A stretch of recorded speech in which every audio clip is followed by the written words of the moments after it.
manyayo kwe jamni chwero remb jopiny aoyaye.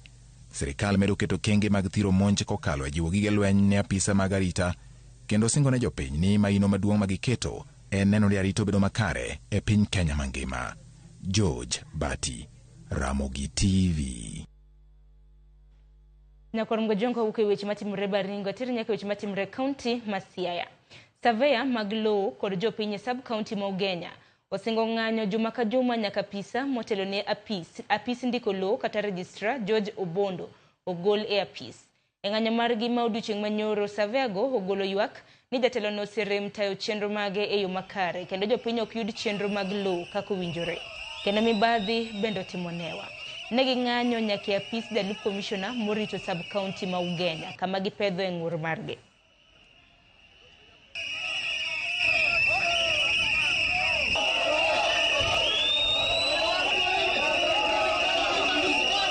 Wan wa mama wa onge kuma chomie wachalo wahang malon ket jogi hongo kitero wach tima igiki to kidwogo nono tigwe ikampira waongo dual omio sani sirkal modonjo tiyo orangie weg lope. The chief land registrar Mr. Obondo en ng'at mok bi office daily to ko bi office to ken ng'ama tiyo no kaka wan wadwaro.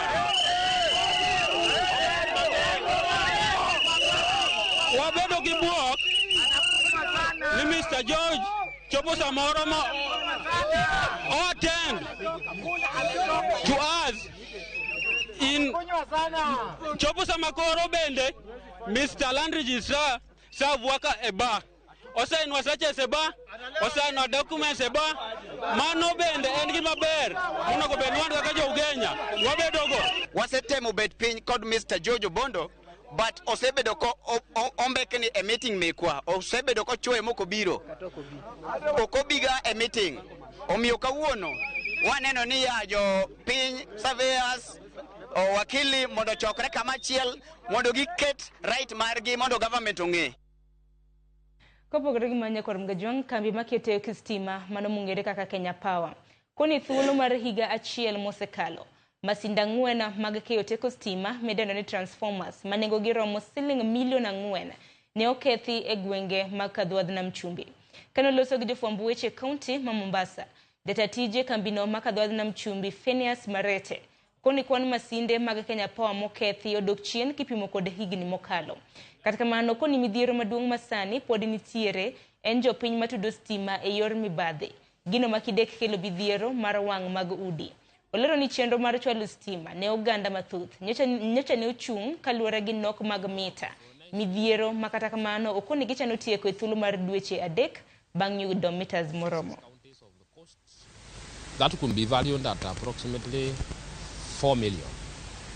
In terms of irregular connections, yes, there are irregular connections. Some of them constructed by unscrupulous contractors. So our security teams are moving around the region to ensure that once those particular new connections are identified, we have to either ask the customers to pay for them if they are found to be standard, and if not standard, then we demolish those illegal structures because they pose a safety concern to the members of the public. Nyakor mgajwangi report no beni makilo giko mar weche manyien okinyi makawuono dakika en 32 tok sa 12 mar okinyi. Podo ikonu chenro mayelach adhi bedo kaka yo matin bang' ma nyawodo Joyce Duoro sekre mar kelo ni nonro mar gazet. Warom kanyo he chenro mar mbaka oromo chakre sa 3 mar okinyi. Nyinga Sharon Ngao.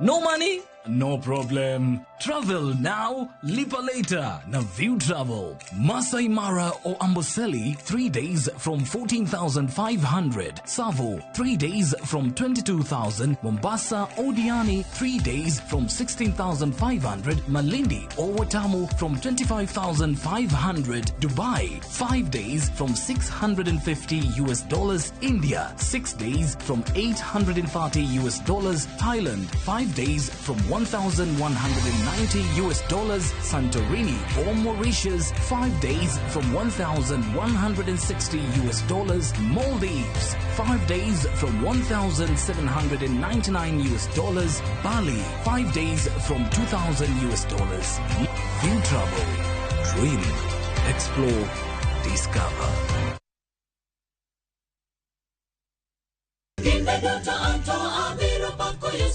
Ging'wono mar Nyasaye manyisore ngimawa kinde ka kinde. Ber ka waduoko ne erokamano kod pak. Ma watimo sabato ka sabato chakre saa 2 mar okinyi. Kod injili mapuonjo, gwedho kendo loko ngima. Koa kuom jotich Nyasaye mowal makelo weche mag geno. Nyasaye wuoyo kodi kendo wuoyo koda ni kik iluor gimoro nikech an kodi. E injili ngima, ngeso ka ngeso, chakre saa 2 okinyi e Ramogi TV.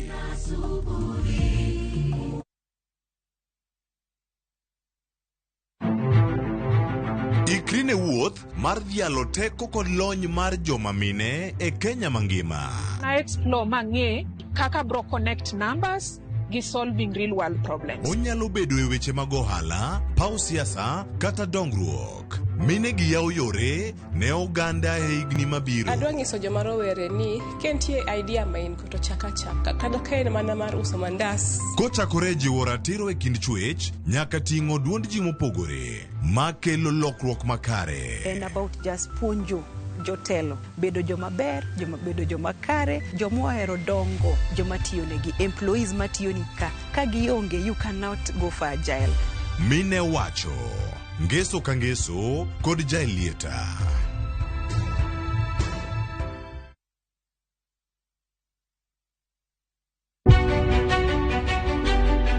Chakre kinde mosekalo nyaka e chuny ngima ma pile ka pile. Tiprosa dawa iwacho neria marach kendi dwa hewe kendi riambo moingo dawi. Wuoth kodwa sama wanono sigendni mabeyo mag gwengewa.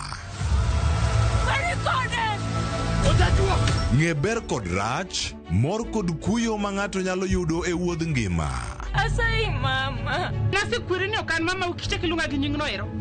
Mama nyisi. Riuri kodwa mondo wane sinema mabeyo ahinya ma uwinjore wawinj kendo wamorgo. Kendi ng'eno wono sipi mabeyo lakini ntie kumakete mami.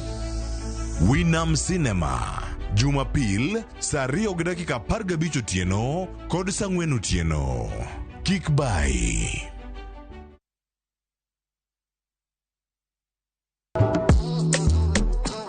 Riuri kodwa gawa pako teko mar thum, mar jiwo, ting'o kod riwo ji. Pado manyien en kama ichope mondo ing'e thumbe manyien pachoka. Mamiyo ji thuolo mar winjo duol kod weche mopogore. Kik thumbegi kod ngolo ma ogo mamit bai. Before the camera catch me for 4K. We mondo thum owuo kodi. Pado manyien wuok tich nyaka ngeso saa 5 okinyi e Ramogi TV. Oh no.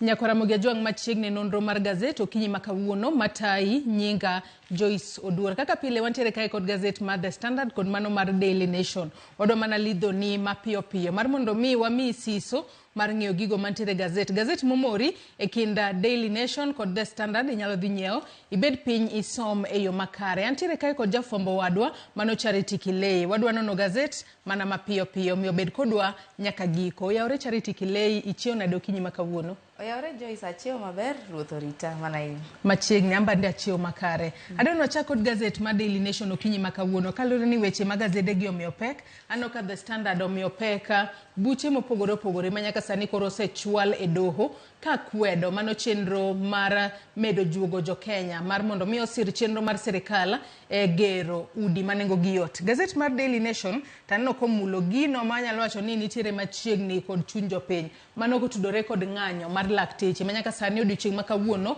odonjo odiochieng' mar 7. Aneno kodike kae ni health in crisis. Kanyaka sani wacho kae ni jotuo madhi ute thieth mag piny owacho sani koro kale achiedh nade mopogore opogore kalo ni nyaka sani kidhi od thieth kacha to onge chenro moro amora mar thieth minyalo yudo kanyo. Kopogore kod mano malo kanyo be naneno komul weche mag thieth e it gazet mar 7 ma bende wabobedo kwa mulo kanyaka sani wacho ni ponono nitiere akia en homa openj kanyo ni en homa kose en covid. Nyaka sani koro lakteche osechiwo siem ni ponono ni nitiere muoch mano mar homa moro kata covid-19 ahinya to mano ma mako respiratory wacho kanyo ni surge in respiratory infections raises alarm. Kachiel kod riwruok mar jopuonj ma Kupet gin bende gibuogo ni kochakore tam mar 2 mar somo mano ma higa ni ponono ginyalo bago ng'anyo ka ponono ni sirikal okochwalo omenda duto monego bed ni gichwalo ne skunde mapacho kae gino mosebedo kang'iko chenro mag somo. Kata kamano adwani wachak kod ng'anyo mag lakteche ma odiochieng' makawuono iwacho kae nodonjo odiochieng' mar 7 odiochieng' makawuono. Wach ma kamano mipeke it gazet mar 6 kaachiel kod mar 7. Kata kamano kapok wadhi kono nitiere gigo mabende ondik kae ni CS na kumicha zuo Kilei. Ing'eni en wach malit Joyce ka lakteche ong'anyo. Lakini gima uwinjo kendo wang'e kaka oganda mar jo Kenya ni jogi giyuak kendo nitie gik ma gisebedo ka giketo ne serikal mondo timnegi to gigi ok otimore. To kata in kitiyo Joyce sani to rights gi ok tim kaka owinjo otimre. Imbe ibro bedo ni malit kabisa. To gik ma giyuago gin gik ma gin rights mag gi. Koro serikal owinjo ng'e ni sama lakteche ogomo oganda ema hinyre wane ma wahinyore ero kanyo osuru to gidwa medo no 1.5 to wach ni to ok gidwa ng'eyo. Serikal owinjo ng'e wach ni kabisa nikech oganda hinyore. Kong'iyo kanyo moko kuom achiedh nade ma wanyalo wacho ni koro kwako jatend migao mar thieth e pacho kae mano Susan Nakumicha. Nyaka sani koro wacho kae ni wach mokwongo en striking doctors manyaka sani koro osechungo chenro mag thieth e ute thieth mag piny owacho. Wacho ni nyaka sani koro jatuo ka ema koro hinyore kalore ni riwruoge mag lakteche pacho kae gin gi ramo ni nyaka sirikal chop dwaro marwa eka wabro bedo kwa dhi e tich. Wantiere kanyo kod riwruok machielo mano mar The Kenya Medical Association. Gin bende koro gikwedo chenro mar sirikal mar mondo mi giti kod mbui mano yor choko usuru mano mar e-TIMS electronic tax invoice system manyaka sani giwacho ni biro bedo ka chocho ratiro mar jotuo ahinya kalore ni nyaka iket nonro mar jotuo kanyo to giwacho ni gin kaka lakteche nyaka girit nonro mar jotuo gino miluongo kanyo ni patient's privacy. Kopogore kod mano wantiere kod ute thieth mago mag ji giwegi ahinya to mago mayudore kor gwenge. Ka jatuo odhi kuro to entiere kod kad mar NHIF nyaka sani koro riembe kiwacho ni NHIF poko chulo ute thieth mago mag ji giwegi omenda maderom bilion 6. Wach machielo mabende nyaka sani koro jatend migao mar thieth yudo matek ahinya en kotudore kod keto e tema mano chenro manyien mar thieth mano mar Social Health Insurance Fund manyaka sani nitiere jokedne ratiro mag oganda makoro dwaro ni mano 3 judge bench mano jong'ad bucha 3 mar mondo mi okir oko paro makamano ka giwacho ni en ataro mar chik. Magi duto gin achiedh nade manenore sekta mar thieth to kata kamano jatuo ema koro kale matek matamra gi nono. Wach makamano adwani wang'i it gazet mar 6 kaachiel kod it gazet mar 7 kalore ni kanyo ema koro bende ondik e yo makare kaka riwruok mar lakteche mano mar KMPDU dwaro mar mondo mi ochul interns makoro onego bed nitiere ute thieth mopogore opogore pacho kae Kilei. Ing'eni Joyce interns osebado ka yuagre moingo mokalo higa achiel kapok gibedo posted. To koro winje koro ka gidwa bedo posted to koro ikono gi ni pesa mowinjo chul gi chande idwaro ni ng'ado by 91%. Ing'eni mano nyiso ni koro onge gima idhi timo kanyo. Nyiso ni isesomo higni 7 isedhi e ng'anyo mondo ibed posted kichopo to kendo salary moro mowinjo mi en mana stipend bok en ga pesa moro malong'o kendo idwaro no chako ng'ade. Ma ok en gima long'o. Serikal ok tim ne lakteche gi maber kabisa. Koro okasapot ng'anyo nikech oganda ema hinyore, lakini owinjo serikal ong'i wachni nikech ma ok en ng'anyo mokwongo. Jogi osebedo ka ng'anyo higa ka higa, iwinjo ni lakteche ng'anyo, gidwaro ma to gisebedo gi miluongo ni CBA, giwuoyo, gibedo to giwinjre, lakini gigi ok tim. Koro serikal ok tim maber. To mana kaka isewacho ni nyaka sani koro chenro duto chung. King'iyo kae ni lakteche e kinde mane gichako ng'anyo magi, ne giwacho ni nitiere services moko ma gibiro bedo ka gichiwo. Kata kamano nyaka sani koro ne giwacho ni gichungo services te, mago moriwo nyaka emergency care kaachiel kod bero monego bed ni itimo e ute thieth, ahinya to mago mag piny owacho. Gino ma nyaka sani koro miyo japiny kale matek ahinya. To koluwore kata kod wachno mar chudo kilei, kwang'iyo kanyo, mano riwruok mar lakteche, mano mar KMPDU, nyaka sani koro gidwaro ni ochul doctors interns omenda maderom 150 mano dwe ka dwe. Kata kamano sirikal to wacho ni gin to gin mana kod omenda maderom 70,000 ma ichulogi. Tadira kaka isewacho ni lakteche makamagi kinde ma gitiegore e skul kacha, gitiyo kod omenda mathoth, to bende gidhi e skul kuom kinde mang'eny.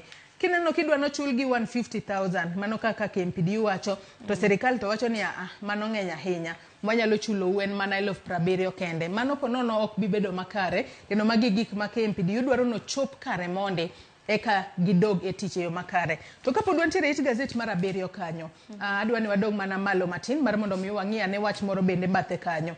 Nyaka sani koro lakteche koro sechich ni ponono nitiere mago tuoche, mago mag respiratory infections. Magi chichno nyalo bedo COVID-19 kata nyalo bedo flu. Koro gine monego bed ni gitimonwa nonro gi yangonwa ni to en mane.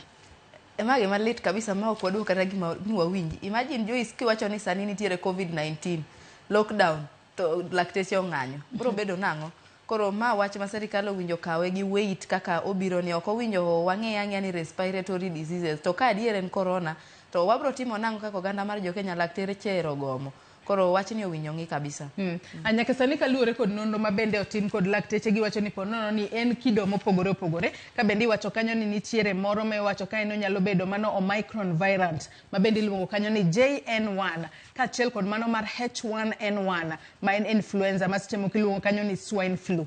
Ma ponono nyalo bedo ni en kido mar corona machielo ma obire pacho kae. Kata kamano wamedo mana jiwo jopiny mar mondo mi obed akicha. Ka en corona to nitiere measures mano ket piny. Warwak abug rombe. Ponono kidhi kumoro amora tikuongi luoko lweti mar mondo mi ka en corona diera to kik obed kod landruok mang'eny ahinya e pacho. Kadwa nodog chien nyaka it gazet mar 2, mano mar gazet ni ma Daily Nation, mano kotudore kod buche mopogore opogore ma nyaka sani koro osechwal e doho, mano makwedo chenro mar ng'ado osara mar jopiny mana 1.5 ma nyaka sani onego bed ni ng'ado dwe ka dwe, masiro chenro mar sirikal mar gero udi manego gi yot. Nitiere ji 5 mochwalo buche e doho ka gikwedo chenro makamae. Kilei.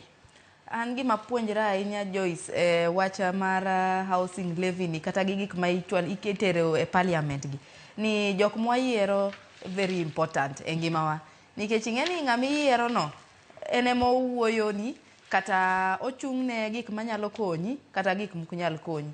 Koro wachni to an to kayiego housing levy ni to ato chunya ok dware, lakini ka gikale to bro bedo matek. Koro jogi to gidhi adhiya e doho, lakini ing'eni jatend piny kosewacho ni gini kalo, wanyalo mana timo iluongo ni delay tactics, lakini eventually to bro mana kalo. Koro owinjo ka wayiero next, owinjo wayier gi wengewa, kik wengewa gi pachwa, kik wayiera gi emotions.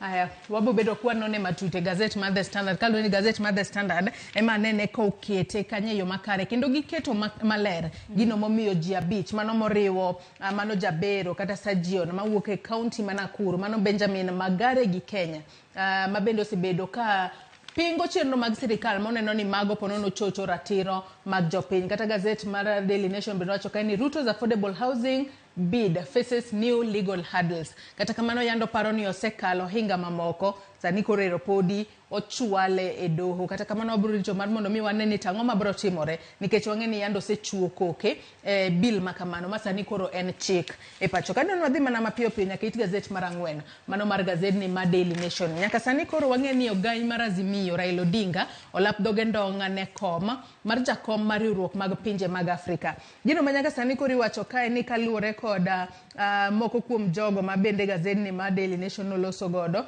giwacho ni nyaka sani koro Raila ponono o change tactics mage kanyaka sani koro iwacho ni oko kwend sirikal ahinya kalore ni sirikal sire lwedo ahinya e lek mare mar manyo lemo mar bedo jakom mar AUC Kilei. An gini mane wachako mano chako no wacho ni gini handshake notimore to ji ne pingo. Ntiere kijana moro ne wuoye TV ka Ramogi ka to nopenjo ni risasi mane babo dongo cha to no miyo nga. To koro waneno ka risasi no chal ni no bole piny nikech koro oseling olapo dhoge ndong ne AU to wato wewa koro owinjo wachak ng'iyo go chon wang'i go chon kaka oganda mar Kenya. Nyaka sani koro iwacho ni ponono chenro moko ma sirikal timo e yo ma ok ni kare sani koro Raila oweyo ne jodicho moko mantiere riwruok mar Azimio mar mondo me ema koro ponono osiem wang' sirikal kata oket sirikal tesre kalne adiera en sani koro wang'e ng'iyo mana koma mar jakom mano mar riwruok mag pinje mag Afrika. Ahero kaka gazeti mar Daily Nation ondiki wacho ka ni change of tax Raila goes slow on Ruto attacks as he eyes AU jobs. Sani koro ang'eni kata ka jatend piny otimo gino mok more to konyala kwede ahinya omiyo riwruok mar Azimio gin kaka riwruok mang'eny ni onego bed ni keto sirikal tesre jogo mantiere riwruok makamano ponono ka ginno ka sirikal ok tim makare to ber ka gidhi mbele mar mondo mi gisiem wang' sirikal mondo oket sirikal tesre kik hiny jok Kenya ahinya. It gazet machielo adwani wadhi it gazet machielo mano it gazet mar aboro ok mar aboro mano it gazet mar abich mano mar gazedni mar Daily Nation. Wang'eni jalup jatend piny Kenya mano Rigathi Gachagua kinde mang'eny osebedo ng'ala manyime kotemo mar mondo mi ochier sekta mar kahawa e pacho kae. Nyaka sani koro iwacho kae ni gidwaro mar mondo mi gi waiver mago gope moko maponono kembe mag kahawa nitiere godo mag jopur. Nyaka sani koro iwacho kae ni mae biro e kinde makoro sirikal temo mar mondo mi otiek gowi mano maderom bilion 6 maponono kembe mag kahawa nitiere godo mago kembe mag jopur. To ng'eni sekta mar kahawa osebedo kakale achiedh nade mathoth kiwachore ni nitiere jo black kata middlemen makoro timo newa e sekta mar kahawa mamiyo japur okwinj makare. Waiver to krach ing'eni kigolo waiver Joyce to okidil gi jok ma middlemen gi diere ka means ni 2 years kata 3 years from now wabedo mana gi shida ni nikech jogi pok wagolo gi diere kae. Koro gima serikal owinjo tim en ni golo jok ma middlemen mahinyo jopur gi mondi kasto koka ginyalo timo waiver ni to kata igolo waiver to middlemen pod ntiere one mana in the same place. Nyaka sani koro wang'eni jalup jatend piny Kenya Rigathi Gachagua biro bedo ka romo kod jatend migao mar omenda e pacho kae mano Junguna Ndung'u kaachiel kod jatend migao mochung' ne riwruoge mag saga mano Simon Chelugui mar mondo mi gine ane kaka ginyalo konyo e bero sekta mar kahawa e pacho kae. Gino mabende wang'eni kotime yo makare to ponono jopur mag kahawa nyalo buonjo kalure ni gisebedo ka gikale achiedh nade mathoth ahinya. Adwani wadhi it gazet mar aboro mana mapiyo piyo kapok watieko nonro mar gazet. Wang'eni jatend piny Kenya William Ruto odiochieng' manyoro ne nitiere kaunti ma Kakamega kendo nitiere singo mopogore opogore mabende ochwalo ne jopiny e kaunti ma Kakamega. Kata kamano en bende koro otemo kwedo kata oseyo jogo ma koro thiro chenro mar sirikal mar Kodesa mago kembe mag sukari maponono sirikal osebedo kowacho ne ka obedo list kata ka gi Kodesa gi to ponono nyalo konyo e chiero kembe makamago kaachiel kod singo mopogore opogore kata winjruok mopogore opogore mabende ne gikete kokgi mar ting'o malo uchumi e kaunti ma Kakamega Kilei. Ing'eni gima winjo serikal olerne jo Kenya ni leasing ni minang'owa ominang'owa ne japur to gi jok ma osebedo katiyo e kambino nikech ka abiro kaka investor Joyce awacho ni adwaro lease this company anyalo wacho ni adwaro golo ji jomoko e tich kae jomoko dong'.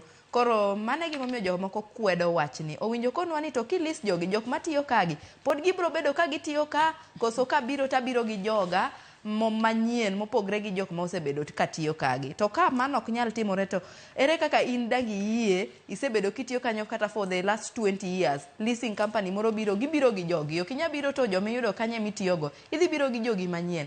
Koro mane gima miyo jok moko kwedo lakini gima timore Kakamega County to ber mago gik ma bro chiero oganda mar Kakamega to gibro winjo maber koro ok rach.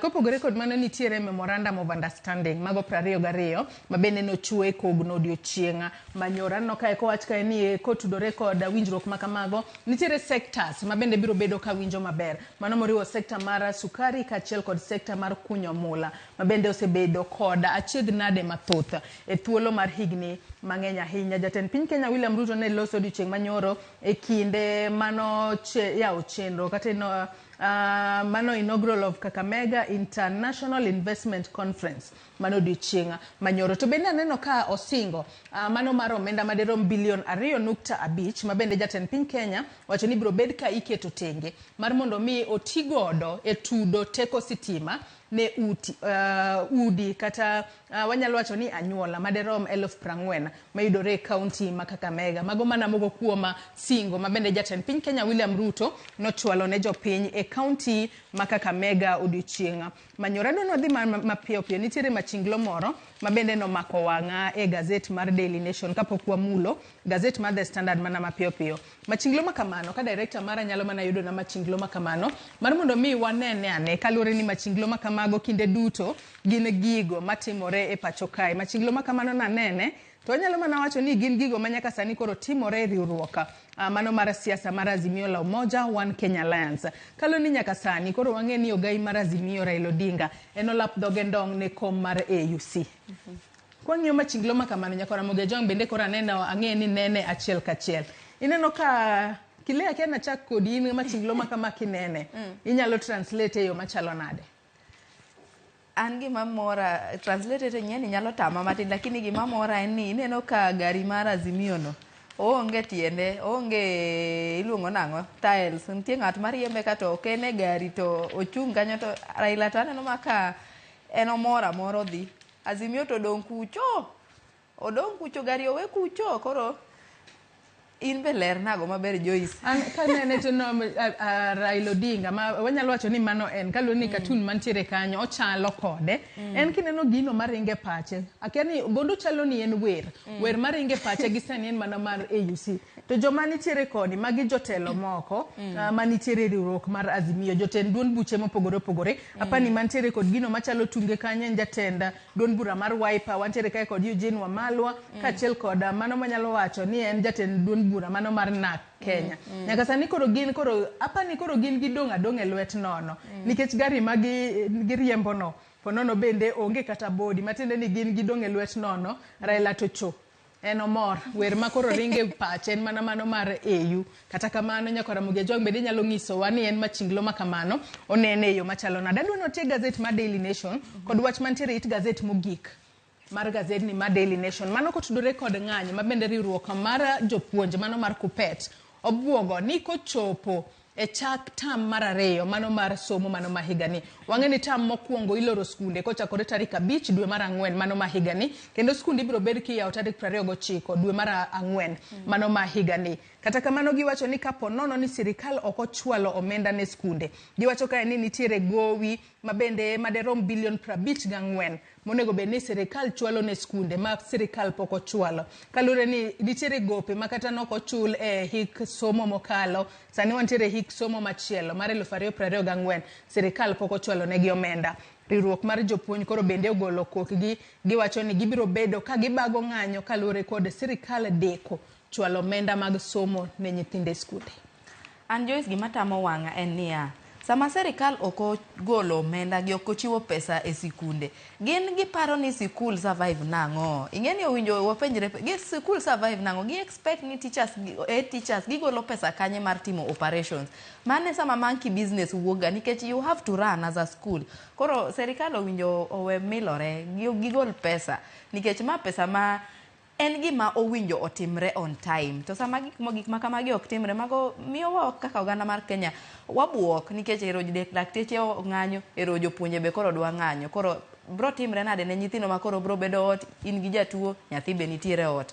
Ma ok gima ber Joyce. Kopogore kod mano bende jagoro mongirore migawo mar somo, achiel kuom gigo ma jopuonje kwedo matamra gi nono en nduso omenda monego bed ni ichwalo ne japuonjre ka japuonjre. Wang'e ni japuonjre ka japuonjre e skul onego bed ni ichwalo ne omenda maderom 22,244. Kata kamano migawo mar somo koro wacho ni gibiro bedo ka ginduso omenda makamano kod shillings maderom 5,000. Kalure ni koro giwacho ni japuonjre ka japuonjre gibiro bed ka ichwalo ne 17,000. Gino mabende riwruok mar jopuonj okwedo matamra gi nono. Kopogore kod mano kilei wantiere kanyo kod omenda maderom 3,877 mabende iwacho ni en omenda kata e omenda kende mosechwal ne japuonjre ka japuonjre e tam mokwongo mano mar hik somo mane 2024 gino mar riwruok mar jopuonj waneno kanyo kwantiere kanyo koda jagoro mar riwruok mar jopuonj mano Kupeta mana kelo misori kachiel koda Amboko Milemba gine mane giloso dichieng manyoro ka koro gibuogo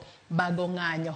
Wabro kale achiedh nade mathoth ahinya mana kaka iwacho skul onge lakteche bende koro kituo wabo chomo kanya. Sirikal onego bed ni ng'iyo ane mapiyo piyo ywak mar lakteche kaachiel kod jopuonje e pacho kae. Pono nitiere wach momako wang'i gazeti mar Daily Nation kapok wadhi e The Standard mana mapiyo piyo kile.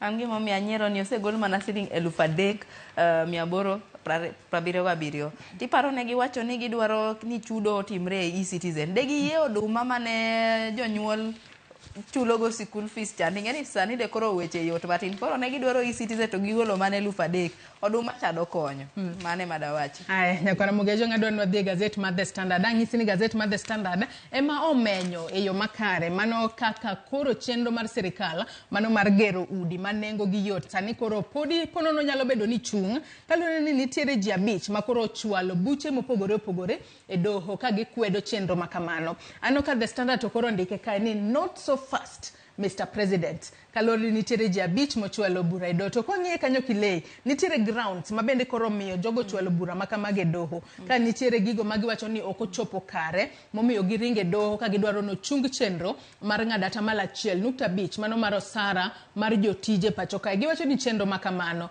en discriminatory. Kalori ni okolero kaka jogo maponono ok yudo osara dwe ka dwe ibiro bed king'ado. To ponono othiro chenro mar kata mar ratiro mar jo Kenya mano mar bedo kod property kata mwandu kumora mora midware pacho kae kilei.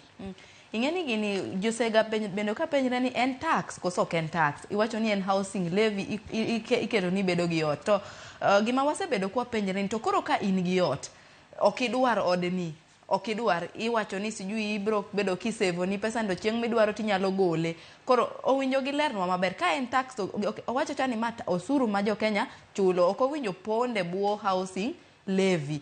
To in samoro intiere odi midwaro kaka niger Joyce. To koro ma ichuni ni nyaka iyuda ot ma serikal emogero. To mago gik mananeno ka jogi gin gima right. Magi gik ma winjo gidhira ahinya mondo kik wachul pesa ni kata an ing'eni chunya ok dwa chule awacha dier. Kopogore kod mano moko kuom gigo ma koro miyo ji 5 go chwalo buche makamage doho. Anno ka nitiere kanyo koro giwacho ni section 4(3)(b) wacho ni of the new act wacho nyaka sani koro ignores the role of Kenya Revenue Authority as tax collectors. Nikech nyaka sani koro wacho no omenda makamano ibiro bed ka iketo e lwet 10 counties. Gino magi wacho ni koro KRA gine monego bed ni gichoko usuru kara gin tich gi koro biro bedo nang'o kaachiel kod weche mopogore opogore ma bende gazeti mar The Standard oketo kanyo gino momiyo ochwala bura makamano e doho kata buche makamage doho mago ji 5 ma koro gidwaro mar mondo me ochung godo chenro makamano. Nyaka sani koro wacho kae ni nitiere tarik moro mondik kae wacho kae ni March 19th mabende wacho ni mane tarik mabende jatend piny Kenya William Ruto ne ochuo koke mano housing bill, affordable housing bill makoro en chik e pacho kae. Ang'eni maya achiel kuom gigo mabo bedo kwa twake cheno mar mbakora mabo bedo kwa penjo kil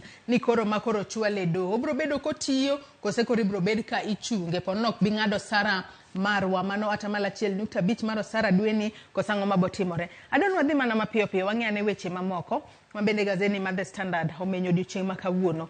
Nyaka sani koro wang'eni jod bura mago mag Kenya Kwanza gisebedo ka gikala buche e od bura kacha kalore ni gintiere kod kwan gine kwane joma thoth ahinya od bura kacha kata kamano nyaka sani koro moko kuom giwacho ni wan chike makamago nwa kala to ok nwasom gi yo makare to magi duto timore kalore ni koro jogo magi chung'ne e kor gwenge mopogore opogore kata e kar chung od bura mopogore opogore sani koro ywa kata seyogi ni unu kalo bil makamae to bil makamae hinyowa.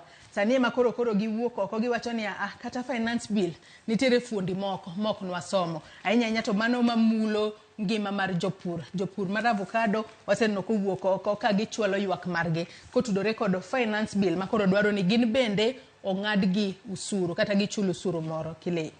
En gima lit sana Joyce ka jok ma wachulo go usuru wa nyalo chung to giwacho ni gigo nok gisomo ni ginne gi kala nyiso ni kata samoro chieng' moro ka okel bill moro ma inyowa kabisa gibro kala gigi. Koro an gima dagomb kwayo oganda ma jo Kenya niya, next time kwa dhi voting, kawa vote, adier wang'i anena jok ma wagone gi kura. Kik wagona joma kura ma chieng' moro ng'ato chung' ni gigo tok gisomo. Koro tich makare nwamiyo gi gidhi gitim, to kare ok gitim, to kare wachulo gi nang'o? Mane penjo mana penjo. Kenya kasani bende aneno ka jatend piny Kenya William Ruto gi bende wacho ka ni nitiere paro moko ma MPs kata jod bura nyaka koro gilernwa ni ere kaka ne giluto mbulu ahinya te od bura kacha. Ka bende en bende owuon osebedo ka onyiso jod bura mago mag Kenya Kwanza kata osebedo kobwogo gi ni kik ayud ng'ata ka koro thiro chenro maga katere od bura kacha. En bende osebedo kosundo jod bura mar mondo mi okal chike makamago. Nyaka sani ang'e ni mae gino miwacho ga kanyo kod Kiswahili ni kimewaramba. Kaluwore ni nyaka sani koro joma gichung' negi ema koro wuok oko ka kwedo gi matamra gi nono ni mano koro uinyo. Wach makamano omi peke It Gazette mar 6 kaachiel kod mano mar 7 kendo It Gazette mano mar 7 kanyo bende maneno kanyo ko wach kae ni farmers forced to rethink on avocado tax. Mano bende twak mokwongo ma wabo bedo godo chenro mar rupinya okinyi makawuono. Kile adwa ni wadhi It Gazette mar 3. It Gazette mar 3 kanyo nitiere sigana moro ma bende omako wang'a. Ka bende wacho kae ni nitiere jago moro ma bende koro en ne otwe ka itude kod ketho mano mar bambo rawera moro teenager. Kata kamano doho owe oko kaluwore ni nonro nokotime yo makare. Magi gin weche malit ahinya ka koro ng'ato ochucho ratiro mar nyathi manyako matin to koro iwe thuolo kaluwore ni onge evidence makare kata wacho ni notim shoddy investigations. En gima lit. Ing'eni wach corruption Joyce ema inyowa kabisa kaka Kenya. Cases gitimre pile to gitimre kamora mora to most of them jogi ok chop ga mabur nikech iyudo ka kesi itieko piny kae samoro iyudo ni sijui file olal sijui report ke otimre nade. Koro owinjo serikal ong'i anena nikech imagine ka en nyathini ema gima kama otimorene to ineno ka kesno iwita mana mayot kamano ni onge investigation okotimre maber. Ok en gima ber Joyce. It Gazette mar 13 mano mar gazedni mar The Standard bende madwon watiek godo wang'e ni drama festivals timore e skunde mopogore opogore pacho kae. Nyaka sani koro wacho ni drama festivals serve the ill facing society. Wacho ni kinde drama festivals kata tuke mag drama ma koro jopuonjre tugo mopogore opogore. Nyaka sani topics moko magimulo gin mana mago mag tuk punda kata gambling, nitiere mago mag pollution, gender violence kaachiel kod weche mag somo. Mago gin moko kuom achiedh nade ma piny Kenya kale gi sani ema koro nyithindo mantiere skunde mopogore opogore sani koro nyiso drama festivals madhi mbele pacho kae kile mana mapiyo ka watieko. Kata nyithindo beneno gineno ka ok wadhi maber kabisa. Ting'eni samoro nitiere gik moko ma wacho nyalo bedo matek lakini kitime in form of drama to message wayudo. Mano gima ber kabisa, winjo gidhi mbele.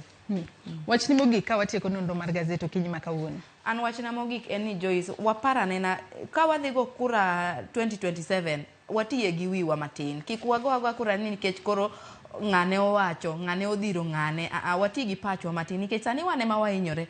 Joma watero e od bura kanyo kaka MPs ma wan man wagone gi kura, wane mane wagone gi kura, ok kata jatend Kenya emano keto gi kanyo. To koro kidhiro negi wach gin gi kala ni nikech koro jatend Kenya owacho ni wakaluru wachni to joma nogone gi kura ok ging'i maslahi gi. Koro winjo waparanena kabisa ka wadhi go kura kendo. Mane wachna mogik. It Gazette mogik kamano mar gazedni mar The Standard benano kanyo koket kae ni mother and daughter out to conquer 2024 Safari Rally. Wang'eni Safari Rally bro bedo ka chakore tarik 28 nyaka 31 mano dwe mar 3 higani. Nitiere miyo kod nyathine manyako magin bende gibiro bedo joriembo kanyo. Giwacho kae ni nyaka sani koro tudruok makare magintiere godo kata giwacho kae ni gintiere godo kata giyude e gari kacha gino makoro gintiere kod geno ni ponono gibiro bedo ka gilocho mano mago piem mag riembo mago maga Safari Rally. Erokamano inya Charity Kilei kuom kawo thuolo mari okinyi makawuono. Bi walid ne nyako Ramogi Ajwang' gigo mantiere gazet momori nyako Ramogi Ajwang' e kin mano mar The Standard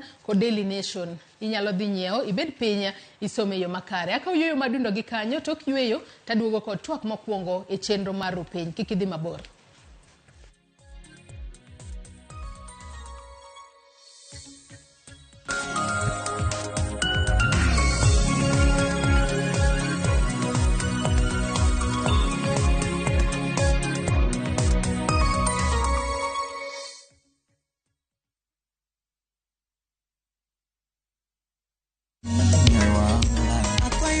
na shemecha miwe kuyo asai wendo na shemecha miwe kuyo aombi wendo na nyote nani miwe kuyo achando mwendo vumilia pa zako kulubunele wakosa pesa vumilia pa. Dial *487*3# to get this song. Ikrina nyero ma okru. Riuriko dwa itugo man gi mor gi nyiero mochwere. Ang'o momiyo itimori ka joho made? Onge wach moro minyalo mede. Tich abich ka tich abich ne chenro mar nyarkochia.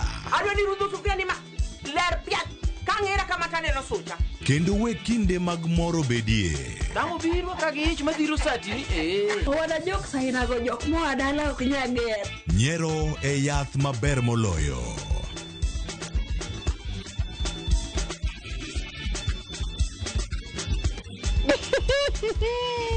Nyarkochia tich abich ka tich abich saa 1:45 otieno. Kik bai.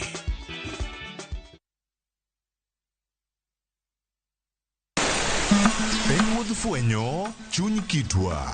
Ang'o miyo yie ni chako mana mine? Dak ne chake yie chuo. Yie ni chako mine nikech mine ma pito. Ng'e sigana kod kido manyiso ber kod mit piny. Nitie jaduong' mane okuongo kama niluongo jaduong' Ngeso Kosando. Kaluwore kaka kidi ma jaduong' ohero kaka chiege maduong'.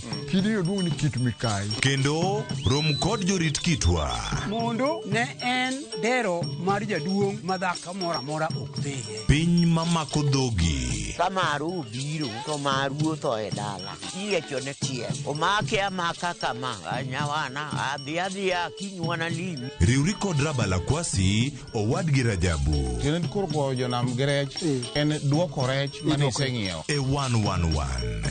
Ngeso ka ngeso saa 1:45 otieno. Mane Ramogi TV.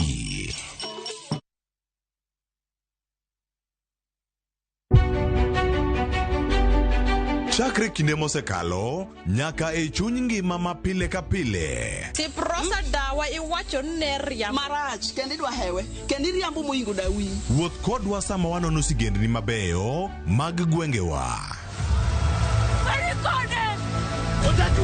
Ng'e ber kod rach, mor kod kuyo ma ng'ato nyalo yudo e wuodh ngima. Asai mama. Nasi kwiri ni okan mama ukiche kilunga gi nying no ero. Mama nyisi. Riuri kodwa mondo wane sinema mabeyo ahinya ma owinjore wawinj kendo wamorgo. Kendi ng'eno wono sipi mabeyo. Lakini nitie kuma kete mami. Winam Cinema. Jumapil saa 2:15 otieno kod saa 4 otieno. Kik bai.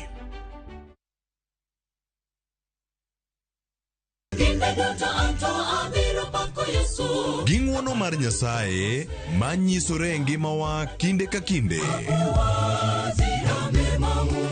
Ber ka waduoko ne erokamano kod pak. Ma watimo sabato ka sabato chakre saa 2 mar okinyi. Kod injili mapuonjo, gwedho kendo loko ngima. Koa kuom jotich Nyasaye mowal makelo weche mag geno. Nyasaye wuoyo kodi kendo wuoyo koda ni kik iluor gimoro nikech an kodi. E injili ngima, ngeso ka ngeso, chakre saa 2 okinyi e Ramogi TV.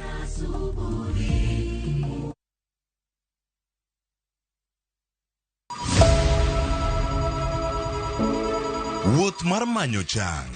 Wawuoth e piny mar thieth kokalo e wang' jogo mosedake. Thieth sani nitie Kenya ka, dakteche nitie, masinde nigo mwanyalo thiedhi michangi. Kata ibed jachiw thieth, kata mana jalno madwa ng'eyo gik matimore e sekta mar thieth. An gi penjo mara gi joka daktari wuoyi kanyo tano ka gini osebedo ka chalo wae. Wakolo pat jolony ka wayudo sigana tok kode marochere. Waweuru keto reputation mbele. Ngima mar ng'ato. Ng'eyo matut e weche mag thieth chako gi goyo mbaka. Advice jowa ni neuru penj laktar mondo ing'e kuma inyalo konyorie kapok iyumba yumba. Penj laktar. Wuok tich nyaka tich abich saa 12 odhiambo. Mana Ramogi TV.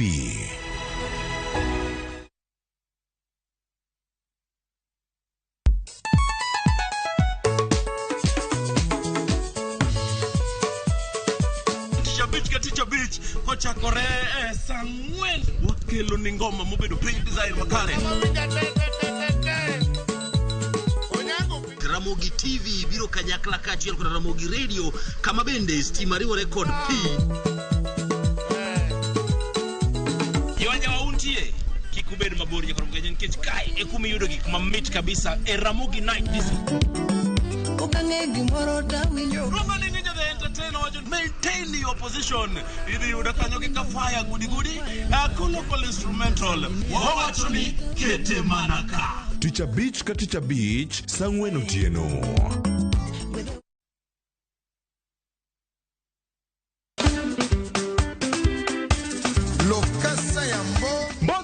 Malamu lungani Ninja the Entertainer. Lungai DJ Smollett le principale la rumba.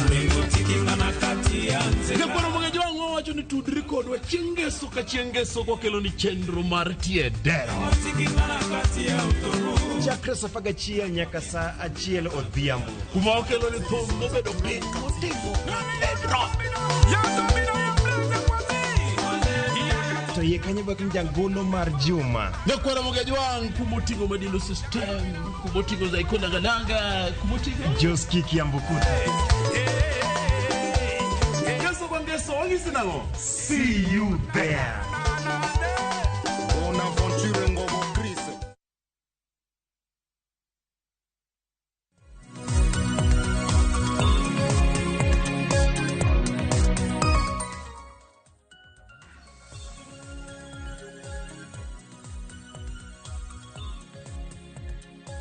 Dakika na parga beach tok sa chiela marukinyi nyakwara mogejuang machiegni e twak marwa mokwongo mataye twak nyinga Joyce Oduoro. Kinyi makawuono nyakwara mogejuang odwa twak kotudore kod pur mar avocado kaluo. En chenro mage minyalo tigodo e jiwo pur mar avocado kaluo. Kaluo ni nyaka sani avocado en achiela kuom olemo ma wapidho e pacho kae makoter e pinje maoko to japur yudo yuto mabup ahinya. Kata kamano counties mago makaluo osebedo ka pidho avocado yo makare kose oyo. Kata kamano penjo makamano welo mantiere gode studio odiochieng' makawuono biro bedo kaduoko na achiel kachiel. Antiere kae kod welo ariyo Dr. Bell Okelo japur mar avocado kachiel kod Dr. Orodi Odhiambo mabende en japur mar avocado e pacho. Kata kamano kapok amiyo welo maga thuolo mar mondo mi ofulre dagomba mar mondo mi wawinjane report manolosnwa chieng' tich ariyo koda jafwambo marwa mano Walter Nyambaga kabende ne odhi e romo mane jalup jatend piny Kenya obedo godo kod jopur mag avocado e pacho kae. Wawinjane report makamano kabende nyaka sani koro wacho ni obro bedo kowuoyo kod od bura inyanya kotudore kod gigo ma jopur mar avocado wacho ni okosebedo e yo makare. Wawinjane monde. Kaka yo matieko ywaro kikin jopur kod piny owacho ewi osuru ma ijuogo cham maggi, jalup jatend piny Rigathi Gachagua oluongo romo kod duol mar KRA kaachiel gi migawo mar omenda chieng' tich adek jumani mar chopo e winjruok. I have set up a meeting tomorrow with the Minister for National Treasury, the Minister of Agriculture, Cooperatives, and we'll agree among yourselves. You can get like 8 representatives, you can get a few aggregators, a few farmers, a few exporters, a few processors, so that we look at the issue of clause 23A, what we can do for now, so that we don't stall, we don't stall the activities of this subsector. Kaoloso e kinde romo mar jokanyo e sekta mar pur mar avocado e kar jot mare ma Karen, Gachagua oyango ni jo od bura dhi timo lokruok ne chik mar omenda mar 2023 mar wito oko osuru makamano. So our members of parliament are seized of the matter. Discussions of the finance bill are started in earnest. In the next 2-3 months, the MPs will do what they need to do so that the amendments that need to be made to reflect the reality of our agricultural sector, that you cannot,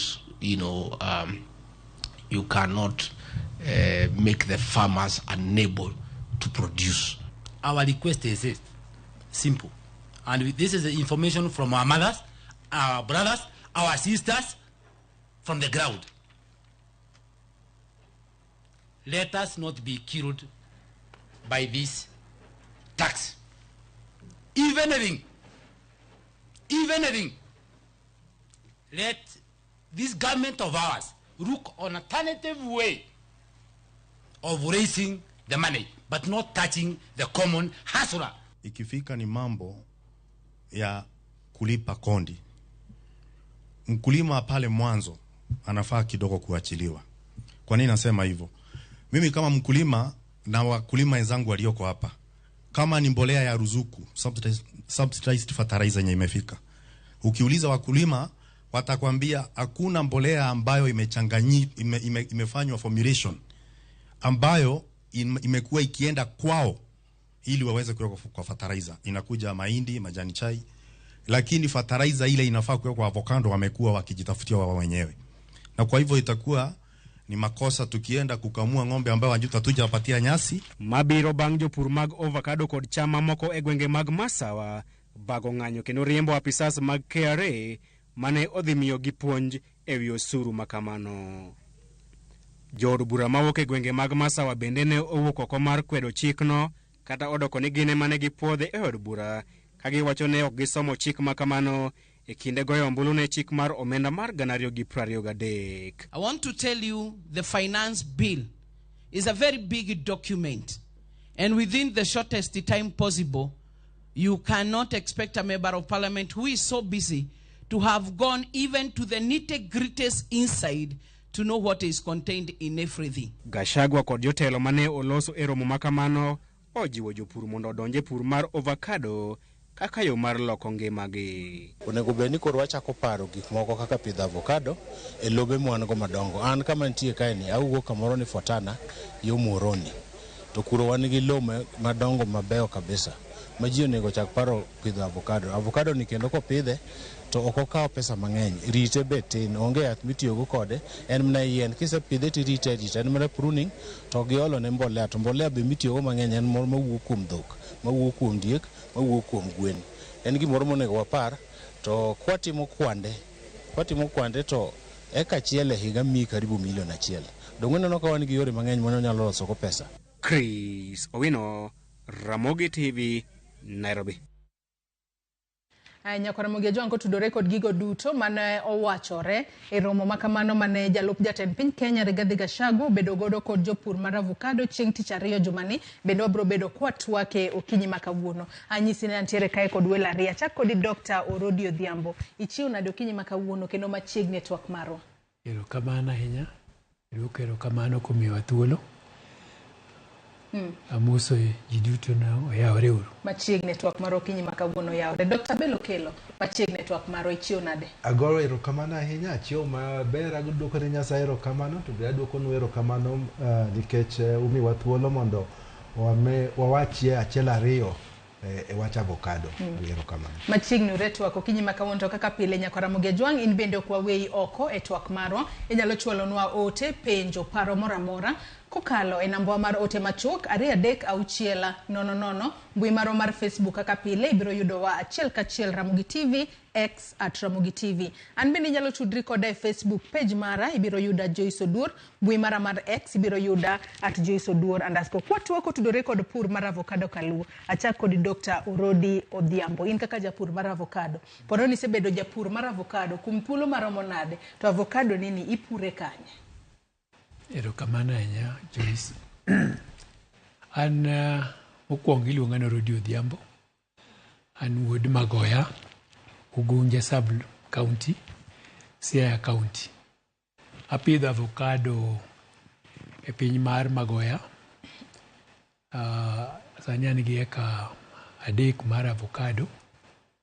Asechopo an gi tielo 600. Anachako pitho higa mar 2021 masani mani hika mar 3. Ma avocado maga mokwongo sani osenyak gichako golo matunda. Kamano. Machiegni anya bende ubedo kugiso ni avocado nyak bang' thuolo maromo nade. Kal ne ng'at maneno okinyi makama to ponono dwa gombo mar mondo mi odonje pur mar avocado, ber kong'eyo ni kadonje pur makama ponono bo chako miya returns bang' thuolo maromo nade. Dr. Bello Kelo, in bende kaka japur mar avocado, ni chako puro avocado karang'o tipure kanye?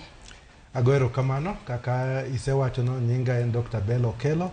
An be awuok Ugunja sub county kamilongo ni Simenya. To anapuro avocado kuonde adek. Apuro avocado Simenya, apure Ndere, kendo apure kamilongo na Boke e Ugenya. Sani an gi tielo 300 gi wiye, nachako puro 2022. Ma arito ni ka higa manyien chako to abe koro anyalo chako yudo mwandu koa e avocado.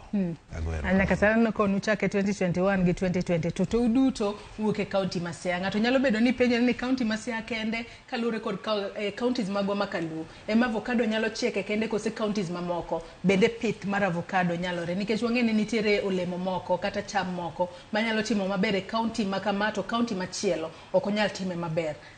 Dr. Urodi. King'iyo yo kama ipidhe avocado Kenya ka, county ma sani pidhe avocado yo mamalo kabisa en Murang'a. Lakini king'iyo Murang'a, tinwang'o ni gin gi lowo makare, to koth bende gin go makare, lakini liet mar piny mamargi ok ber ahinya gi avocado, lakini pod gipidhe. Kama avocado owinjore e Kenya kama oloyo kuonde te, minyalo pim gi piny mar Peru gi Mexico, ma gi dho ngere iluongo ni tropical zone.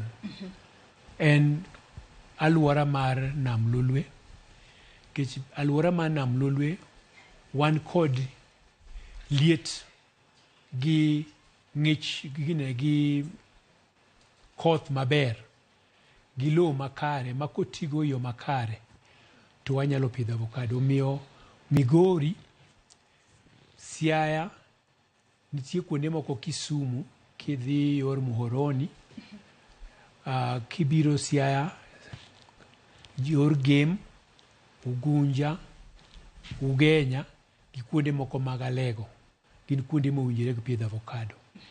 Kidhi Homa Bay, to yor Oyugis, kichomo Rangwe gi Ndhiwa, gin kuonde mabeyo gi avocado. Kidhi Migori, thoth Migori kiweyo yor Nyatike, thoth Migori en kama owinjore gi avocado. En jowa ok nopidho avocado yo mar ohala, lakini avocado kidhi mier duto mwantie e gweng' piny Luo, inwa ka avocado nyaka kende, twe ka buya. Kamano. Anno ka Dr. Bell nyiero kinde mane iloso Dr. Rodi. Dr. Bell wacho ni nichako pith mar avocado kata pur mar avocado e higa mar 2022. To mana kaka iwinjo kaka Dr. Rodi osewacho ni thoth jowa ok pidhe e yor commercial. Gipidhe apidha ni ponono yieno chaka tikanyo to koro ponono gibiro mana bedo ka gichame kata gichame achama to ponono gibed kod paro moro no nyalo kelo na yuto. E kinde mane chako pith mari e higa mar 2022 ni chake yo machalo nade ma ponono nyaka sani koro irito mar mondo mi itere kata pinje mamoko mar mondo mi okel ni yuto mabo. Mokongo tich matiyo ahinya en tich mar consultancy. Asewuotho e counties chiegni duto ma Kenya kona ka kona. To asebedo ka ng'iyo kaka pinje ma counties mamoko oyudo hala e avocado. Koro ne nitie chieng' moro na yudo sim oluonga ni mondo be anyalo riwora gi jok moko, jopur moko madwa kawo gimiluongo ni green gold. Tema nyiso gin mano anyalo nikech kata somba anie sombo mar agriculture. Koro mana wacho ne gin okay, kara wariwre uru. Koro riwruok no emomiyo wacho ni wadwaro ni mondo chak pidho avocado, ok ni mondo wachame mier. Pidho avocado ka wan gi lengo mopogore. Wan gi lengo mar medo ji mwandu, wan gi lengo mar medo dhier. To ing'e ni pinje Luo, kuonde mang'eny pinje Luo wan gi puothe to kwati kodgi maber. To ji oluor ni kopidho oduma kata opidho bando kata opidho oganda to seche moko jirani nyalo ga mae. To higa ka higa nyaka oket fertilizer, nyaka okel kodhi. Koro nochuno ni kipidho gimoro kaka yath kaka avocado, en matunda mibo yudo higa ka higa. Koro mane manomiyo wadonje ni achiel abe ati gi puothe mango, mar ariyo to waluong oganda mag Luo mondo gibe gineye ber mar avocado. king'iyo kaka avocado bedo exported Kenya kae. Last year, I think 2022-2023, ne wa export chiegni 70,000 metric tons. To kelo chiegni 20 billion. To billion rego duto onge modonje piny luo. Koro wan seche ma wawacho ni wadwaro school fees, wadwaro dongo. To wan gi lowo kaka ne Dr. Rodio wacho. To wan gi koth. To wan gi nyalo, wan gi rieko. Kaka sani wabiro kae, ineno ka Dr. Rodi PhD, an PhD, kamora amora wan gi rieko. Koro ang'o mamonowa mondo wachak pidho avocado. Koro nochuno ni nyaka wabed piny matin, wang'i ni avocado ni ka wadwa pidhe to wadwa pidhe nang'o. Nitie gik ma nyalo miyo ipidh avocado e yo maber. Kimiya thuolo to nyalo wacho, achiel kuomgi en ni nyaka ing'e ni lopi chalo nade. Nitie kuonde moko ma lowo kata ka wawacho ni lopo maber, seche moko nyaka imedie itimie achiel ariyo. To ponono ng'ato nyalo bedo ni penjo ni en kit lowo mane madwarore mar pith kata pur mar avocado. Bora ni in gi lowo ma pi ok nyal kudore, awach ni in gi lowo ma is not black cotton soil, to mano avocado nyalo time maber. Kaeto ing'iyo acidity level, kik obed too acidic, kendo kik obed gi chumbi mang'eny, lakini lopwa ma Nyanza thothne ber. Mar ariyo, nyaka ikaw kodhi maber. Kodhi ema osemiyo jok moko oringo e wach pidho gik moko kaka avocado kata olemo mamoko. Nyaka iyud kodhi man kare. Mar adek, to kata ka isesomo gigi, jok moko somo gi e YouTube, moko somo gi e book, ne ber ka iyudo tegruok, training moro matin, mondo ing'e ni ibo kunyo bur machalo nade, ibo keto mbolea machalo nade, ibo keto manyiwa machalo nade, to ibo pidhe sadi. Nikech ok ochuno ni kidwa pidho avocado tipidhe January. Ok inyal pidhe sama piny otuo. To be in gi pi ndalo ma oro donjo mang'eny cha, ibo time nade. Mago kende gik matindo tindo ma nyaka ing'e. To kidwa kanyo bed gi buya, kaeto avocado chako dongo. To kiwacho ni onego bed ni yudo training ma kamae ma jopur onego bed ni yudo kapok ng'ato chako pur mar avocado, onego bed ni giyudo training machalo nade. Nikech ang'eyo ni migawo mochung' ne wechego mag pur e pacho kae, kinde mang'eny jawacho ni gintiere kod extension officers ma ponono nyalo tiego jopur e pur mopogore opogore. Bende waneno gi e counties mago makaluo manyalo puonjo jopur ahinya to e pur kotudore kod pur mar avocado. Dr. Rodi. Aparo ni puonjruok en gima ng'ato nyalo timo yo mopogore. Mokwongo, japur ma kawaida mani dala, thoth gi tegemea jok ma puonjo ji moa kuom migawo mag sirikal, jomiluongo ni extension officers. To ka kwang'e tinde, yo mane ni puonjo jopur machon, mane ni itiyo ng'amiluongo ni extension officer, tinde ok chal kamano, nikech e piny mwadonje ni en piny ma king'iyo tinwang'o ni thoth ji sani kidhi kamo kaka Siaya, iwacho ni jok ma nigi higni 35 kadhi mbele nyaka 60, king'iyo jogo mosesomo bochopo klas 12, inwang'o ni gihingo nus mag jok man Siaya. Mano tiende ni magi jok manyalo somo gimoro, ginyalo fwambo wach koa e weche kaka gimoro kaka radio, gimoro kaka sim. Omiyo ka onge wach mar migawo mar extension ma kawaida cha, titiyo gi yore mamoko mondo inwang' puonjruok. Lakini wan kaka jo Siaya, yore mamoko kaka mage ma ng'ato nyalo tiyo go yud puonjruok. Kore achiel kuom kore ka wan jo Siaya, jogo mosebedo ka temo pidho avocado, wan gi riwruok mar Siaya miluongo ni Siaya CBO mar Siaya Avocado Farmers CBO. Koro gimwatimo e higa dichiel kata diriyo, waloso puonj ma ong'ith maber e puodho, to waluongo ji madwan mondo pidh avocado. To ka gibiro kama watime puonj no, tipuonjogi, imigi tiegruok kaka onego bed ni gikunyo bur, imigi tiegruok kaka onego bed ni giyiero kodhi, imigi tiegruok kaka onego bed ni giketo manyiwa, imigi tiegruok kaka onego bed ni gipidho kodhi. Koro kaka girito avocado kosepidh nyaka ochop sama onego bed ni pone, koro kaka onego bed ni pone. Omiyo puonjgi wan waketo, ok warito sirikal mondo okelnwa jok mabiro puonjowa, lakini waketo wanywako wawegi, to waluongo jowa mariek kaka sani koro waluongo wuodwa achiel mapuonjo e mbalariany ma Rongo.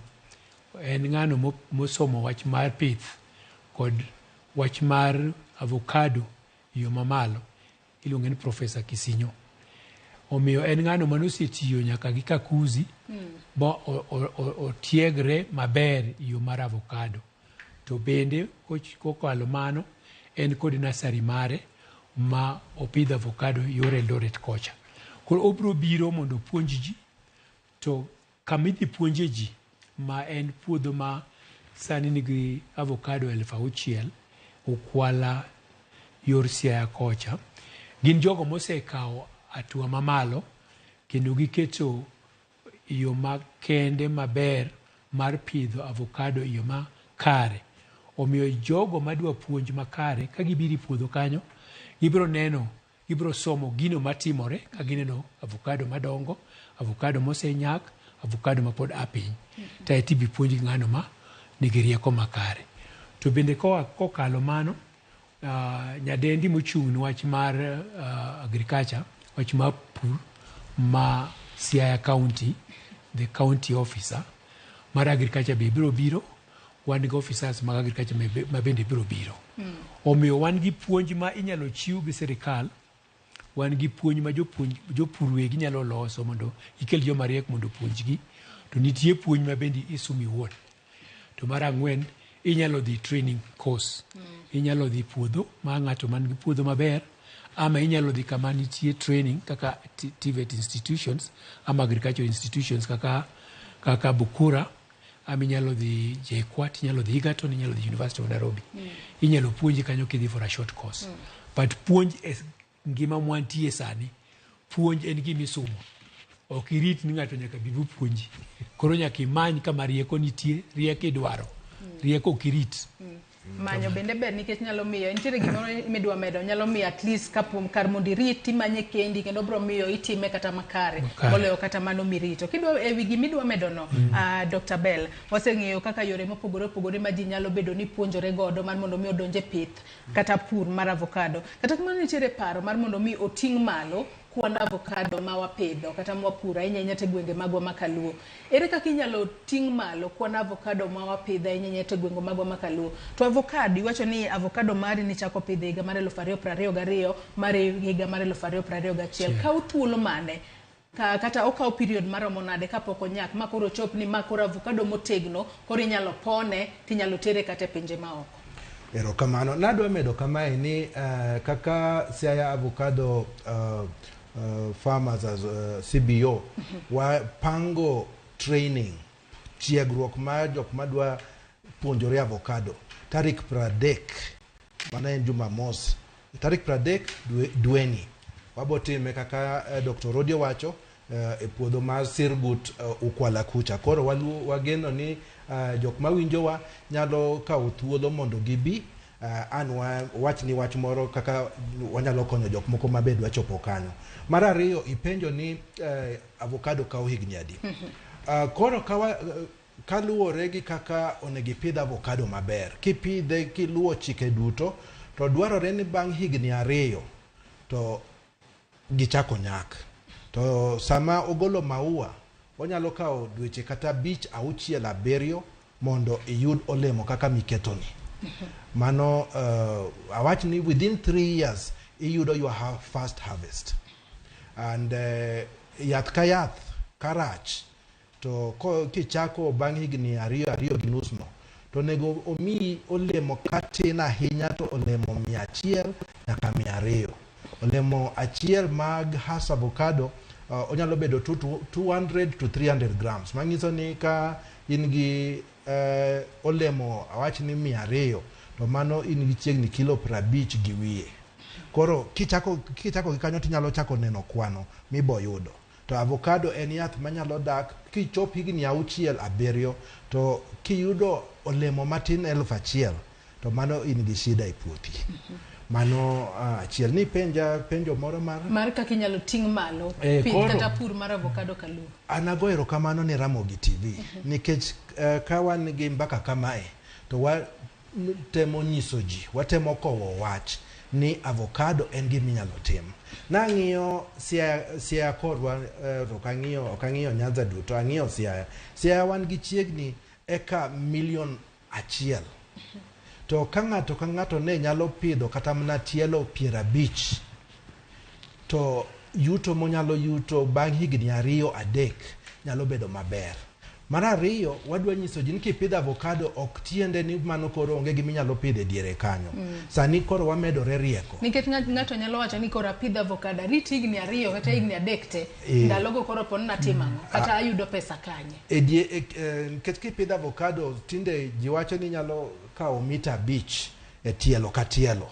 Koro diere kanyo inyalo pidho gik mang'eny. An apidho oganda, apidho matunda, tapidho olayo, karito ni higni 2-3 achak pono maga. Koro ema omiyo wacho ni avocado nigi ohala, nikech kisepuro puothi bi pidho avocado to diere kanyo be pod kar ni ikawo leba ni dhi doyo avocado kende tipidho gik moko, koro pod dhi adhiya nyime. Seche moko kochopo bang' higni 5 tiyudo kaka nopi mar avocado nyalo bedo nodiyore, lakini pod inyalo pidhe gimoro.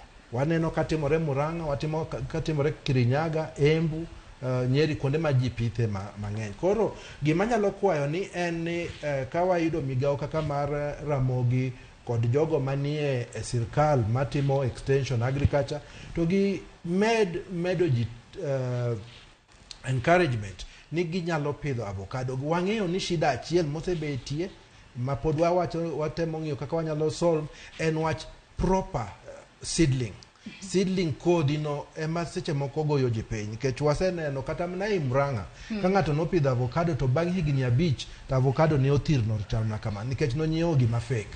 Koro wach fake ni migao marwa ma CBO be watemo fight, watemo nyiso ji ni nyaka watem manyo seedlings ma are certified, seedlings ma proper. To seedlings makamago ji onego bed ni yudo kanye Dr. Rodi kaduoke twako kinyi makawo, nikech ok en kata avocado kende, en e pur. Wanyalo wacho ni e sector mar pur generally. Nikech oyudo ka jomoko adira ka gidhi kata nyiewo kodhi to ginyiewo kodhi ma ok ni kare. Ka isepitho to bang' thuolo matin tiyudo ka onge gimoro, ichako ywak. Kothe mabeyo inya to kawuono kwa meja un avocado ber kiyudo kanye. To ere kaka benitiere kaka japur nyalo yango ni ma kodhi maber to ma ok en kodhi makare.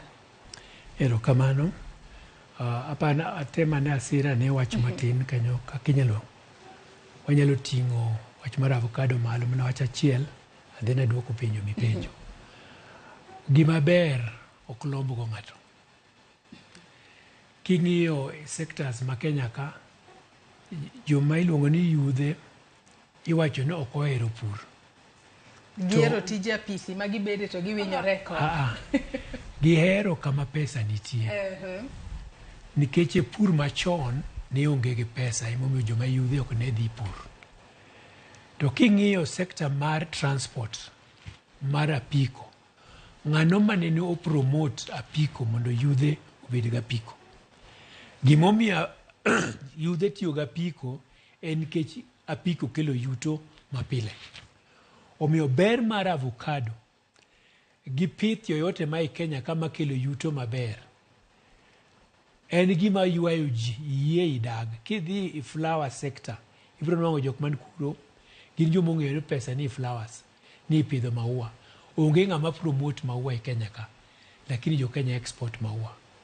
Omiyo avocado en mula, avocado en dhahabu.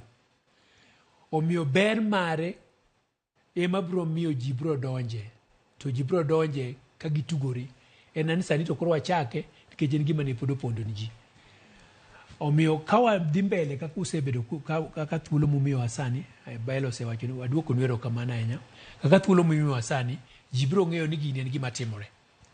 To ber mare ka wabro chako nwang'o pesa, nikech jogo man siasa ni machako timo harvesting ochako timo harvesting this year.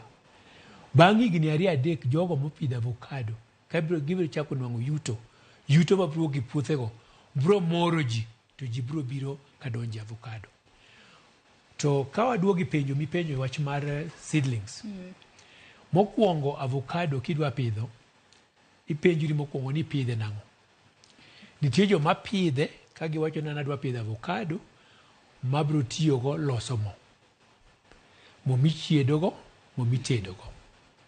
Nitie joma pidho avocado ka wacho ni adwa tiyo gi avocado kang'iyo go chiro mar joma mine mohero gik mabeyo mag modhi mag wirrego, modhi mag loso go yie wigi, kod jogo mawacho ni adwaro loso avocado, adwa pidho avocado kabiro loso go pharmaceuticals, aloso go yiedhi ma dhano muonyo. To nitie jogo mapidho avocado kawacho ni an avocado maga apidho kang'iyo nang'o adwa ni mondo ater gi China, adwa ni mondo ater gi Middle East, adwa ni mondo ater gi America, adwa ni mondo ater gi Europe. Omiyo kamitere avocado ema biro nyisi ama ema biro chuni mondo ing'e ni to kodhi midhi pidho cha en kodhi mabiro miyi olemo ma jok mipidho nolemogo biro dwaro ama biro chopo kiwango ma joka oyiego. Omiyo kipidho avocado mibiro export to demands mag export no malo. Gibiro dwaro mondo ing'e na avocado mipidho no akanye. Dan avocado ne en mane? Kwar avocado en mane? Wuon gi en mane? Min gi en mane? Nyamin gi en mane? Koro idwaro dache te. Gima dhongere wacho ni traceability. Nyaka lul ng'any mare kama no aye. Koro mago nyaka idhi nurseries mobedo certified, mobedo accredited gi KEPHIS, mowacho ni jogi gin jok ma oyang nonego bed ni run a nursery to migi certification manyiso ni gin joma opuodh ni ong'e tije ang'o nursery. Ka jogo onge gi certificate tidwaro pidho avocado mar export, kik inyiew kuomgi. Mano kende gima dwa wachi. To king'eyo ni dwani pidh mar export, many jogo ma nigi certified nurseries. Certified nurseries mag KEPHIS sani kaka ma watiyogo mawuok Eldoret no en mar Professor Kisinyo. Wasebedo kwa tiyo ga avocado moa JKUAT, wasebedo kwa ng'iyo avocado koa Isinya kod kuonde mamoko. Magi Isinya nengo gin malo $400, seedling achiel. Kisinyo uso nwa gi $200, seedling achiel. JKUAT uso $150, $130, seedling achiel. Mao gin certified nurseries. Kipidho avocado nidwa ni losa mo, tibiro chielo, jibiro chiedogo. To koro mani nyalo dwaro avocado kamoro amora nikech quality ma koro idhi ng'iyo kanyo en ni oil density ma oil ya avocado. Koro kinyalo nwang'o seedling mabeyo to pod biro chuni ni mondo ing'e ni seedling ber, pod nyaka idog ang'o i certified nursery. But mag oil demand ma quality ok ni malo ahinya ka mag export. Kamano. Atang'e ni kinde mang'eny osebed ka ijiwo ji mar mondo mi kata kopogore kod oil mar mondo mi opidh avocado minyalo kata tere pinje maoko kuwacho ni mano ponono returns mage nitiere malo ahinya. To ponono en avocado kata kwan mar avocado adi madwarore ka ponono japur dwa chako pur mar avocado. Nyako bed kod ponono tons adi manyalo qualify ni koro ero magi tons madwarore ma koro inyalo chako export mar avocado ma ponono nyalo kelo ni yuto mabup. Dr. Bell. Joyce erokamano kuom penjono. Gima timore en ni jok matimo export mar avocado gin jok mobedo license tok gi ng'eny. Mar ariyo ka wawacho ni wadwa mondo wamed jothurwa mwandu, ok ochuno ni nyaka ibed gi eka mang'eny ipidh avocado mang'eny. Emomiyo nitie gimiluongo ni riwruok mar jopur. Koro wakwayo ni ng'ata madwa pidho avocado kik ong'ine en puothe en eka achiel kata eka ariyo. Onyalo pidho kata quarter acre, oketie yien moko tielo moko 30-40. To ka wan gi riwruok kaka sani wasechako wariwore gi jo Sirguto kendo waboriwo gi partners mamoko, ginyalo konyowa ni koro gikawo to wawinjore ni ka wamiyo gi avocado wa wamiyo gi marom nade. To nikech ka wang'iyo chiro maloka sani jo Peru, Mexico, Central America nicha yuto margi mar avocado odok piny, ok negi kawo lemo mang'eny. Koro demand obedo very high Kenya ka. Koro jok ma kata nen gi quotas mar timo export sani ok nyal meet their quotas, nyaka gibi irwa. Emomiyo iwinjo ni nitie cartels gi jok makamago. Lakini wan wadwaro ni mondo jopur magwa mag joluo wariwre karachiel. Wang'i ni wanyalo fomo units ma wakawo avocado kuom jopur to watero. Koro adwa wacho mana ni ok ochuno ni nyaka ibed gi puodho maduong'. Ka in gi maduong' to ber, lakini kinyalo kata pidho 20, chielo 20, 30 to gima ni yud to ibo yudo. Wabo timo chenro mar konyo jopur ma wan go mondo giyud soko, giyud markets mopogore opogore kaluwore kaka Dr. Rodi wacho, ipidho avocado mar export kosi ipidhe ma local. To mogik adwa mede achiel kuom Dr. Rodi wacho, wadwa kwayo jotendwa manie Luo Nyanza mag joluo, governors go, ni koro ochuno ni kik wuog Siaya kata Migori kata Homa Bay ni wadhi manyo kodhi JKUAT seche te. Bo chuno ni ka wanyalo riwore mondo wabed gi nurseries moko machiegni, nikech gimose bedo shida maduong' en ni idwa dhi golo kodhi Isinya. Mondo igol kodhi Isinya biter Nyanza, koro transport no gima kethore yo bedo a very very big loss, koro discourage jok moko. Lakini kata idwaro keto 20, kata idwa keto tielo 30, kata mna tielo 10, it is okay. Waruaki. Although nitie king'iyo strategy mar Kenya mar avocado, ne gigo kwan. Giwacho ni kidwa ni dak maber e Kenya masani wantie ni, ma ji ywak ni cost of living. Cost of living no yadhe en achiel, en pesa mokuot ofuko. To kin avocado 50 mane gi recommend ni japur onego bed gi avocado 50. Ka en gi tielo 50, to kochopo higa mar 5-6 makoro ipono avocado olemo 1,000 e tielo ka tielo, mano tiende ni idhi uso olembe 50,000. Olembe 50,000 kiuso gi siling 20, mano idonjo i kategori ma jo Kenya miluongo ni middle income. Mano idhi nwang'o $1,000,000 higa. Omiyo loso $1,000,000 higa ok tek. To kiseloso $1,000,000 higa, sama ji ywago cost of living, tinigo kwano kaka idhi tiyo gi pesa. Nikech inwang'o pesa i avocado.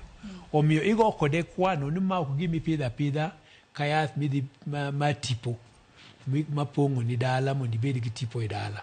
Igo kode kwano tiwacho ni ka an ng'ama rawera ma jahigni 30 to akawo nyang'ato to wasebedo gi nyithindo 4, nyithindo ka biro dhi skul, pesa di mabiro dwaro. Inyalo go kodgi kwano tiwacho ni in the next 5 years school fees mabiro dwaro abiro wuok ne avocado. Koro chuna na apidh 50, apidh 100 kaluwore gi puodho mango. Lakini the best any term ibed gi 50 trees. Mano ka gimiluongo ni Vision 2030 miwacho ka picha. Ka be isomega. Nikech Vision 2030 en kochopo higa mar 2030, ja Kenya ka Kenya onego bed ni middle income. Middle income en ang'o? Middle income en ni ka in gi nyithindo 4 gi miyo gini wuon ma un ji 6 e ot, ka pesa munwang'o higa no tin ni siling $1,000,000, chandruok chomo. Iwacho kanyo makaranya. To ng'eni nitiere achiedh nade mopogore opogore ma nyaka sani koro osebedo ka thiro sekta mar avocado. Achiel kuom gi en gino miluongo ni post harvest management. Dr. Pella, achiedh nade makama ere kaka jopur onego bed ni kedo godo mar mondo mi kisepuro avocado adier iserito kuom thuolo mar higni 2, thuolo mar higni 3, to ponono koro idong' maonge gimoro. Ere kaka wanyalo kedo kod achiedh nade makamano kwa chako kod mano? Koro gimokwongo en ni nyaka ng'ato ka ng'ato matimo pith aina yoyote obed gi mpango, obed gi chenro ni chakre kama gi nyaka kama aditimo this particular activity e puotha. Koro kochopo ni koro idhi timo harvesting, nyaka avocado be en very sensitive. Ng'ama di timo harvesting, mano be ng'at ma nyaka bed en trained. Nikech ok en nan koro adhi pone kaka ne wapono maembe machon. Kata mapera. Kata mapera. Nitie kaka ipone, kaeto nitie kaka ikete. Koro mago duto nyaka ibed well aware of, nyaka ibed trained.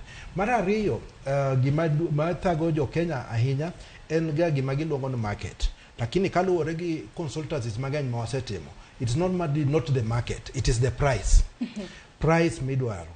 Koro jok moko neno ni price ni rach, price ni ber, otemo manyo. Lakini pok no pangore mondo oyud price no. Emomiyo nakwayo ni gik moko kaka post harvest management, mano gin gik minyalo tim ka ji oriwore, nikech nitie jok ma full time in marketing, nitie jok ma full time in harvesting. Ng'ato ok inyal bedo expert mag gigi duto. Koro nyaka wang'i ng'anyro mar ni nitie jok manyalo konyo watimo marketing mondo wariwrego. to wabedo kodgi watiyo together ok ni giyudo pesa mang'eny moloyo wa ng'ato ka ng'ato bo yudo gire. Koro aparo Dr. Rodi nyalo mede matin.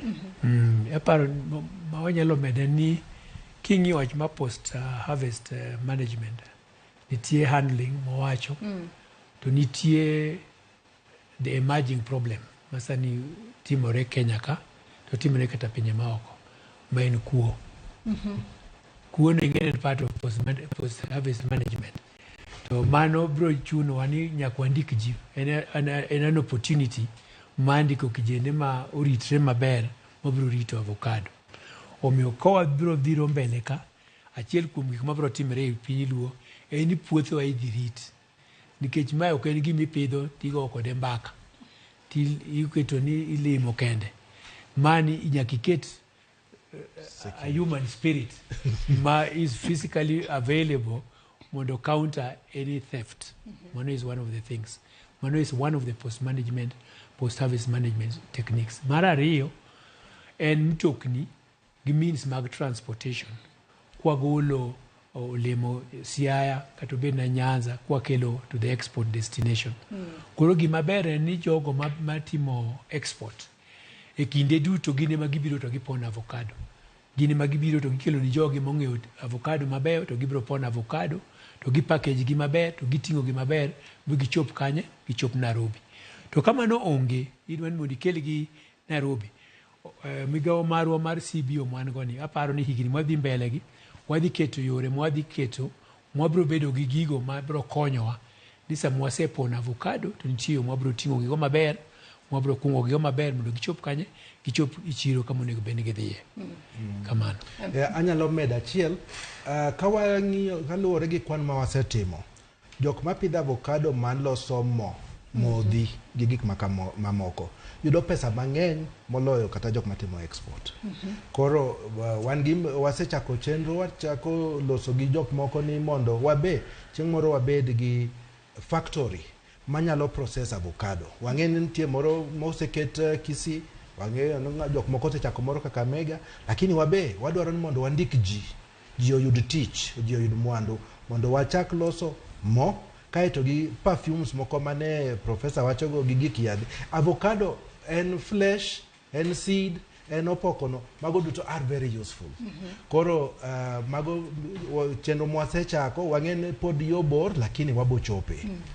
Dr. Belly iwuoyo kotudore kod wachno mar marketing mabendi wacho ni en achiel kuom achiedh nade ma pono kwako sekta mar avocado. Marketing ni onego bed ni time e yo machalo nade mar mondo mi japur e kinde ma osegolo avocado mare puodho kacha to kik odiw godo ni ponono onge kumonyalo use kachiel kod wach mar prices mabendi wacho ni ponono nitiere prices kata nengo ma ponono ne piny kiwacho ni nitiere middlemen moko kata jo black moro piny kanyo magin ok gi kata pek kata lit ma japur kale ka e kinde ma opidho avocado mare makoro avocado mare osenyak makoro inyalo pone to gine ma ponono gi determine prices mag avocado maginyalo tike machalo no wachak gi mar marketing no mondi. Okay, marketing kaka na wacho mokwongo nyaka ji riwre nikech ng'ata achiel jok matin manyalo pongo container for export by ship or by anybody else.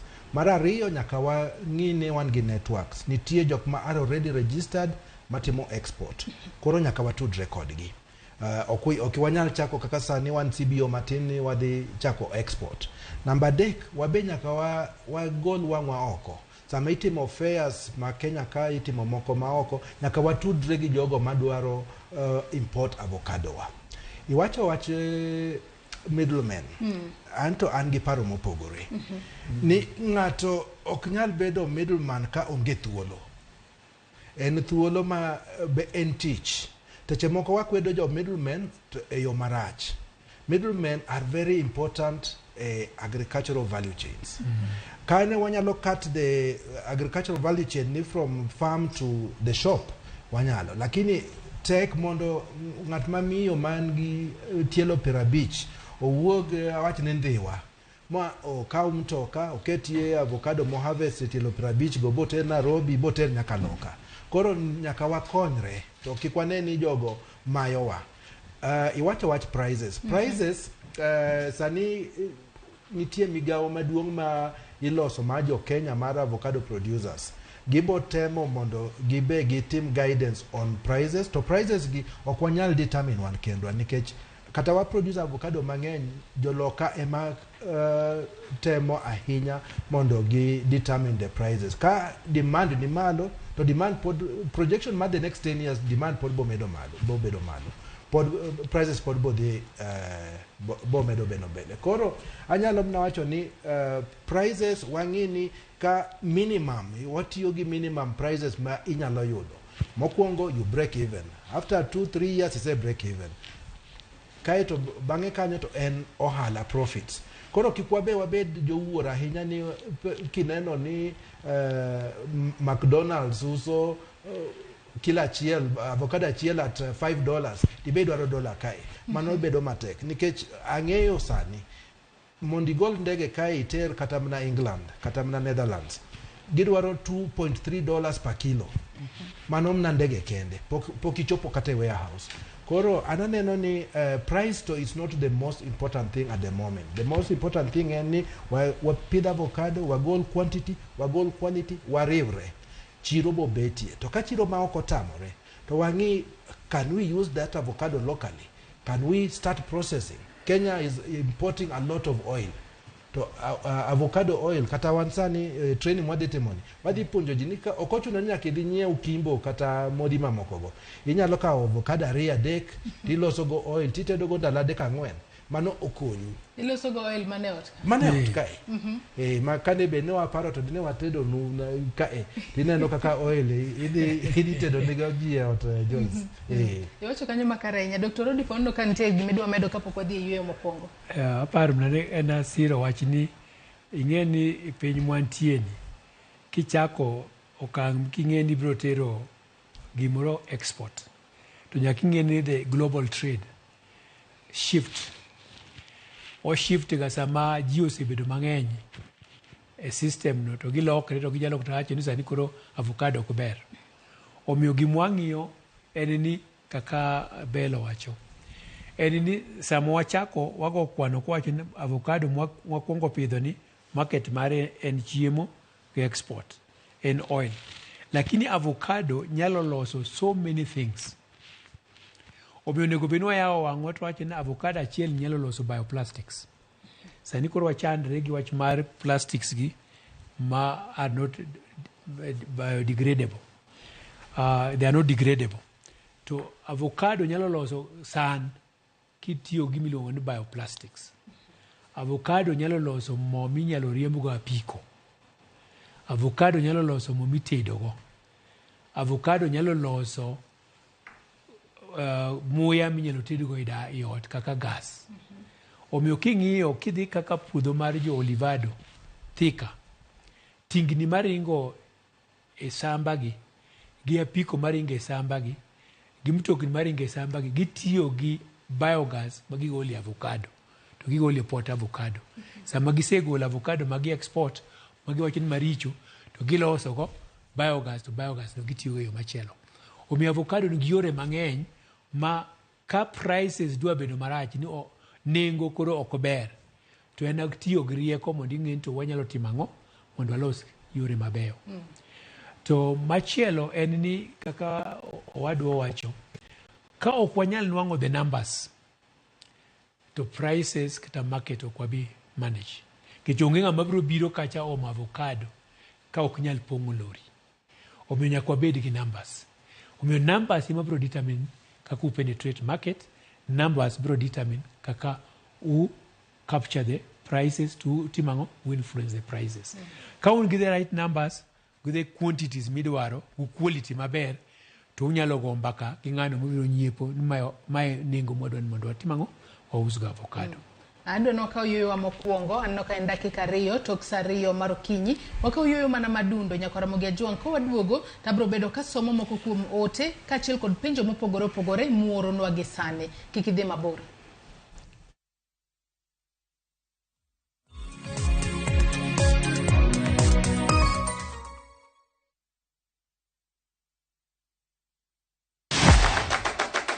Chenro mami thuolo mokwongo mar neno kendo winjo gik motimore e paw tuke. Anyisi ni mpira yete kaeri mokalo e paw tuke. Kochakore gi weche mamulo chuny nyaka mago mamulo pach ji. Wan go duto. 7.65, can you believe it? Mbaka makende gi jotugo kod joma ong'ere weche tuke. Jong'e man jo Kenya jong'wech. But ino ka jomoko nobiro kod tuke moko ma ken popular ahinya to ne gibiro gi perform maber kaka yiego. Nonro matut kod weche manyien mag tuke mowuok e piny mangima. Football is not only physical, mentally teacher beniti. It calls for more character than just being a legend. Paw tuke kama tuke osiko. Ngeso ka ngeso saboro odiochieng'.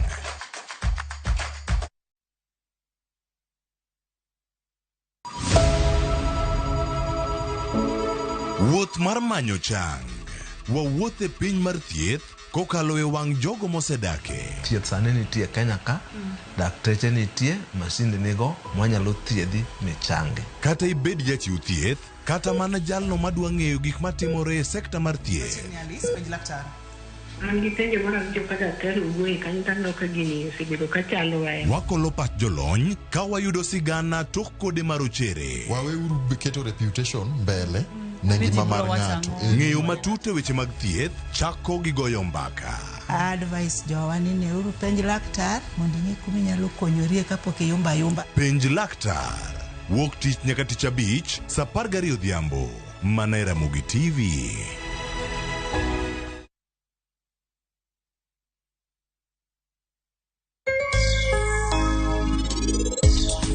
Penj laktar ka wawacho ni ngima en mwandu, tanto Otieno kendo en ga morna mar bedo kodi odiechieng' kodiechieng'. Ohala ni asetimo for 6 months. Naneno ni uso ne ng'ato ok ber, koro akawo mara awuotho.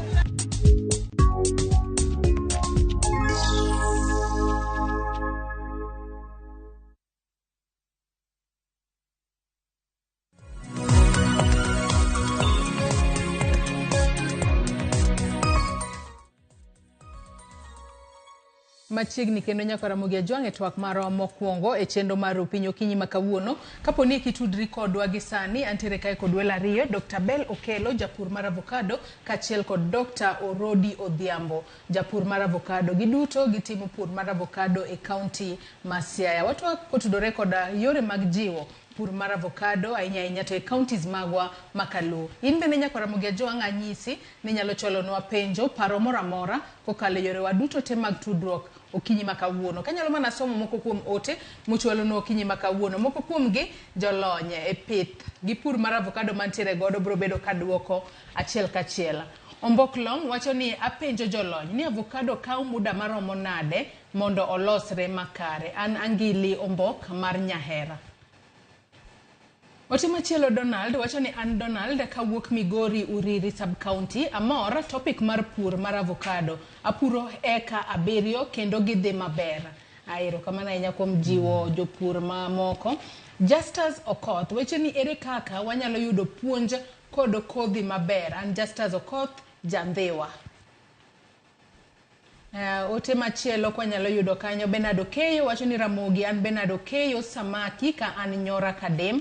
Joyce Penyna jopur goni bende inyalo puro avocado kuonde ma pi pong'o kata flood areas. Lucas ka wuok Dede Migori County wacho na mor gi twak jothurwa kawuono dwani olok kit pur magipuro.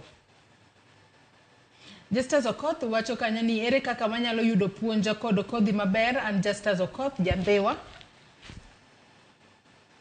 Oliver Odak wacho na neno maler ka an Nairobi kae en puonj makare kendo koro joka Nyanam oket maino e pur makelo mwandu. Owadwa Bell andega odhum dhowa e yo makare.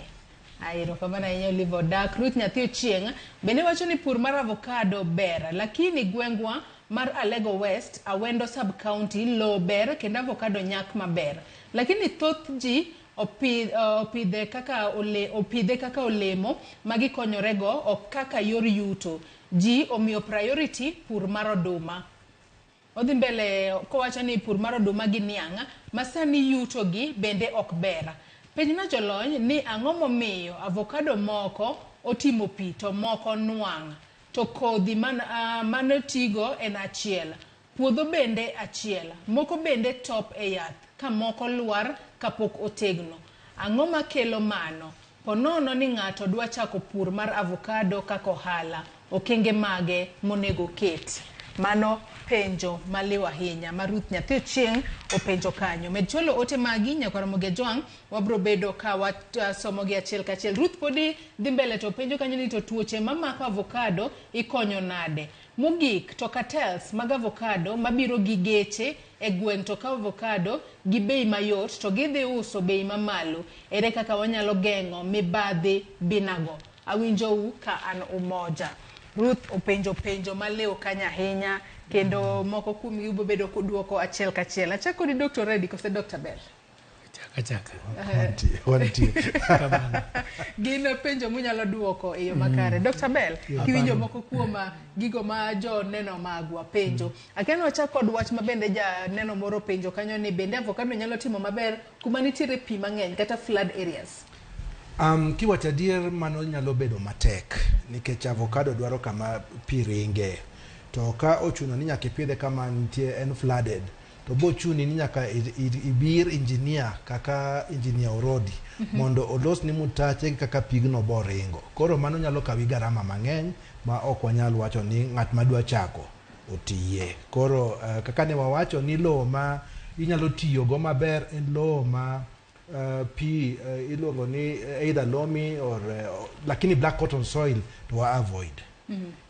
Iwacho kanyo makara ahinya. Dr. Orodi imbe nang'eni winjo penjo moko mabende joneno magwa penjo. Ruth Nyathi Ochieng emo penjo mathoth kanyo. Kwenyalo mana chako kod penjo mabende Ruth openjo. Mano mar avocado moko maponono tope yath, moko kuom gi nigi pipi to moko nuang'.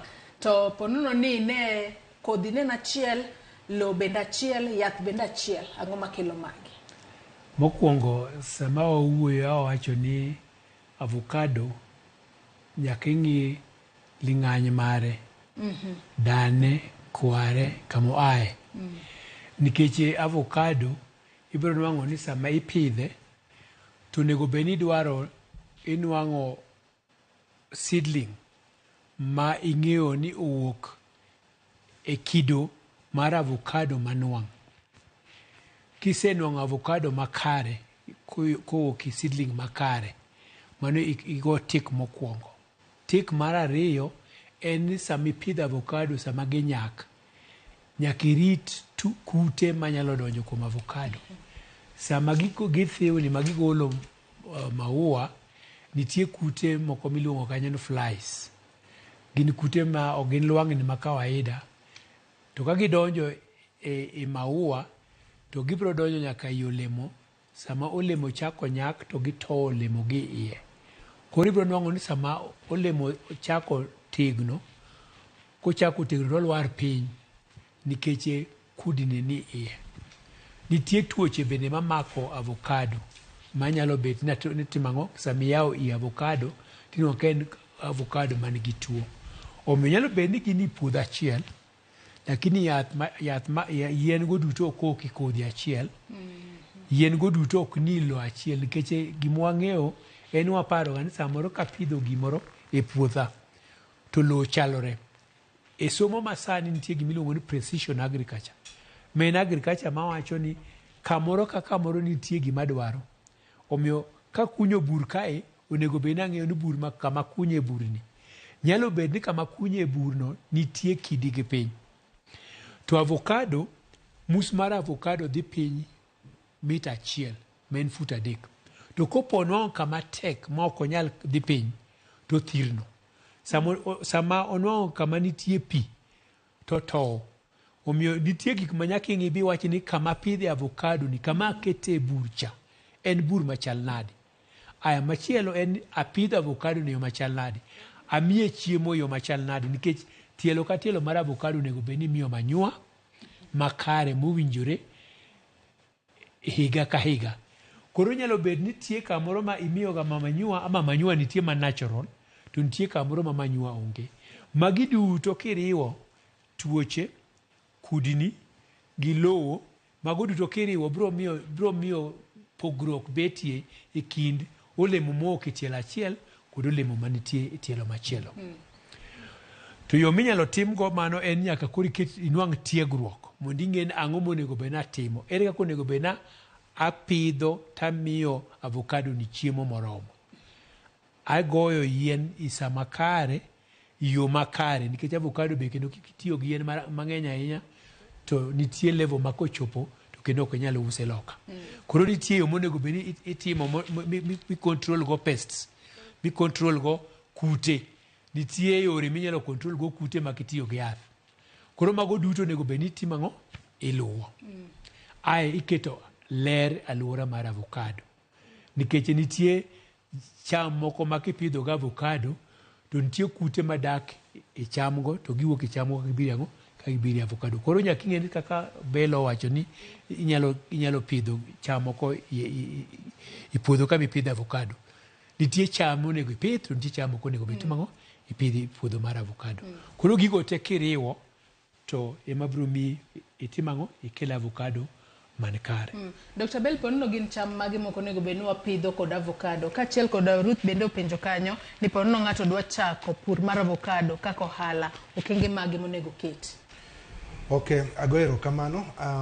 Adwa mana medo jiwo gima daktari owacho ni kipidho gima idwa loso go pesa to nyaka irite, nyaka ikete e ler, nyaka imiye chiemo. To kaluwore gi kaka piny luo chalo, nitie gik mwaluongo ni biological pesticides minyalo loso ine dala kanyo tikire. Kaluwore gi kaka ipenjo, ne wawacho ni conditions ma are important mondo ng'ato pidh avocado bo bed successful.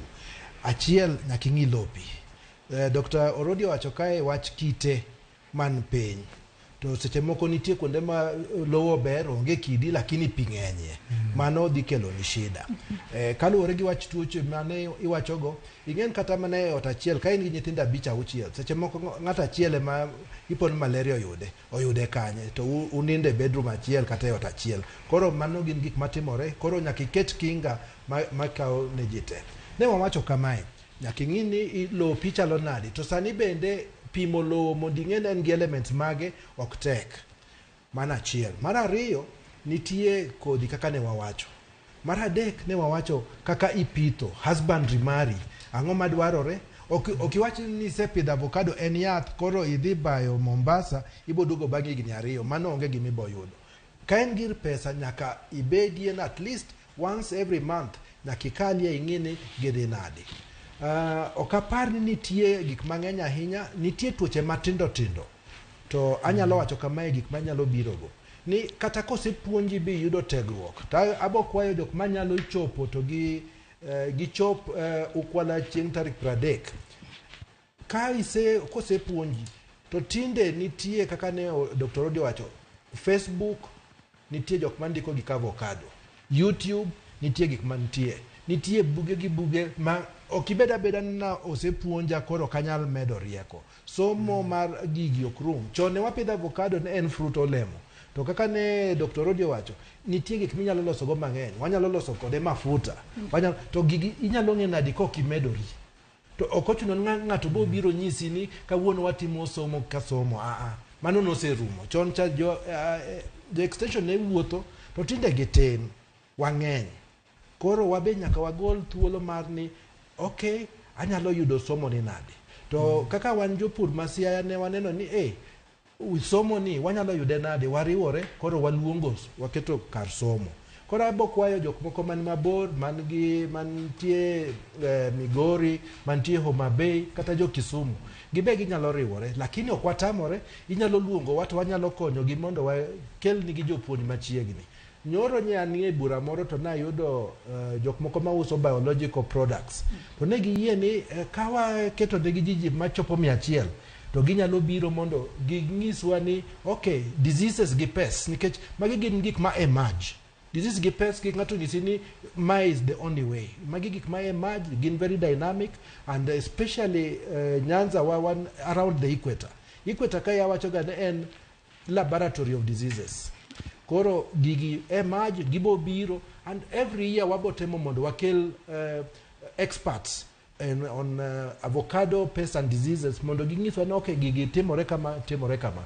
To ne wawacho earlier on ni training marwa bo bedo guided by Professor Oloki Sinyo, nen classmate mara, to obo biro kanyo wach diseases go ong'eyo, wach soils ong'eyo.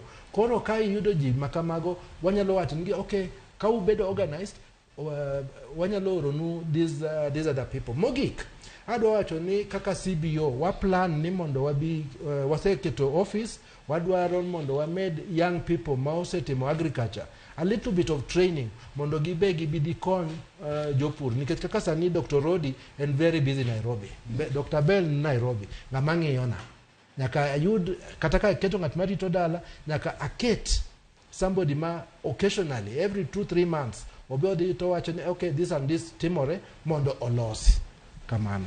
Nyaka sani koro wang'eni jopur mar avocado kose nitiere penjo ma bo nitie penjo ma jandhiwa openjo openjo ndo nwang' kodhi nade. Yes. Taparo ni nitie migawo moro mochak mar avocado exporters ma Kenya, to gi enlist ji counties duto mapidho avocado, to jo Homa Bay county ok aneno ka gin gi any group mobed enlisted e migawo no. Jo Kisii ni kanyo, jo Nyamira ni kanyo, jo Siaya ni kanyo, jo Kisumu ni kanyo, jo Homa Bay onge. Koro gima dawach ni jandhiwa en ni mondo tem ogo milome ni jowetene manyalo pidho avocado mondo gi form group.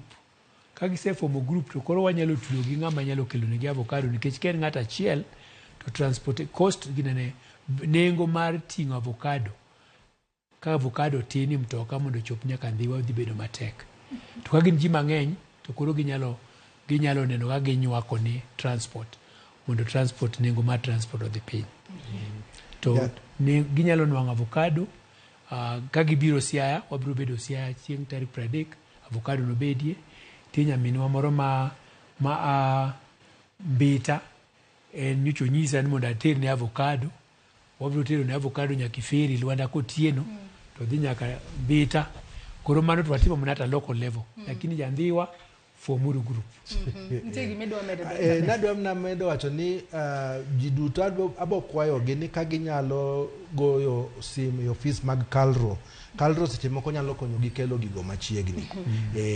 To bo chuno ndi ni nyaka gidonjre e bura mar avocado growers and exporters mondo gibe ging'i gik matimore, kaeto ka gidwaro gik moko kaka kodhi, kaka yath, kaka training, to ginyalo post kanyo to yudo yo mikonyo gigo e yo mayot. To machielo bende nitie migawo moro masani ni counties te iluongo ni Floka mar jo climate.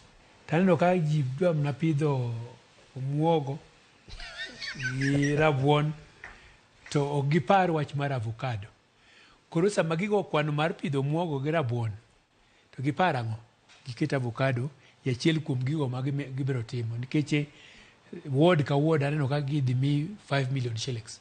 Milion 5 go ka ginyalo loso go nursery achiel i sub county nyalo konyo. Koro mano jopur mani gweng' mani grube mag Floka go ka ginyalo organize mondo gibed gi nurseries at the sub county level nyalo konyo. Anno kodong gi dakika 9 kende to watieko twak mar okinyi makawuono. To konyal tiko twak kapok walose gino mabende romo mabende jalup jatend piny Kenya Rigathi Gachagua obedo godo kod jopur mar avocado mano e pare makare mano chieng' tich ariyo jumani. Kama bende no wacho ne jod bura no both kuom ne puodho mano pen chike machugo chenro mar chulo usuru mano kokalo e mbui mano mar e-teams mazani dwaro ni jopur otigodo gino ma jopur mar avocado sebedo ka kwedo matamra gi nono. Dr. Bell kachako kodi ang'o momiyo chenro makama jopur mar avocado osebedo ka kwede? Joyce, gima duong' en ni chakre telo ma wan goni obi, jo piny osebedo ka winjo ni omed taxes. To adier seche moko inyalo wacho ni taxes omed ba ngima obedo matek ahinya. Koro ji oluor. Giluor ni ka okel e-teams no to odumbi mipidho, gwendi mipidho, avocado ni mipidho, mago duto idhi keto taxes. Kane bed ni owena anawuon nane manatelo to dinatemo mondo ayud yore duto manyalo kawo go taxes indirectly. Ji oluoro timo direct taxes. Kata kamano sani oseket ni ji botimo taxes. Gima duong' en ni ka garama ni mag maisha oidho koni, to nyaka iti gi wi obwongo ni mondo ing'iye ni ere kaka nyalo yudo yuto machulo kata ka chulo tax to okatimo ang'o, okapodho.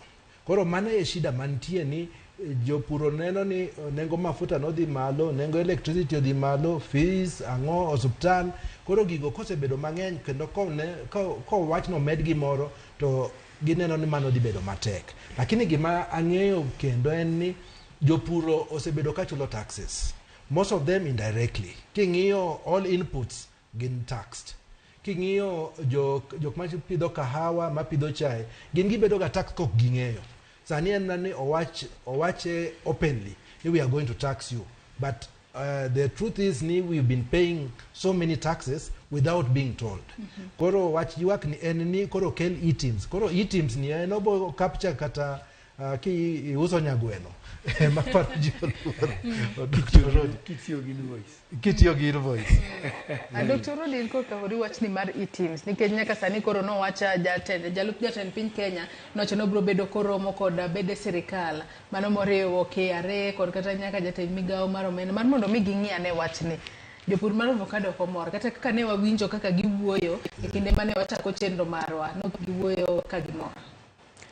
Aparo ni gima duong' monego watem puonjore en mondo wang'e to jogo manwatero i bunge tich mane gidhi tiyo kanyo, nikech kiwinjo wabunge mane ne wuoyo gi jo avocado ma Central Province ne giwacho ni gik mane ondigo ok ne gisomo to ne gimor ka gigo kura ka gikalo ang'o, ka gikalo chik mar ng'ado osuru.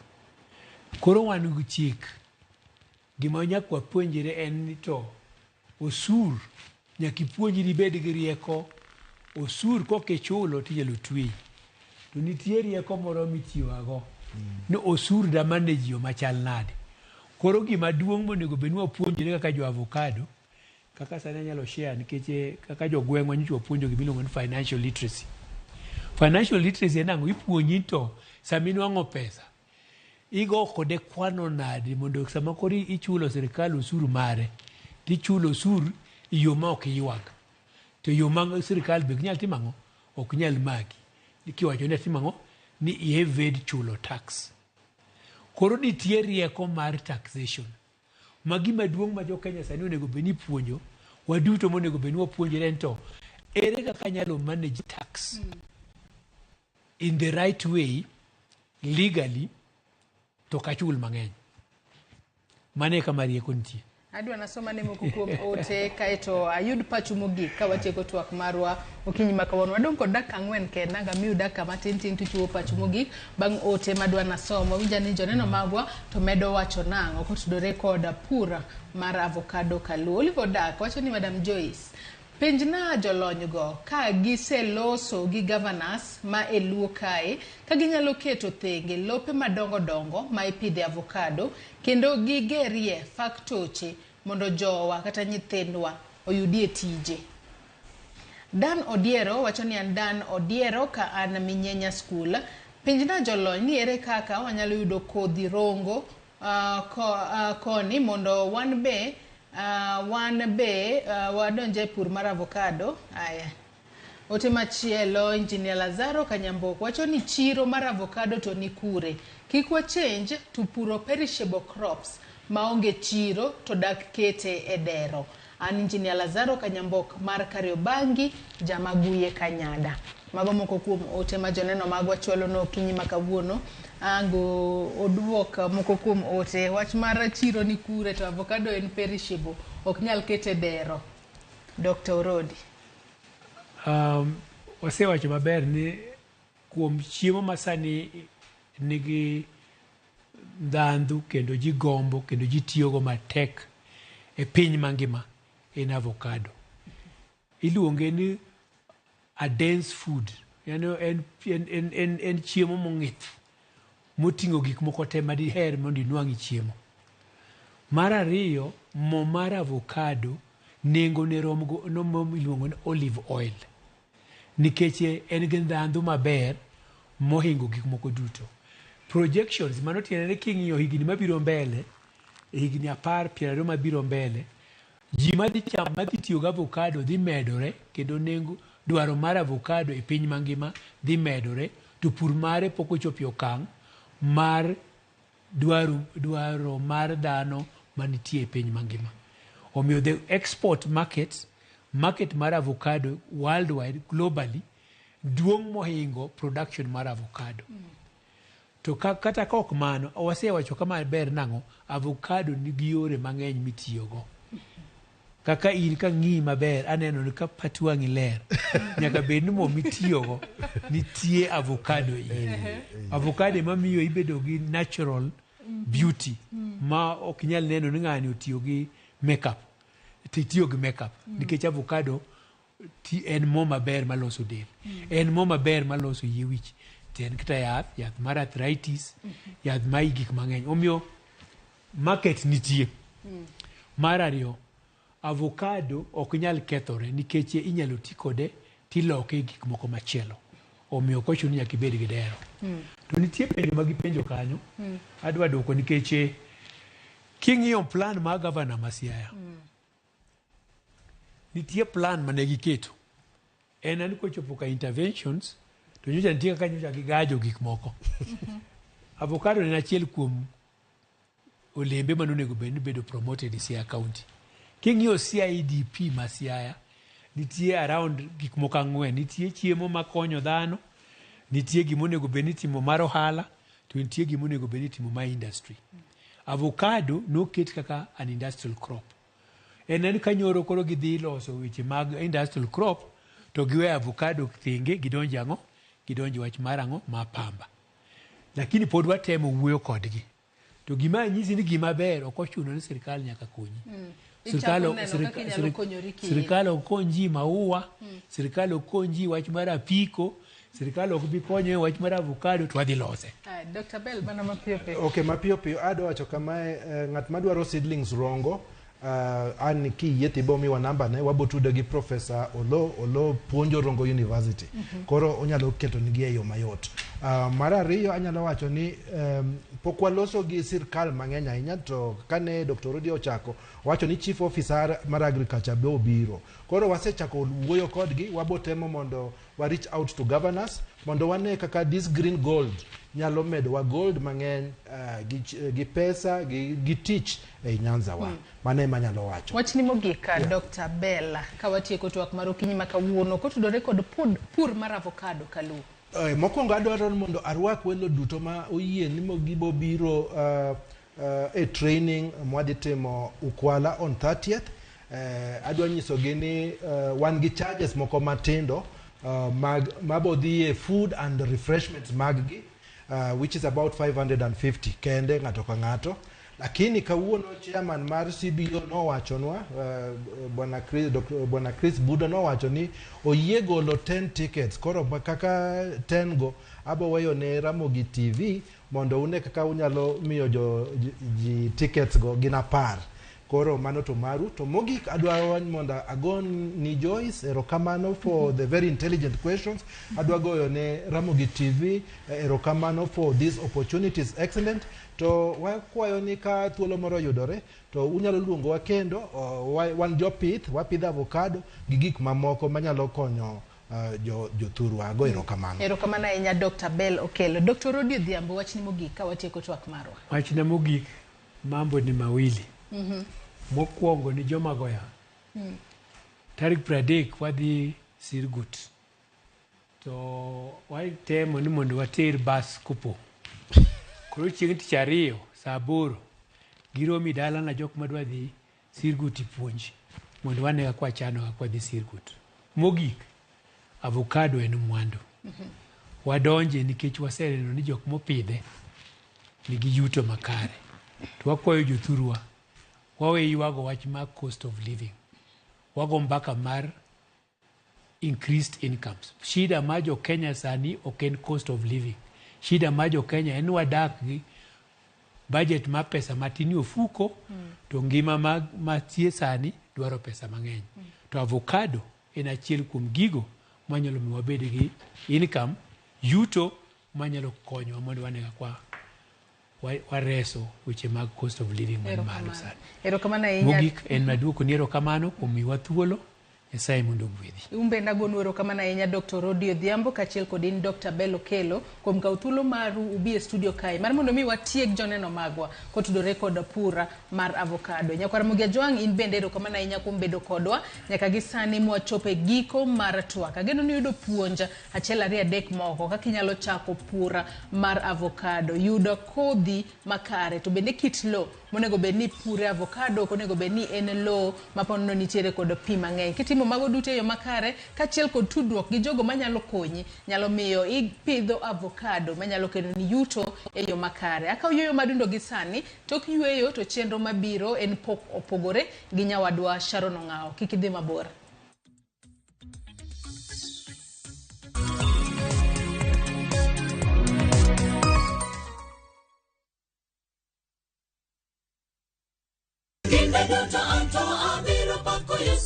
Gi ng'wono mar Nyasaye manyisore e ngimawa kinde ka kinde. Ber ka waduoko ne erokamano kod pak. Ma watimo sabato ka sabato chakre saa 2 mar okinyi.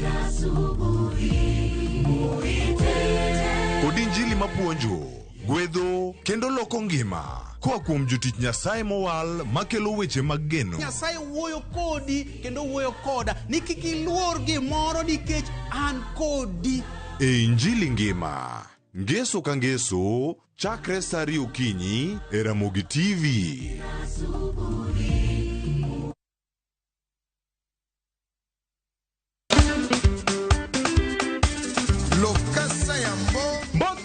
Malamu lungani Ninja the Entertainer. Lungai DJ Smollett le principal de la rumba.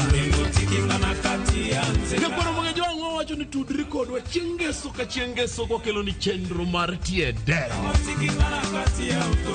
Chakre saa 11 nyaka saa 1 odhiambo. Kuma okelo ni thum mobedo piny motimo edro. To ye kanye bakin jangolo mar juma. Nyakwar Ramogi Ajwang' kumotingo Madilu system, kumotingo Zaiko Lagalaga, kumotingo Joski Kiambukute. Yeso bangeso wangisi nango. See you there. Una aventure ngobo Chris.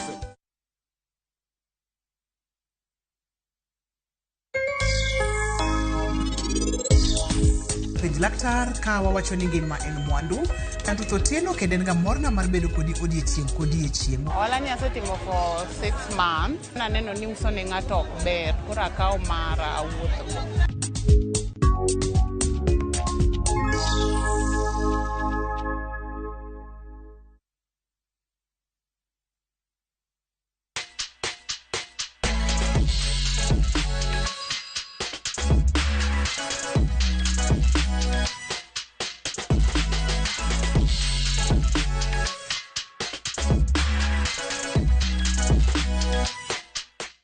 Machiegni chenro mar pok opogore inyalo nyiso Nyakwar Ramogi Ajwang' nyingi ng'a ang'o mitimo. An iluonga ni Alex Oyer ajasembo kise Ramba Siaya to bore ka adak Kitengela. Alex wacho ni bore Nairobi ka itimo tiegruok samoro ni Nyakwar Ramogi Ajwang' makia gin tiegruok magi mabendi chiwo. Pok to opogore adier. Ka en kama watemo bende watiego nyaka rowerni moko be kanyo choa school to gidwaro kama ginyalo kete tiendgi.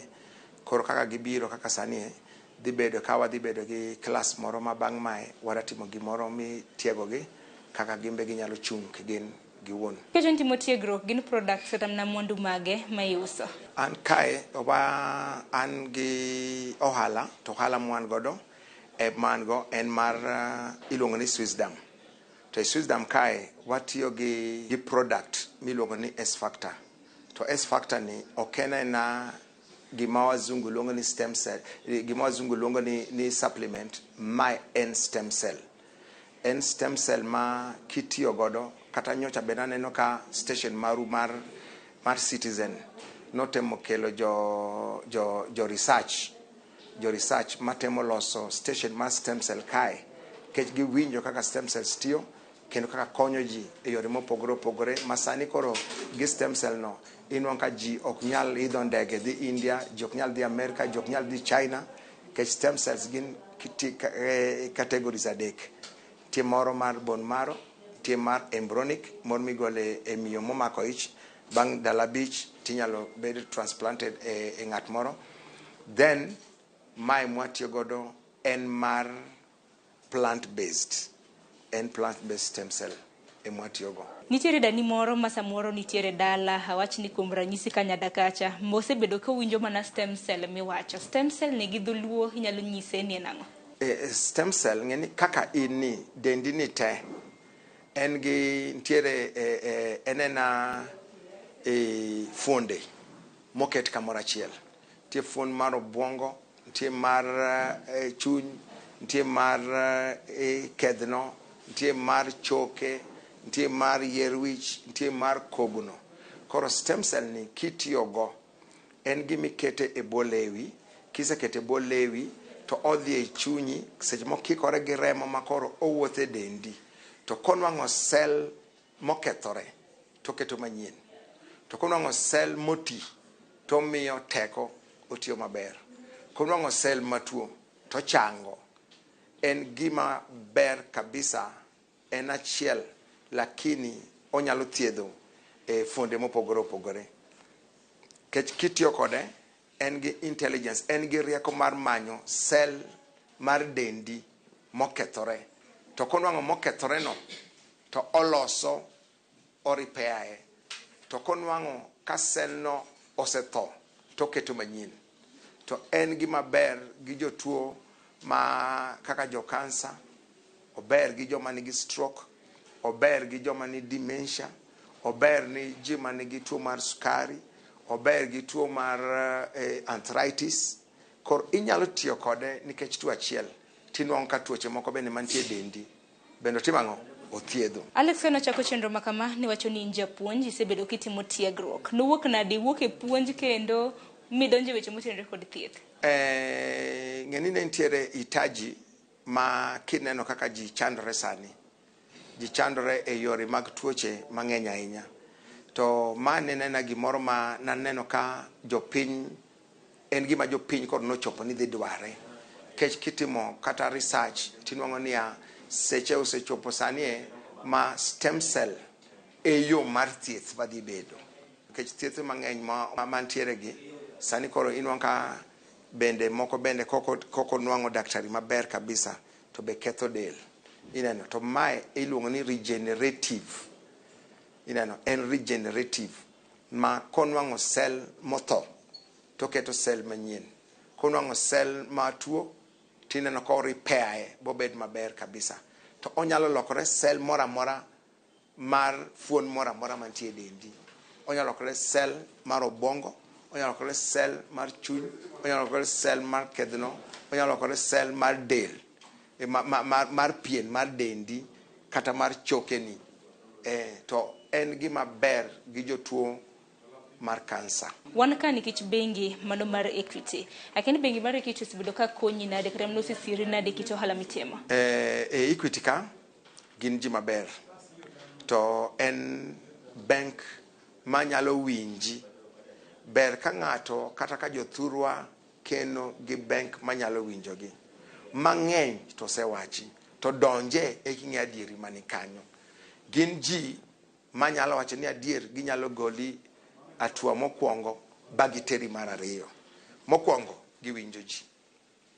Mar ariyo kichako gimi japuonj mapuonji kaka i-balance bugegi, kaka itimo expenditure mari, obedo kaka supervisor mari. To gin ji mabe winji maber kendo ginyalo miyo bidongori e yo moro mayot kabisa. Dibedi bengi mar Equity osebedo ka miyo ohala. Samoro nyise nyakor Mgajwang' wuodhi gi bengi mar Equity osebedo nade? Ya gisetimo kamano, to kata magi miya bende ok gidwaga gimoro ma iluongo na di security. Por ka gikawga kuma, akaw mana ji ariyo moko bende dhi ketna chuona kogno kanyo, to weche dhi adhiya maber.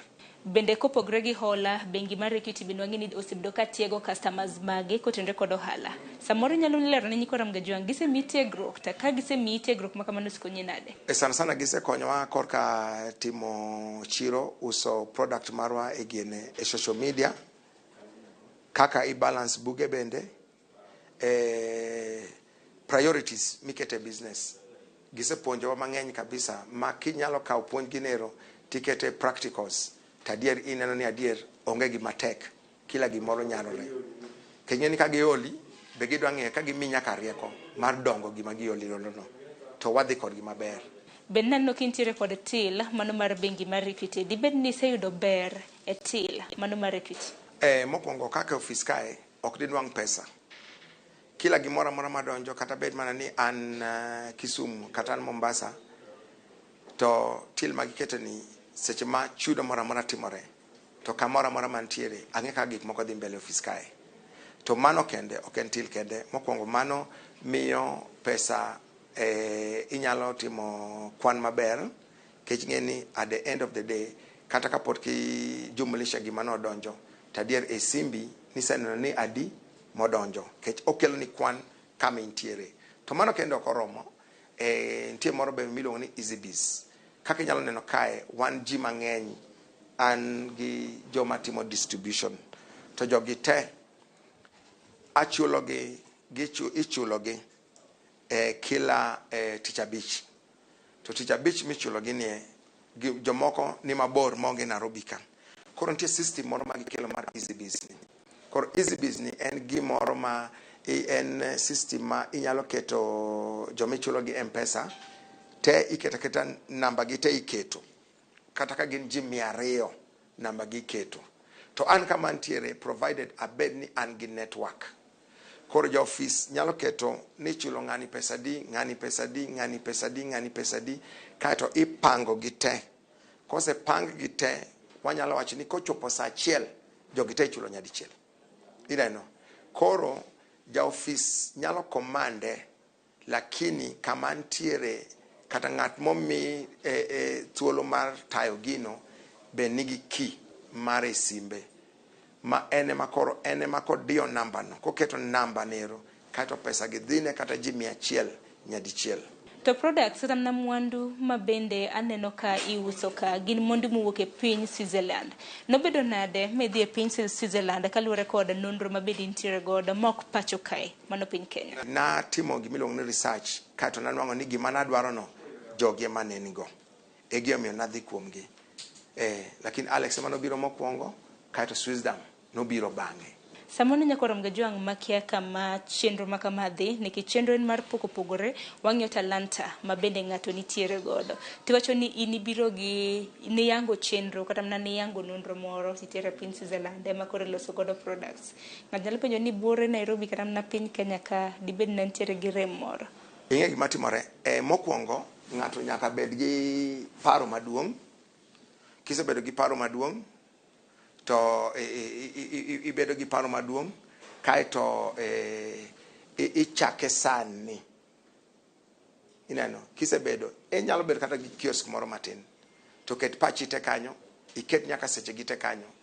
Tibonen mana ka gini be timang'o kadongo. Koro, kaka nwachako, nabedo gi paro maduong', tachako matin, tachako sani. Enena gimoro niya, you think big, you start small, but start now. Okay, procrastinate ni na chak kiny ok chopga.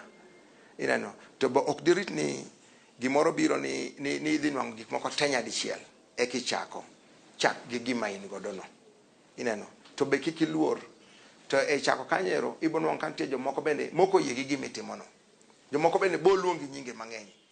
To yo mono mana man disapproving joma ineno nyalo criticize en mana niya ibedo ka ing'iyo gol kamidhieno. Bang'e gimitimono ema bo wuoyo negi mond ging'e adier ni kara ng'ani gima ni ichayoni bo mako gene yo odhi maber. Pacho ka wantiere kod Kemri sibedo katimo nonro mago mag weche motenre kod thieth. Dibed ni dhi ka Kemri bende icholo negi nonro makama koso nang'o? Ing'e gima ne timore, oknina nyocha be kano ka Kemri bende biro katemo loso bedo gi stem cell center ma Kenya kae, lakini ng'eni seche moko gik moko ma itimo gi serikal nyalo mana chako tich gimoro higni 15 to en gima jopiny dware sani. Ng'eni sani inwang' ka jotuo mang'eny Kenya kae dhi mana India, dhi mana oko, lakini dhi oko nero en pesa mang'eny. Koro gima gidhi ne oko chande en kasani. Bone marrow cha ginyalo tiyo gi plant based, embryonic cha stem cell ginyalo tiyo gi plant based. To plant based mar stem cell matiyo maber maseng'eyo ka chiewo nyaka jo stroke en iluongo ni en S factor.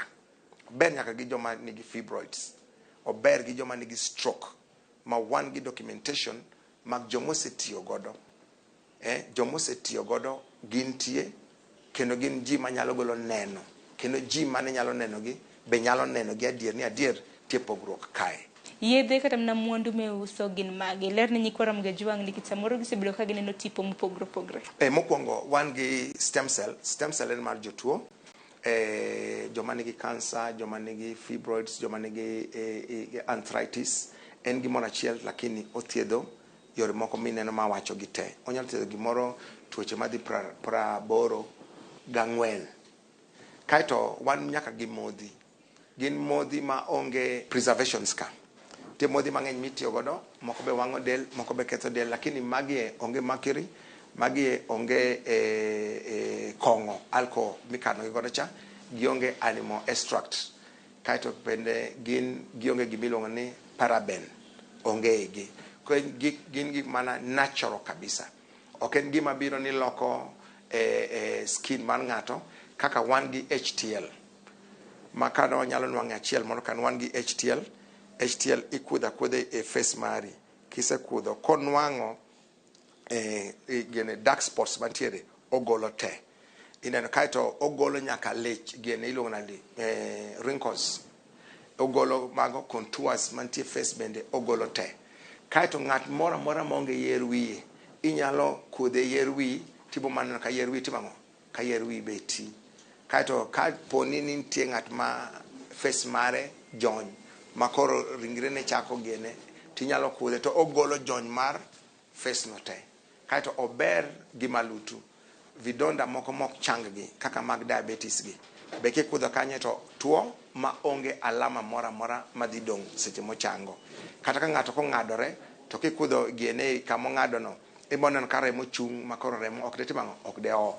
Ineno en gima ber kabisa.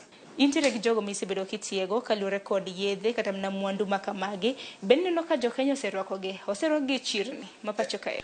Noachako higa mar 22 tarik 30 dwe mar 10 kama noachake gini. To waneno ka odhi maber kodwa, to bende kaka watemo mondo watim sales kuonde mopogore, lakini watemo kata wadhi donjo osiptande, makata nyocha ne wadhi Bagathi, watieko Bagathi, wadhi Kisumu tarik 6 dwe mwantiere dwe mar 3 ni. Ne wan Kisumu, watimo gibilongo ni CME, Continuous Medical Education. Kaito tarik 21 wadhi bedo Nyando, bekano bende wadhi romo gi daktache, kech en gima kwachopo hospital moro, wadwa ni mondo miwa tuo matek, mawas kanyero, ema daktache otem tiyo godo, otem temo godo yadhni. To ng'eny gi kwasemiyo nafas bagi temo, bang'e giluongo ni gichande notiyo. Ineno, mane ber mare. Kech kwadhi kamoro wadwaro ng'at ma jatuo moewore. Kaito ema wamiyo, bang'e kako wabo wuoyo, kagiseneno kaka gino tiyo. Ne jogo eko ma bende samoro oseyudo chang, ma samoro wengegi na nitiere kod achiedh nade moseyudo chang, testimonies gi dho ngere madiwach kaluwore kod yedhegi kapo neno ni gitiyo kata onge kata ok giti, akeni bende nitiere. Wan gi wan gi joma ne onge yer wich mosedhi nyaka transplant to dagi, lakini sani yer wigi oti. Wan gi joma ochango mang'eny mag fibroids, jo stroke bende wan godo, ma documentations go te wan godo wagene wakano gi in video form ma gin magwa, ok gin gik mwagolo kamoro, gin ji mwang'eyo, ji mabejo moko bong'eyo, ji mwadak godo ma bende waromo kata moko bende nie iye waka. Bende ka endi motelo waneno ka itimo training ni ji mopogore. Training makamagi ore wang'. Atego gi kuom ohala, adwa ni gima ber ng'eni japuonjre nego bet maber molo japuonj. Koro atemo kabisa mondo kata kiny anyalo bet ni ayueyo to jomoko be timo. Koro nyaka atem matek mondo gima timo ni anwang' jomoko be manyalo time. Katime ng'ato achiel tabo ol. Kech sani aneno ka wadhi konde mopogore opogore mag piny, lakini adwaro ni mondo wabed gi ji mang'eny. Maka ng'at moro dhi koni, moro dhi kocha, moro dhi koni, kaito bang'e wabet wach ni wuotho nade. Kech koka timo kamano, to muzigo bo bet mang'eny e wiya. To kapo ni apuonjogi, ba tiegogi, seche madhi koni, joka be dhi koni. Kech ok adwa gimoro ni, for example, kadi malaria moro keta piny, koro ni tich ok tire. Koro seche mangima mana sa miya teko ni, onega bed ni a make sure ni atiego jo mang'eny manyalo timo gino kata moloya.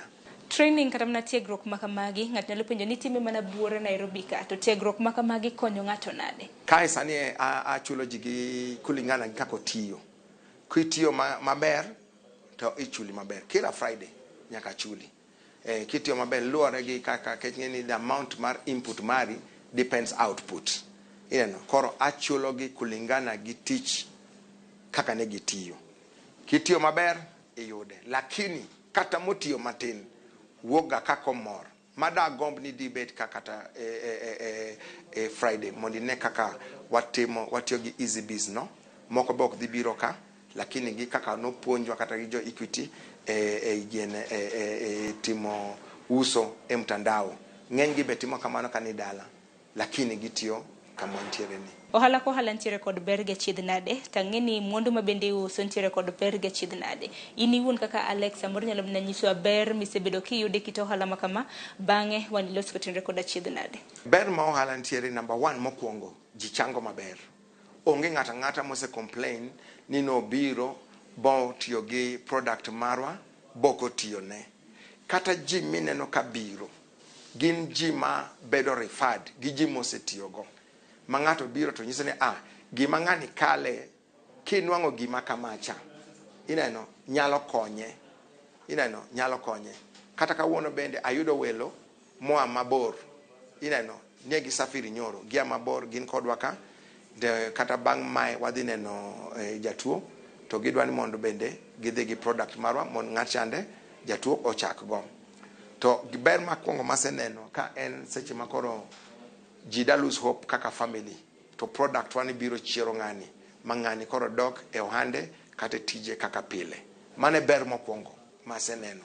Mar ariyo baseneno ka jomoko bende mane angaika ma for example ni ok nonyal chulo ot, ok nonyal tero ntin school mobiro ka with time kaka wa build sani koro ok gikwechi ginyalo nwang'o gimoro ma ginyalo dhi pidho godo joggi, ginyalo tero godo ntin school, ginyalo rwakore maber mangima olokore. Kata moko be wan godo ka makata ka gipenjo makata ka onge to gibo nyisi bege mineno ka gini kae kadi koro gine ber bok dine ka gin kae ochakle mi biro dong ne ko office adich mano kaka en. To mwandu makamagi yudo mane piny Kenya kende koso?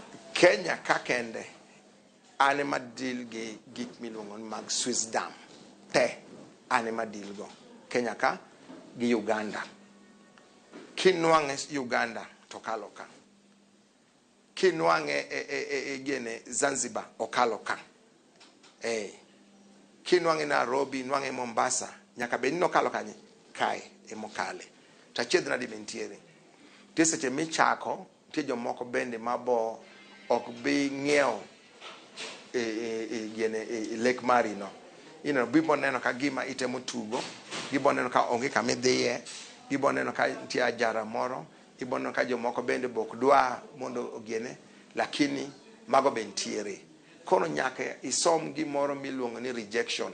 To mano bende gima agone jo Equity kamano, gisepuonjowa kaka handle rejection mar business. Kila kamora mora midhiye ok biye, ji ok biye gimiwacho.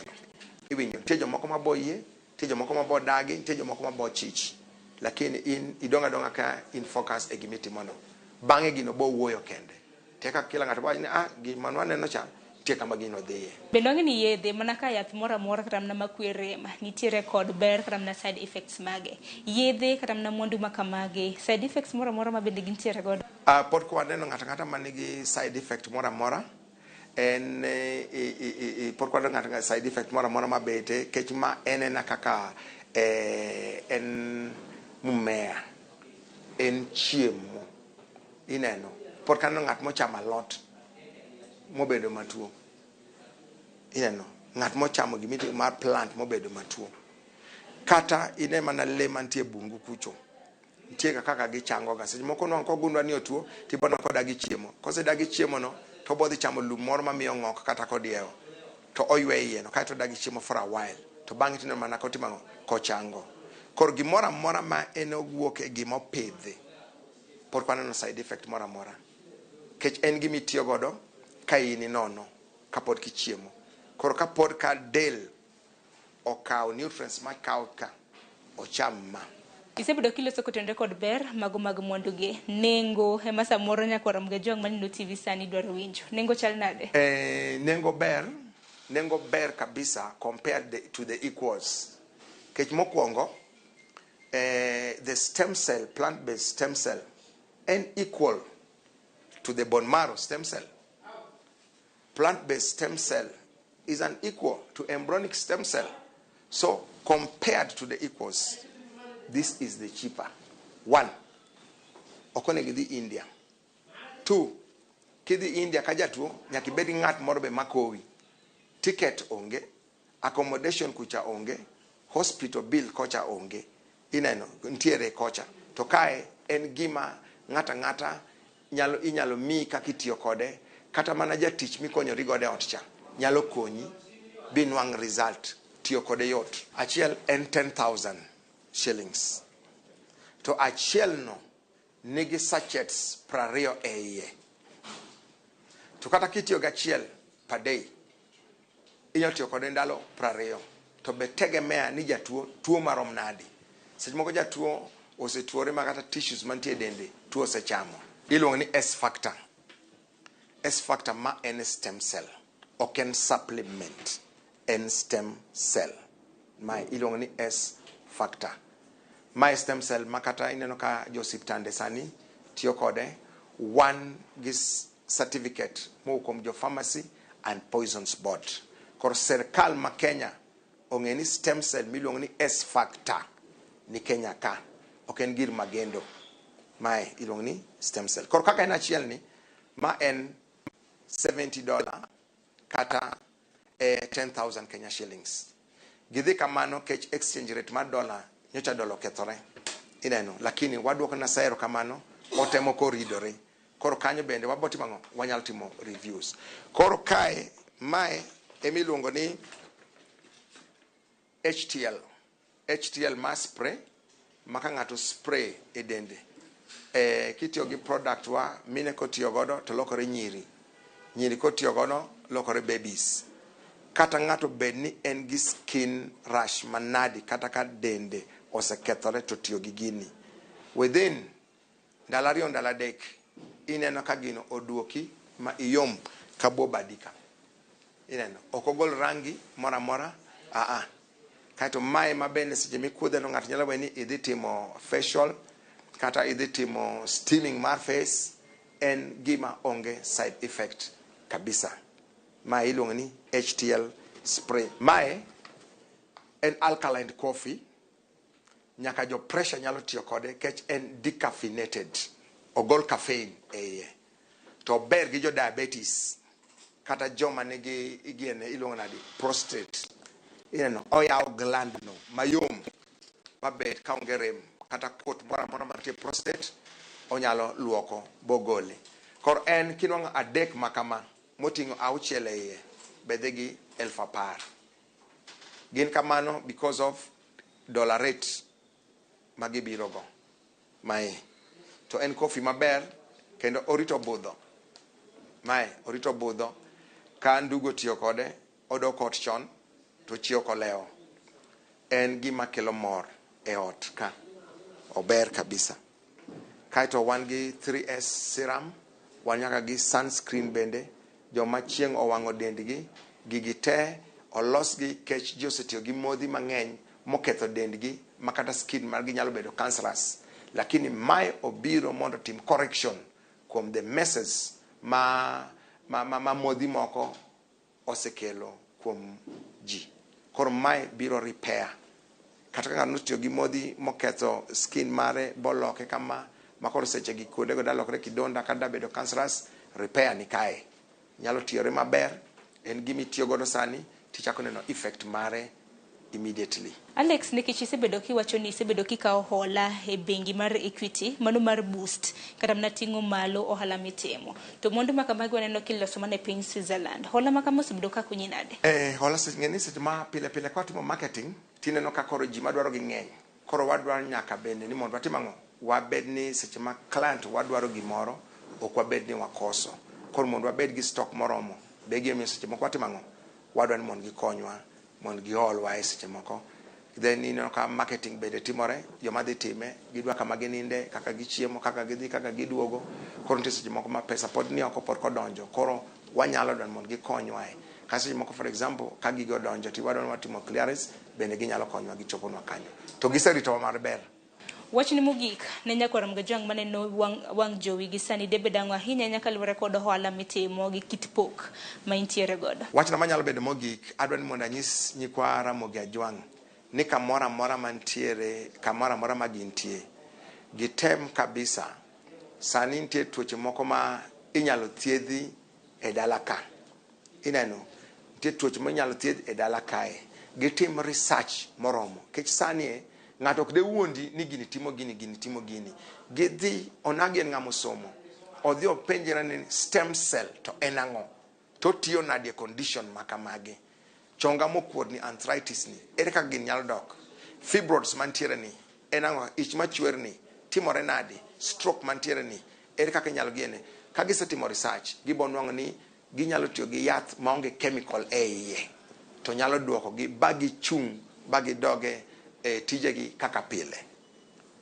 Tada kwayo distributors tadwaro ma onagi mora mora kamora mora mintiere, ibed ni Mombasa, ibed ni Kisumu, ibed ni kamora mora e Kenya ni. Na request kinyalo team koda ineno mondo ibed distributor marwa e location kamintiere. Gini kikbed kata ni rito tich mai minyalo chako godo. Beneni kata midhiero maonge pesa magiene inyalo one thuolo. Kamora mora mintiere inyalo reach kuomwa, kaito wanyalo tiegore, kaito kamintiere no imbi nwang' tich. Ibed ni nitieko school nyoro beber. Inyalo team kodwa, ibed one of our distributors. Tadwaro as many distributors manyalore. To Nyasaye bo konyowa gi kanyo. Kopogore gi mano, mbui bende gino ni ntiere, mbui mage muntiere. Switzerland universal.org mana e mbui marwa, kaito inyalo nwang'wa e namba mar 074083 2824 kata 0720007885. Kanyo tiyudowa. Sasa migocho warwaki. Ibed distributor mara kamora mora watika mora chiel.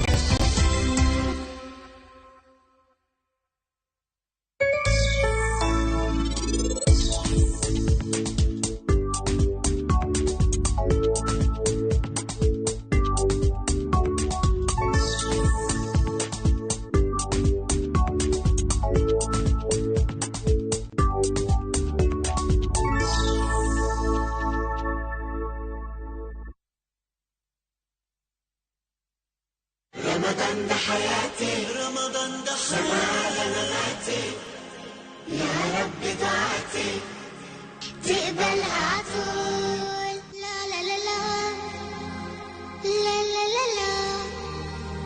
لا لا لا لا لا لا رمضان ده رحمة من ربنا الأعلى بيحل حياتنا.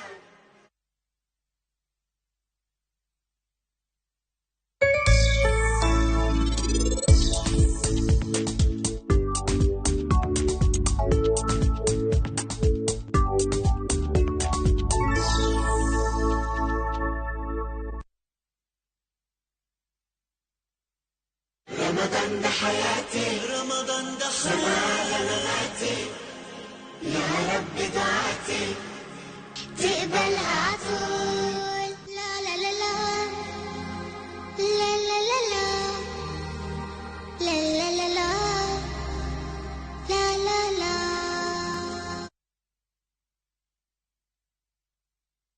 Sasa kwa tao moja tu unaweza pata third party cover for your private motor vehicle valid for 30 days. Say goodbye to expensive motor vehicle insurance. Pata bima kutoka Direct Line Assurance. Kujisajili bonyeza *487#. Weka namba plate ya gari yako, ID namba yako, email address yako na ulipe thao moja tu. And your digital cover will be sent to you instantly. Collect your sticker at your nearest Total service station. Dial *487# upate third party motor insurance valid for 30 days. Pap, ni thao tu.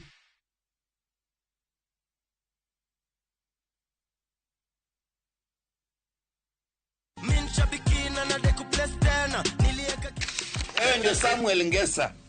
Samuel Ouma Ngesa. Samuel Ouma Ngesa. Yes. Sasa Samuel, mimi niko hapa studio Radio Citizen na najua unanisikiliza. Na unasikiliza kila siku asubuhi. Allah! Kila siku. Sasa wewe uko na kakitu. Wewe uliekelea midweek jackpot? Niliwekelea. Ukawekelea game 11. Yes. Yaani zako 11 zikakubali out of 13. Yes. Manze wewe unajishikia kutoka shabiki.com unapata 248,300 na cheki hiyo unajishikilia. Asante sana.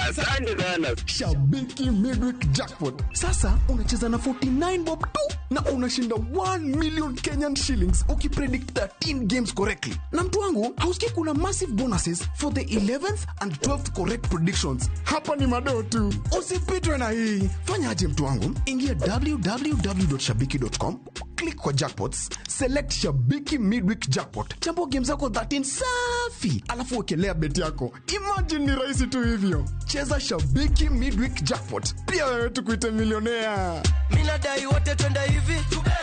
Not for persons under the age of 18. Shabiki.com is authorized and regulated by BCLB license number 587. Ageno ni ano kawiro makeup mangenya hinya. Angadio ni nitiere nyako kae momoria hinya. Introducing Kundali Bhagia in Luo. This is a story of two sisters who lost their father, and in their quest to find their mother in another town, they find love. Anaere inya Prita. Tokendo gimora more wi mora. Enjoy this romantic drama of Kundali Bhagia in Luo on viewsasa.com. Mano bera hinya. Era mit, era odake kindwa.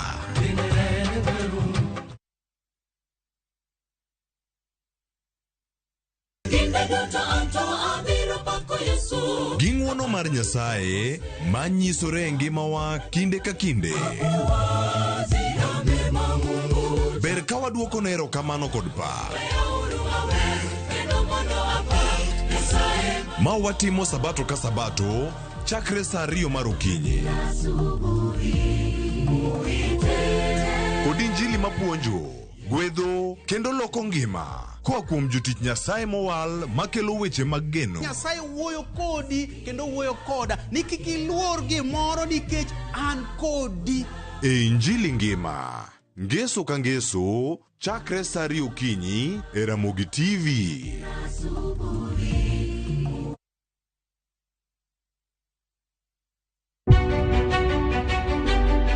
Chakre kinde mosekalo nyaka e chuny ngima ma pile ka pile. Tiprosa dawa iwacho neria marach kendi dwa hewe kendi riambo moingo dawi. Wuoth kodwa sama wanono sigendni mabeyo mag gwengewa. Ng'e ber kod rach, mor kod kuyo ma ng'ato nyalo yudo e wuodh ngima. Asai mama. Nasi kwirini okan mama ukicheki lunga gi nying noero. Mama nyisi. Riuri kodwa mondo wane sinema mabeyo ahinya ma owinjore wawinj kendo wamorgo. Kendi ng'eno wono sipi mabeyo lakini nitie kuma kete mami. Winam Cinema, Jumapil saa 2:15 otieno kod saa 4 otieno. Kik bai.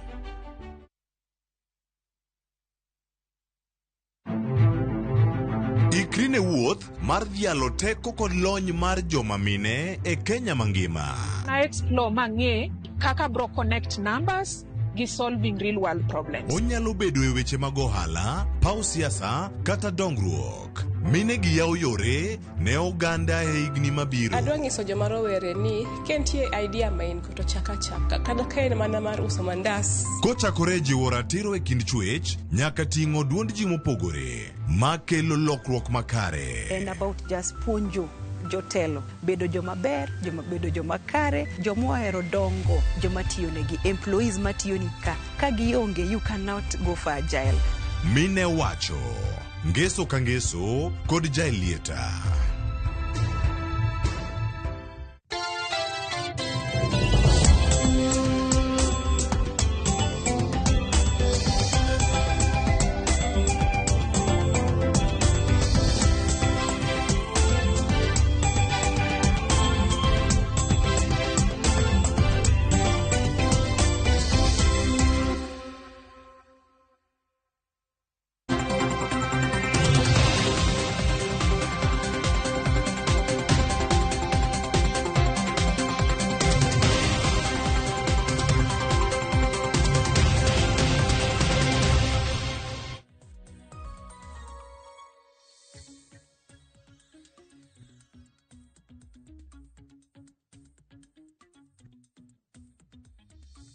Nyakorom gojang dakika na pagang'wen tok sadek mar okinyi machiegni ma en chenro mar mbaka oromo. Abro bido kata ye chenro ni chakre chal mar fuambo nyake twake chenro mar mbaka oromo. Nyinga Sharon Ongao. Abro bido kachako gi chal mar fuambo nyakorom gojang weche mabende waluni du chieng makawuono.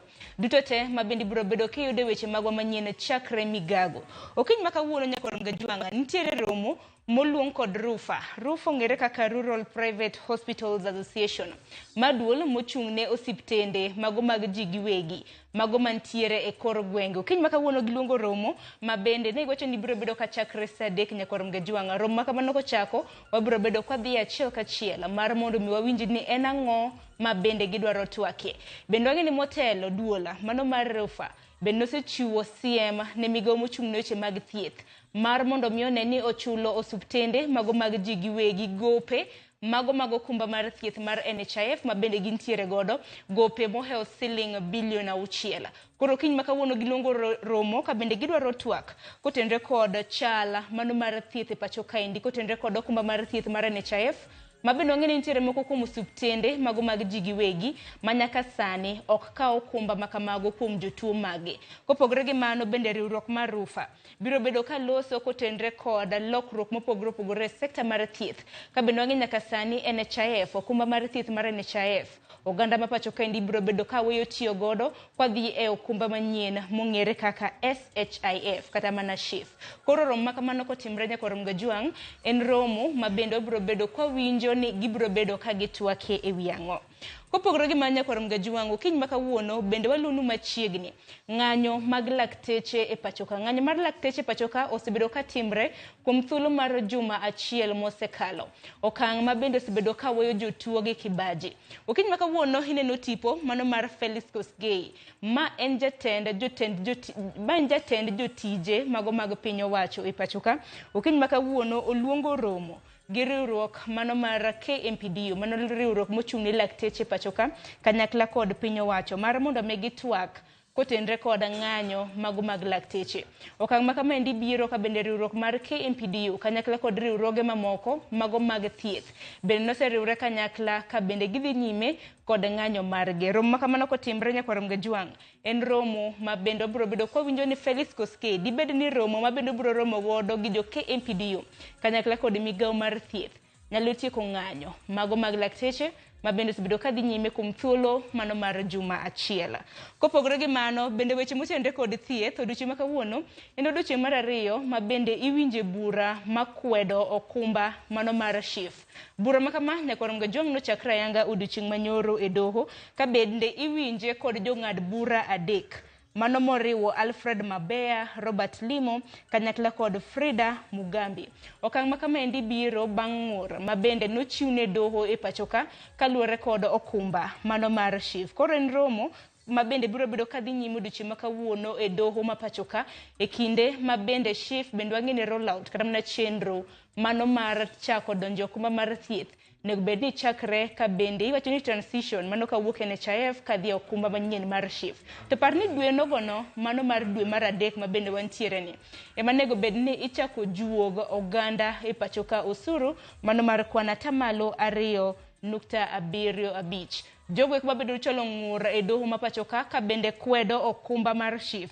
Oriwo jal mong'ere kaka Joseph Enoch Aura kanyakla kod riwruoge mopogore opogore mag thieth mano moriwo KMPDU kanyakla kod mano mong'ere kaka Union of Kenyan Civil Servants. Gikwedo okumba mano mar shif kaluwore kod giwacho ni kidieny ma bende koro idwa kete ok oluwore kod pend chike ma pachoka. Ka nyalo paro jatend migawo mochung' weche mag thieth osebedo ka wacho ni ka bende ji dare okumba mar NHIF kadhi e shif, jogo ma bende ok bi yudo okumba mar shif ok bi bed ka ichune gi thieth. Mano giwacho ni ok otenre kod pend chike ma pachoka.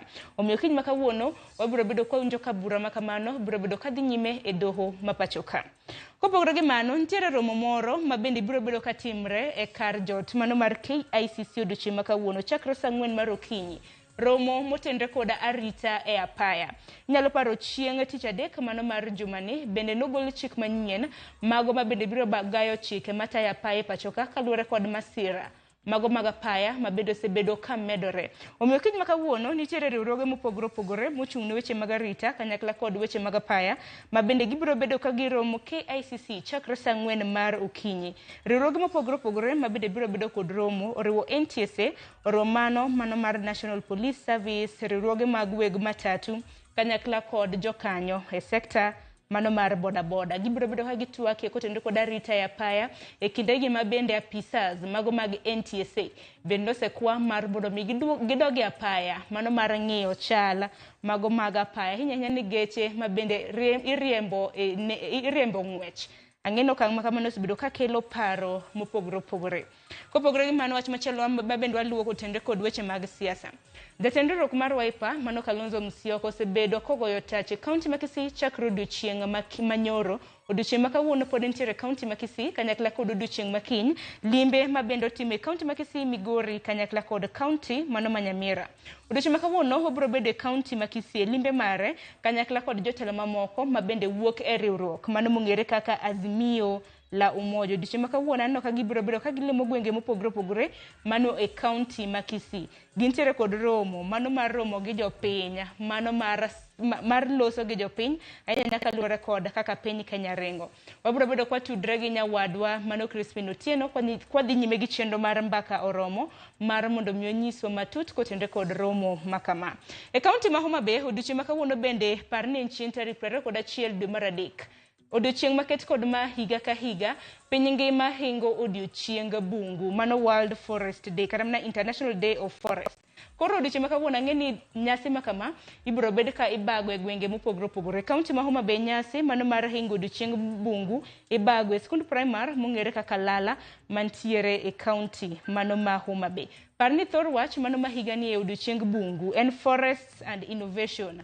Mano bungu gi dongruok. Koro wanene wapidho yiende nyakorom gajwang' mar mondo mi wamed kwana mago mag yiende ma bende nitiere e alwora marwa. Atiek gi kaunti mano ma Siaya. E kaunti ma Siaya bende obiro bedo kwa luwo weche motenre kod chal mar arita ahinya chiro mano ma oyude ma yudore Rarieda. Ka bende odiochieng' ma kawuono jod bura mano mar Rarieda Otiende Amolo bende biro bedo ka limo chiro mano mong'ere kaka oyude. Inyalo paro chiro makama ema bende nitiere obila ma bende nonege chiro makama nyakorom gajwang' juma mokalo e kinde ma bende nitimo apedha mago mag kuong' maricho. Odiochieng' ma kawuono aneno kanyo ka Otiende Amolo jaod bura mano mar Rarieda bende biro bedo ka pogo checks mago mag CDF mane skund primar mano ma Sylvester Madianya. Kopogore gi mano nyakorom gajwang' obiro bedo kolimo chiro mano ma uyude mano mar ng'iyo chal mano mar arita e chiro no. Bang' mano obiro bedo koromo kod jopuonjre mawuok Mahaya TTI. Koro magi gin weche ma bende waluoni machiegni nyakorom gajwang'. Yiena mar mon miatieke gi kanyo weche ma bende biro bedo katimre kwa dhi nyime gi chenro mar mbaka oromo. Wabiro bedo kwa tudre gi jofwambo magwa achiel kachiel mar mondo mi ginyiswa ni chal e gweng' ma gintiere to chal nade. Dakika en 22 tok sadek Weko yo matin abigi twak e chenro mar mbaka oromo. Kiny makawuono wang'yo chal mano mar piny Kenya. Wadwaro ng'yo kidienje mopogore opogore ng'anyo mag lakteche e kinde mamoko. Kik idhi mabor.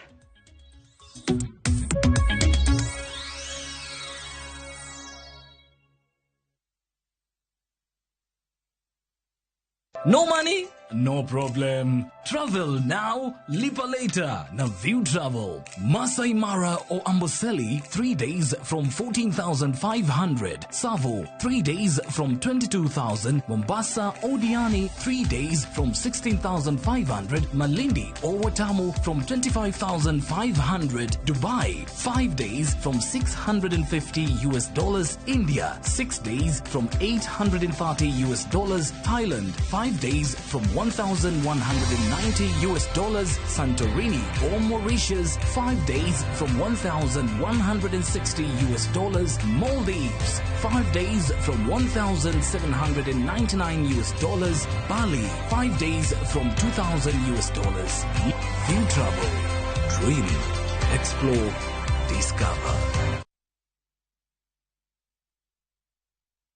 Sasa kwa tao moja tu unaweza pata third party cover for your private motor vehicle valid for 30 days. Say goodbye to expensive motor vehicle insurance. Pata bima kutoka Direct Line Assurance. Kujisajili bonyeza *487#. Weka namba plate ya gari yako, ID namba yako, email address yako na ulipe thao moja tu. And your digital cover will be sent to you instantly. Collect your sticker at your nearest Total service station. Dial *487# upate third party motor insurance valid for 30 days. Pap, ni thao tu.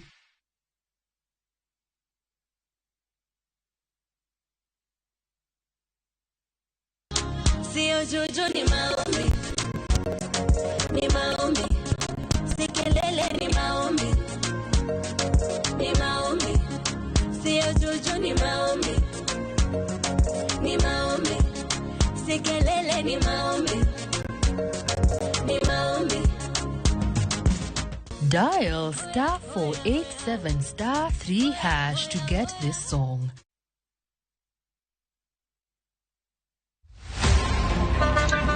Baya tuanze kulipa kadi sasa. Na kadi ni cashless. Umesema tunaweka pale? Na kwa ile namba. Mimi niko na cash. Nisaidie hiyo do na namba yako ya simu. Na kusoti. Kain jawuoth mar matatu e safar machiegni kata mabor. Non kendo yang ni chulo fare mari kokalo e yor mbui. Non ane ka yudo receipt mari e simbi. Kama sira ujuki kendo idwaro ni ochuli gi kambi mar okumba. Receipt mari kata digital receipt eneno mari ma ibiro golo. Kain wuon matatu dwarore kokalo kuom okumba mari mondo ibed gi yore mag chudo kokalo e lony manyasani. Mondo matatu mari oyud okumba. Mambo ni digital. Tudri gi jal ma uso okumba mondo ing'e mathoth.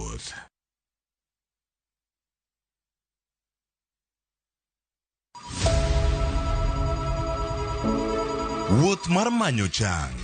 Wawuoth e piny mar thieth kokalo e wang' jogo mosedake. Thieth sani nitie Kenya ka, dakteche nitie, masinde nigo mwanyalo thiedhi michangi. Kata ibed jachiw thieth, kata mana jalno madwa ng'eyo gik matimore e sekta mar thieth.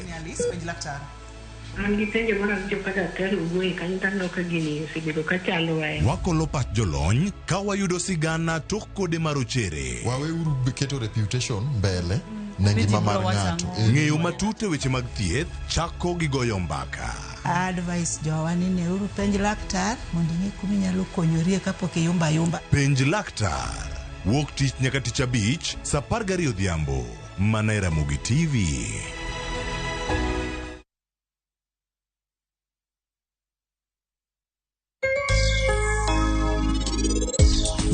Ohandwane kaka wasewero to wakelo wakete to wawang'e. Koro wawang'e wabiro use rate achiel nikech challenges bedo ni moro nitie moko miwaro malo, nitie moko miwaro piny. Bookkeeping na bro konyi ng'e cost mar gik minyiewo kod output mondo koreka ing'e ni nyalo use pesa di. Ohala gi mwandu en gima ber. Ohala pile pile dhi gi mwandu. Ma ka ng'ama timo ohala to onge mwandu to mano ng'ama ok jo ohala. Mano ng'ama rawe ohala.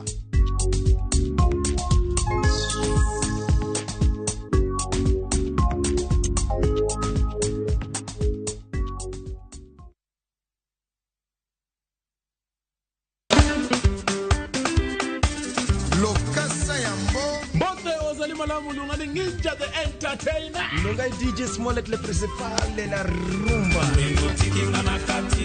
Nekoro mwenye wangu wacho ni tudri kodwa chengeso ka chengeso kwa kelo ni chenro martie dera. Chakreso paga chiel nyaka sa achiel odhiambo. Kuma okelo ni thumbo bedo piny motimo edro. To ye kanye bak njangolo mar juma. Nekoro mwenye wangu kumotigo madino system, kumotigo za ikona galanga, kumotigo Joski Kiambukute. See you there.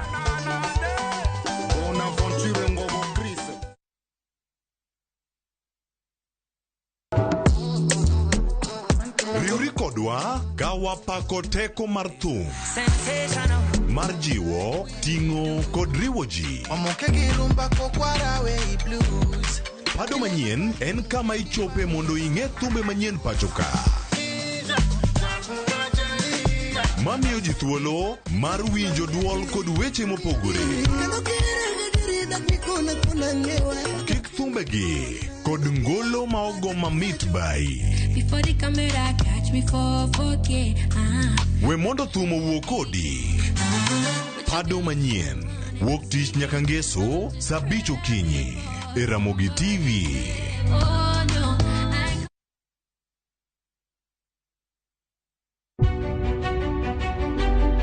Chakre kinde mosekalo nyaka e chuny ngima ma pile ka pile. Tiprosa dawa iwacho neria marach kendi dwa hewe kendi riambo moingo dawi. Wuoth kodwa sama wanono sigendni mabeyo mag gwengewa. Ng'e ber kod rach, mor kod kuyo ma ng'ato nyalo yudo e wuodh ngima. Asai mama. Nasi kwirini okan mama ukiche kilunga gi nyingno ero. Mama nyisi. Riuri kodwa mondo wane sinema mabeyo ahinya ma uwinjore wawinj kendo wamorgo. Kendi ng'eno wono sipi mabeyo lakini ntie kumakete mami. Winam Cinema Jumapil saa 2:15 otieno kod saa 4 otieno. Kik bai.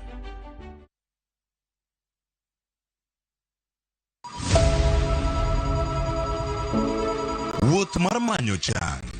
Wawuoth e piny mar thieth kokalo e wang' jogo mosedake. Thieth sani nitie Kenya ka, dakteche nitie, masinde nigo mwanyalo thiedhi michangi. Kata ibed jachiw thieth, kata mana jalno madwa ng'eyo gik matimore e sekta mar thieth.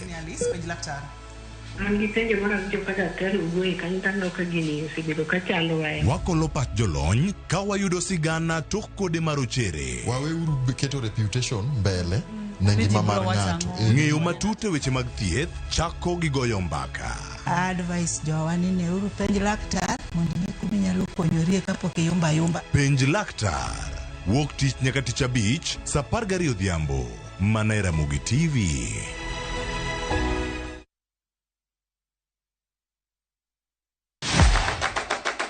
Chenro mami thuolo mokwongo mar neno kendo winjo gik motimore e paw tuke. Anyisi ni mpira yeteka eri mokalo e paw tuke. Kochakore gi weche mamulo chuny nyaka mago mamulo pach ji.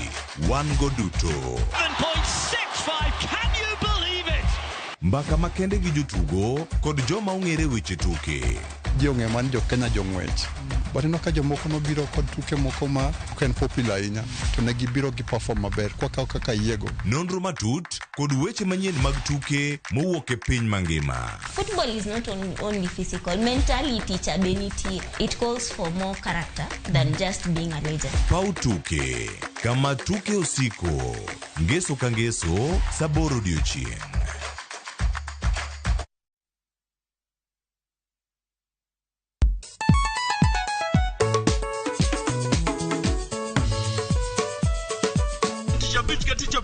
Kochakore saa 4 wakelo ni ngoma mobedo piny design makare. Ramogi TV biro kanyakla kachiel kod Ramogi Radio kama bende stima riwore kod P. Yawanya wauntie kikubed mabor nyaka Ramogi nikech kai e kuma yudo gik mamit kabisa e Ramogi Night this. Okange gimoro ta winjo. Roma ni Ninja the tena wacho maintain your position. Idhi udakanyo kika fire gudi. Local instrumental. Wawacho ni kete manaka. Ticha Beach ka Ticha Beach, Sangwen Otieno.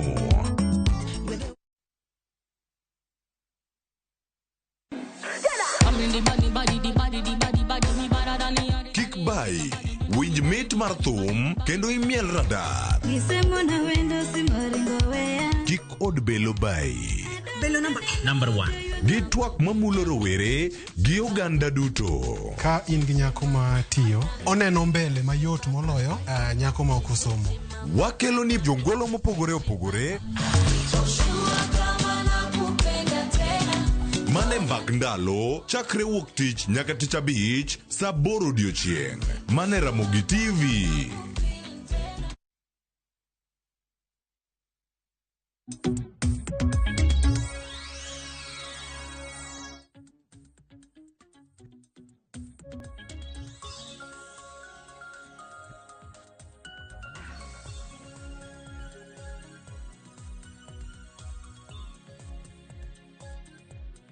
Nyakorongo jang dakika en 33 tok saa 3 mar okinyi. Kamoro amora mintiere machiegni ma en twak e chenro mar mbaka oromo.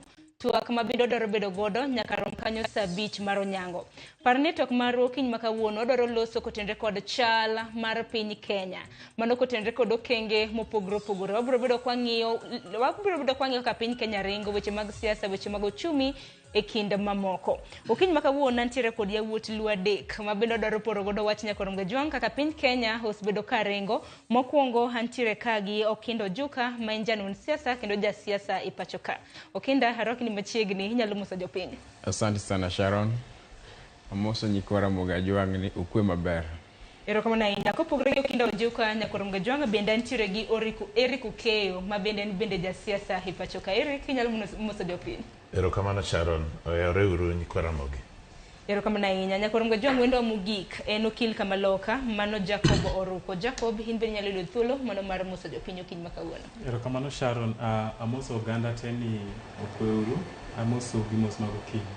Erokamano ahinya. Nyakorongo jwang mage welo ma bende wantiere godo ka okinyi ma kawuono odwaro ng'iyo chal mano mar piny Kenya. Kotenre gi chal mar piny Kenya ntiere moko kuom weche ma bende nasekelo ni e chal mano mar fwambo weche ma bende waluo ni okinyi ma kawuono. Adwaro mar mondo mwachaka na gi ng'anyo mago mag lakteche, ng'anyo mosebedo ka timre kuom thuolo mano mar juma achiel.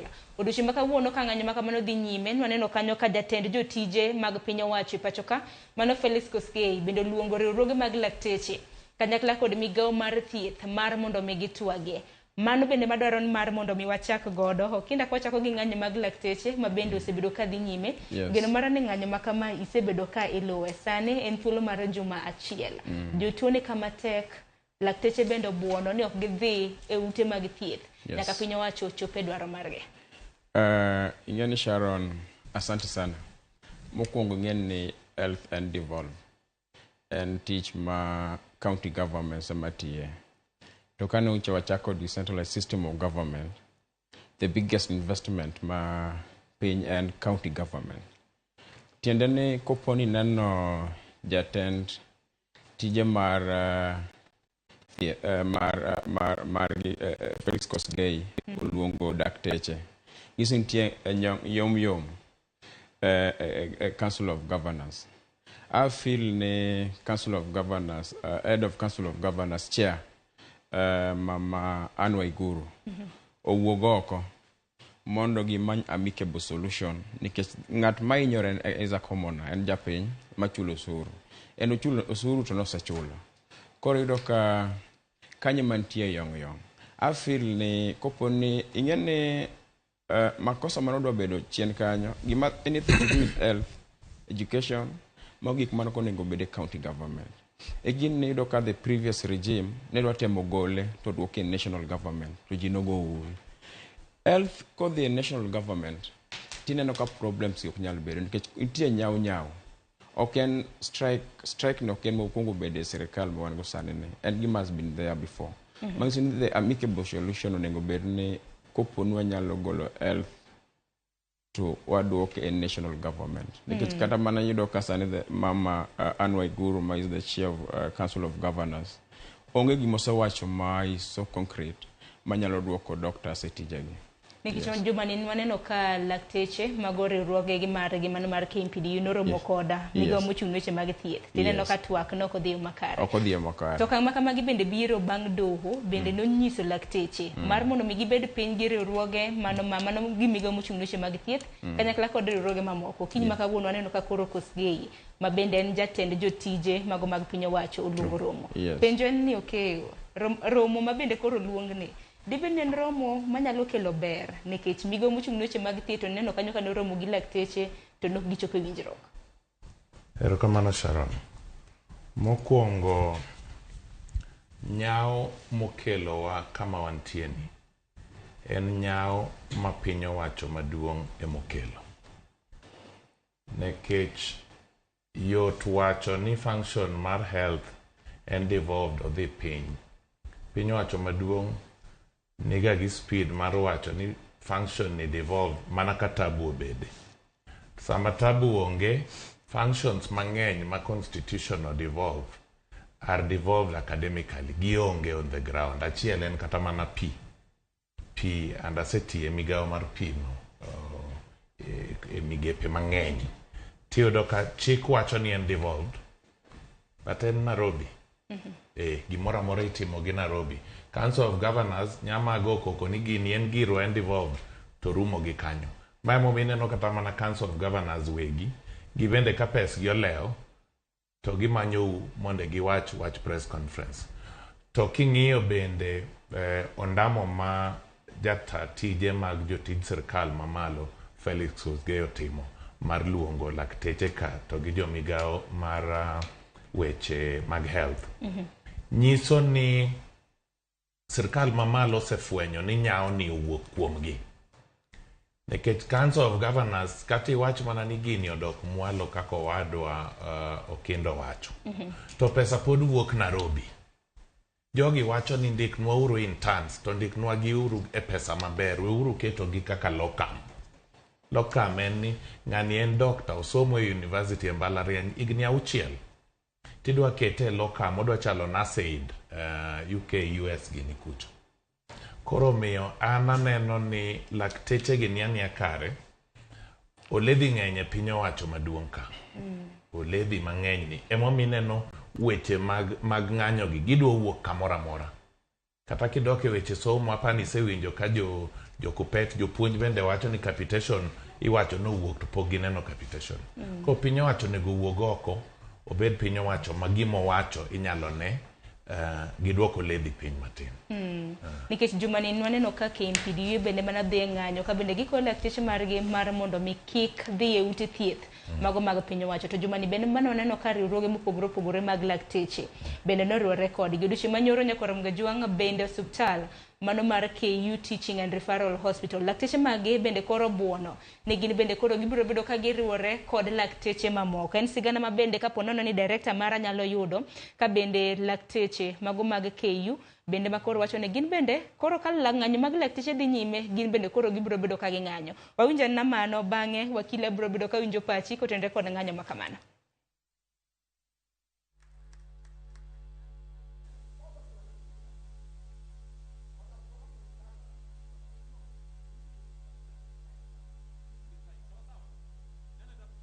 After we leave meeting our members, we'll proceed to meet the management and tell them that we need the CBA finalized and signed.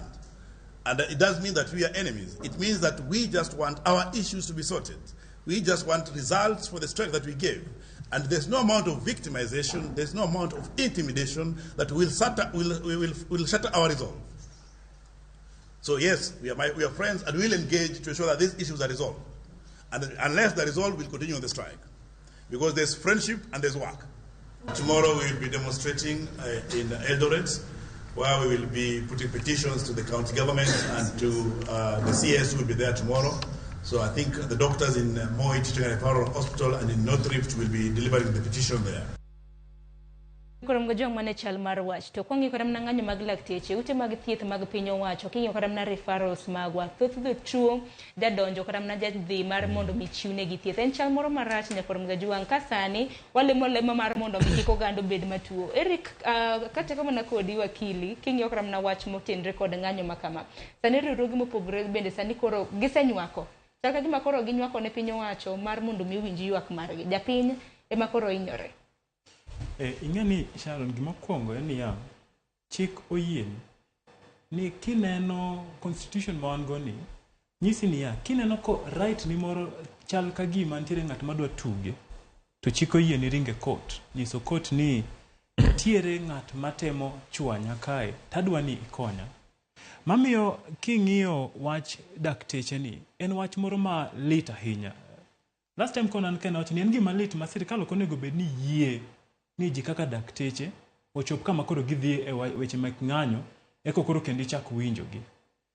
Ko ang'iyo wach dakteche ni to en mbaka en sigana ma wach ne bor nikech mokwongo wang'iyo 2017 ne gi ng'anyo for 100 days ko ji ok yud weche thieth ko ne gi ng'anyo for 100 days to gik mane gimanyo ne gin gik ma pod gimanyo kawuono ne gin hiring of new doctors ni ndik ne dakteche moko mondo konywa tich nikech tich dhi ka bedo mang'eny chulwa maber ne giwacho ni kuonde ma watiye miyo kata wan monego bed ni wathiedho ji wadhi bedo matuo kopok wathiedho jogo nikech kaka ritwa kuonde ma watiye ok ber the state of the place of work ne ok ber kero ne gidwaro gimiluongo ni continuous training nikech ko ang'iyo 2017 to 2020 corona nobiro to kendo corona notemo tugo weche mane ok wane ka gima wanyalo bedogo e Kenya kae mamiyo dakteche ne wacho ni med tiegowa mondo watim ang'o mondo wang'e kaka wanyalo thiedho jogi maber to ko biro 2020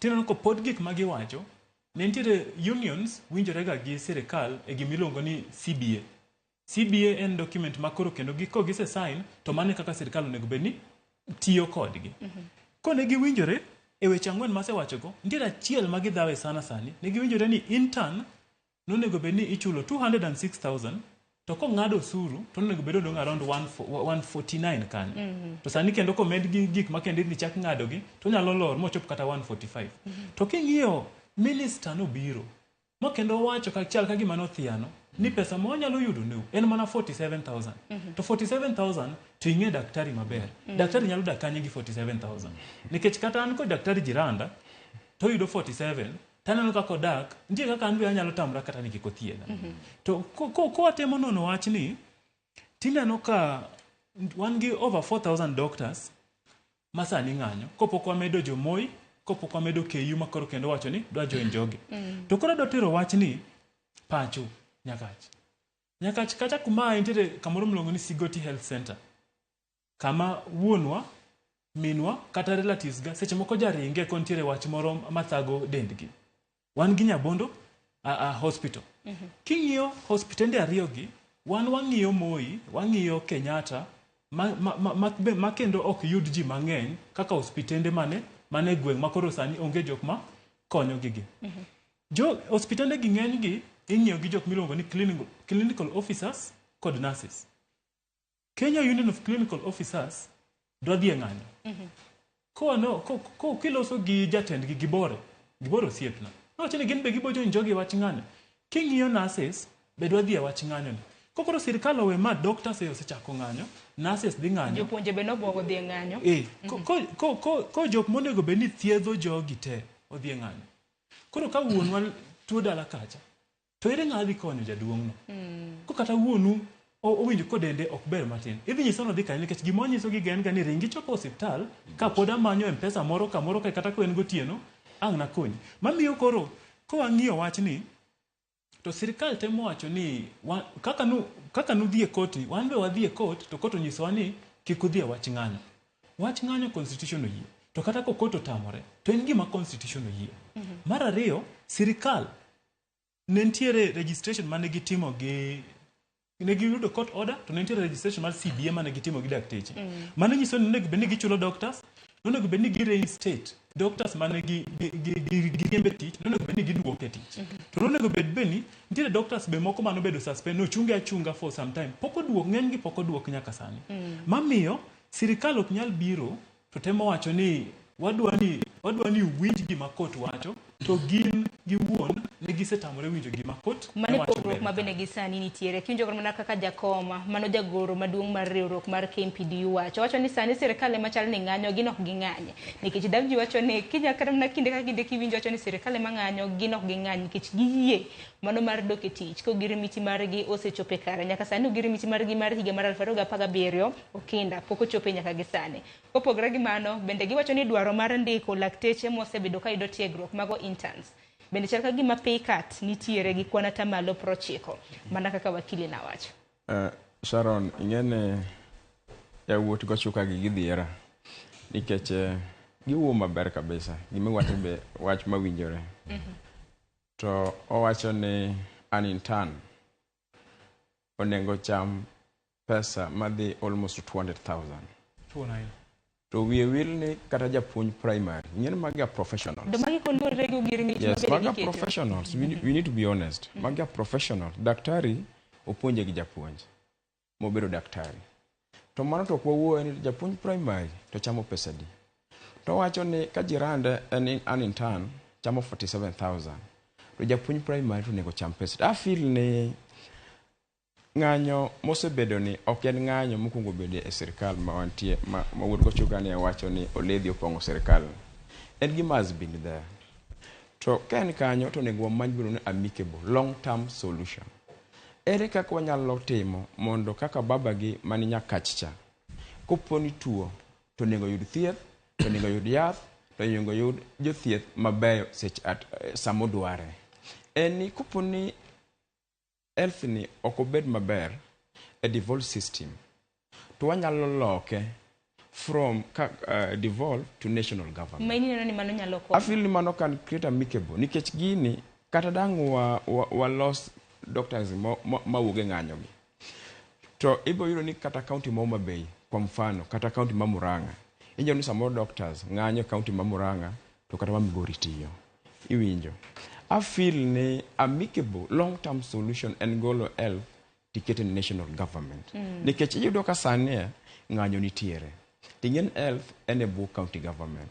Kata mana chair Mama Anwaiguru. Gima osewacho ma japiny dwa winjo kech o represent japiny. Gima japiny dwa winjo kuom Dr. ng'anyo onge. I feel ni kapok wamoke mach keki to has been there. To wamanya ne solution ya wut nyaka. To solution kata mana chiedhe nade mabido sibido ka luoro sekta mar thieth. Geno mara ni bendo dochi maka wuono ka Felix Tosgei jalni ore mabindo telo ne jotije mag piny owacho. Kabiro romo gi lakteche kanyakla koda migawo mochung' weche mag thieth. Gibiro bedo ka gichope winjruok. Par ni doho last week kata mana juma mokalo. Nosenyiso gi mar mondo mi giroma, mar mondo mi ginne kaka ginyalo lalore. To waseneno sekta mar thieth kata mana juma ni kende ka nitiere ga chiedh nade mathoth. Ang'eno dhi loso e weche motende kod okumba mar SHIF manyaka sani nitiere doho. Kopogore gi mano nitiere kod riwruoge mopogore mago mochung' ne ute mag thieth mag ji giwegi. Manyaka sani dwaro mar mondo mi okumba mar NHIF. Ok gidwa mar mondo mi gitigo do kaluore kod gopi. Nitiere ginore mabende ni dwa medo kapoka adhi. Awinjo ka wakilo wacho ni chal gima Felix notemo thiano matin. Felix is an honest man and or represent jo Kenya e jotije man malo. Ipani ka joko lanore kacha to wacho ni ing'eni demands kata miwinjo ka wakilo wacho go. Japiny ne pesa gote mago pesa no akum japiny. Kisenyiedho japiny mi mae pesa te. Kata modhi ng'iewo yath odhi golo kure. We need to be realistic. Ma Kenya en achiel kuom pinje manie third world country. Ok inya compare Kenya kata piny machalo kaka United States. Ok inya compare Kenya kata piny machalo kaka Malaysia. Ok nyalre. Kenya en piny ma pod ne wawuotho pod ne wan gadola mang'eny kata mona achien kae. Makinyiso ni kata an intern ocham 250,000. Surely it doesn't make sense. I feel ni kuponi doctors gi some of their leaders gitiyo gi opinzani jo madwan go sirikal ni piny mabe ne wang'e kata mai kako kinda king'e kaka japiny koro weng'e kata mana kaka jasiasa kata mana janon siasa pachoka bende puodho kaka japiny ng'anyo mag lakteche madhi nyime kaluore kod dwaro margi ma bende gidhiro ne piny owacho. ng'anyo ok en gima ber nikech japiny mago kura, japiny machulo ushuru ema hinyore. To kapok waoe mach onego wang'e ang'o mwanyalo timo mondo ng'anyo orum as a long term solution. Kapok waoe nikech kata sani they must go dang sirikal tim. To kata mana in 1 year time, kata in some months time, pod wibiro dhi mana ng'anyo. Mondo wati gini help onego duoke to national government. Yes. Dong warita na romo mabende gibiro bedo godo odiochieng' ma kawuono nyaka Ramgajwang' nikech ng'anyo ma kama osebedo ka dhi nyime kuom thuolo mar juma achiel. Kaka tim mar Ramogi bende wasebedo kwa timo nonro e osiptende mopogore opogore. Waneno kaka jotuo thagre malich. Geno marwa mana ne kwayo kaka japiny en ni ng'anyo ma kama otieki. Kwa kamano wadonjo na kotende kod bura mano mar kwedo SHIF. Ing'eni SHIF bende mane e sekta mar thieth ka bende piny owacho bende chakre dweni wantiere dwe mar adek na nego bende gichako ng'ado wa kwana tamala 2.75 mano mar osara marwa. Kata kamano bura ma kamano nitiere doho no chak winje odiochieng' manyoro ka bende nitiere jogo eko ma bende nodonjo ne piny owacho. Nitiere jal mong'ere kaka Joseph Enoch Aura, jal ma bende na odonjo ne bura mar SHIF ma kamano ka bende dwaro ni doho chunge. Kopogore gi Joseph Enoch Aura bende nitiere riwruoge mago mar KMPDU kanyakla kod mano mar Kenya Union of Kenya Civil Servants.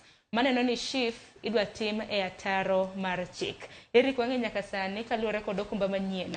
Jinego bende timo transition kawuok e okumba mar NHIF nyaka okumba mano mar SHIF. To kaluwore kod migo mar thieth, gidwaro ni oganda ma pacho ka endi ndikre. Kok indikore okumba manyien mar SHIF to thieth ok ibi yudo. Mago ma jogi eki wacho ni ok otendre kod pend chike mano ma pacho ka. Nyaka sani iwinje kod jong'ad bura adek. Nitiere kanyo jang'ad bura mong'ere kaka Alfred Mabea, nitiere Robert Limo gi Frida Mugambi. In bende winje na pachi kotende kod bura mar kwedo SHIF nikech ok en okang' mokwongo ma bende koro okumba ma kama ikwedo. Sharon erokamano, to mokwongo ka iyie ti imiya nus dakika e wach ma imedo kinda dakika moro achiel duoko cha. E wach mar ng'anyo mar doctors. Yena yie nus dakika eka wuo e wach SHIF. Ing'eni Sharon gimomiyo awacho ni oledhi opong'o piny owacho. Piny owacho wacho weche 15 okinyi kokinyi mopogore gi jotend migepe mopogore kopogore. Nikech ok inyal nyisa ni intern motieko higni 6 e university kasomo mbalariany kadhi e osiptal an guardian mar interns 4 kawuono manyotieko mbalariany masebedo ka rito gi higni 6 ka gin e school. Yudo ka samoro nyithindo gi psychological trauma chando gi nikech giwacho ni I lost a patient today just because I didn't have gloves. Basic things miyo gi lose jogi. To piny owacho achiel ni nyiche wan kodi e bura moro kiwinjo ka koro wago koko nikech piny owacho koni wachul chok dar 30,000. Koro piny owacho achiel ni odwa no chul chok dar 30,000, ochulo polis 20,000, to odwaro no chul intern malaktar mosomo higni 6 40,047. Ting'eni nyaka waluonge kaka en jatend migao mar weche thieth nyadendi Nyakumicha wuoyo ga chaya ne lakteche gi emomiyo kata ka chung kata acho na kata e kot wachacha ni gichung ng'anyo. Ng'ama nyo puonjowa ni kot nyalo wacho achiel tiwacho mopogore pod en na piny owacho achiel ni. Omiya koni en piny owacho mondamo ge tericho kuom gik moko 10 ma gitimo ochiko ni e doho. Gine manya gichako wach mar ni ka kot oda wacho kama tiwinjo ka jalup ker wacho ni judge ema koro wago loko. En koro judge modhi.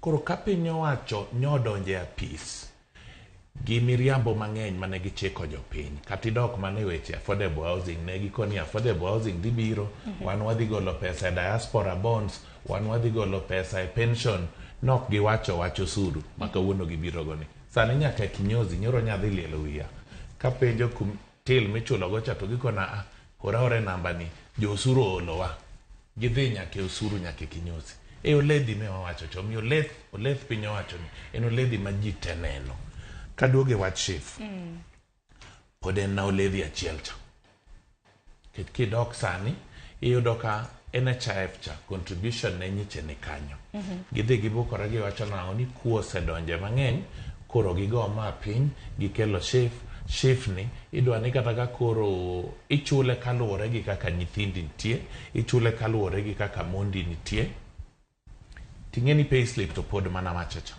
Omiyo ariwora gi jogo manyodhi e doho e kelo wachni nikech wadwaro ni wadoge factory settings, wadog ni to kama ne wantie kar NHIF cha kapok nwadhi e chief.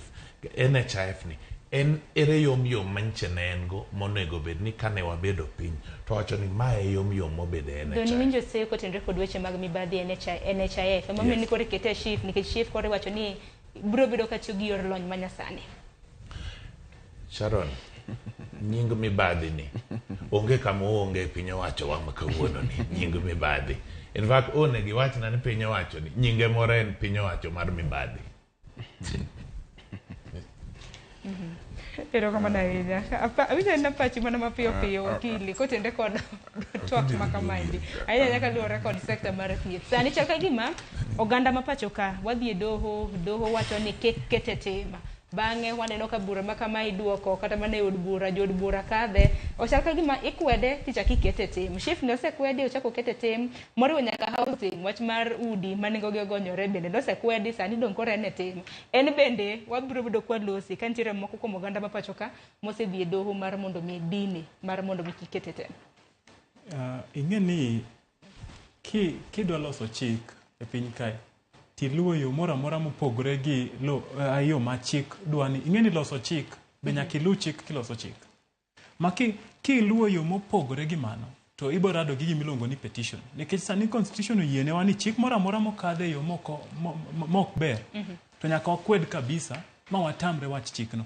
Kowadhi nini chon matin kanyo wantiere gi gimoro maniluongo ni security. Inyalo paro security bill mane kelo weche moko mabe ne ok ber. To ji nodhi e court mochungo sections moko manok becho. Kata chief ni king'iye maber to gima jama ma petition aura panilongo ni aura gima no petition no wacho ni ya king'iyo gima maber to data privacy mar data wa okobedo guaranteed. Nikech ko jogi bro kawo information wa nyaka ginyiswa ni information gi bobedo protected nade according to gimilongo ni data protection. Mano ne en mokwongo. Mar ariyo giwacho ni ya ni ko kibedo registered chief to kibi yudo thieth e public hospital. Mano gin gima onego bed ni iwacho. Nikech kiwacho kamano to discrimination donjo kanyo immediately. Wang'e maber ni nitiere deye man dala kucho. Nitiere jogo modak dala kucho makia kata wach chief ni. Ma mondo mi gibed registered. Moko nyalo bedo kata 10 months kata 2 years kopok obedo registered. To kinyiso gini ok ginyal yudo wach thieth to mano kendo kelo gimiluongo ni dignity issues kendo kelo discrimination. To mopogore gi mano ka doke gimoro matin mano kinde wa just 30 seconds. Nitiere gimoro mano kinde wacho ma is not correct. Mokwongo ing'e ni kowa loso budget to nitiere pesa mimiyo Ministry of Health mondo olos weche capitation mag doctors. Ma ministry ma pok obedo kogolo pesano. Pesano nitie to ministry ok gole. Ok ni pesa onge, pesano nitie. Man is one. Mar ariyo otemo wacho ni onego duok wach nini wach health ni a national government. Mano miriambo nikech king'iyo maber to 2017 jogi nogomo. To gini pod ne nigi jo national government. To jogi nogomo for 100 days. To kone gisegomo for 100 days ne wan gi shida sana. Mar adek mogik ko ang'iyo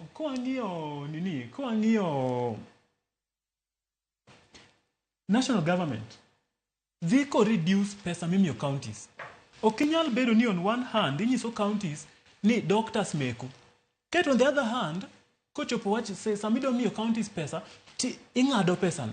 Ket ichako mayo counties tije monego bed ni imiyogi nikech jogo mane loso constitution nong'iyo gini maber ma giwacho niya ko wang'iyo gini maber to ko wawe national government to nitiere kaka ok oti maber emomiyo wakele e county mamiyo koko nyal ti e county to frustration no akuom national government moko wanyalo wacho ni kendo wachak waduoke kuma shida nitie lakini ka duoge wacha awe gi kanyo nikech ing'e ni mabo waduoko onego bed naduong'e ahinya anya duong'o pat wiye makoro kendo ok ber ahinya to wach chief ni ko wang'iye to en gima ber nikech pesa ibiro ng'ad ji to kit kaka inyiswa ni pesano nyalo tiyo en gima ber.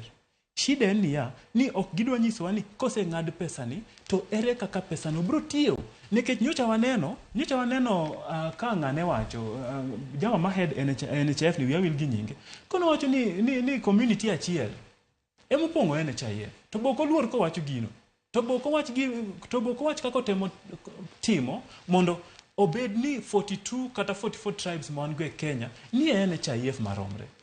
Ok obadhe ni jogi ni jok mang'eny e NHIF gin jo one tribe.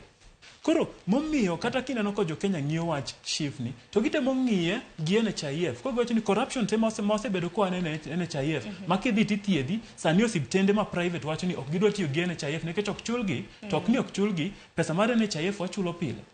Lakini ok chulgi. Koro ichulo NHIF kata shift no kichopo e osiptal to ok dwa thiedhi nikech jogo tamore release pesa to the private hospital. Koro nitiere gik mang'eny sana monego bedni ing'iyo. Lakini petition ni to ne temo ng'iyo ni mokwongo idwa ng'ado ng'ani makoro ok ber.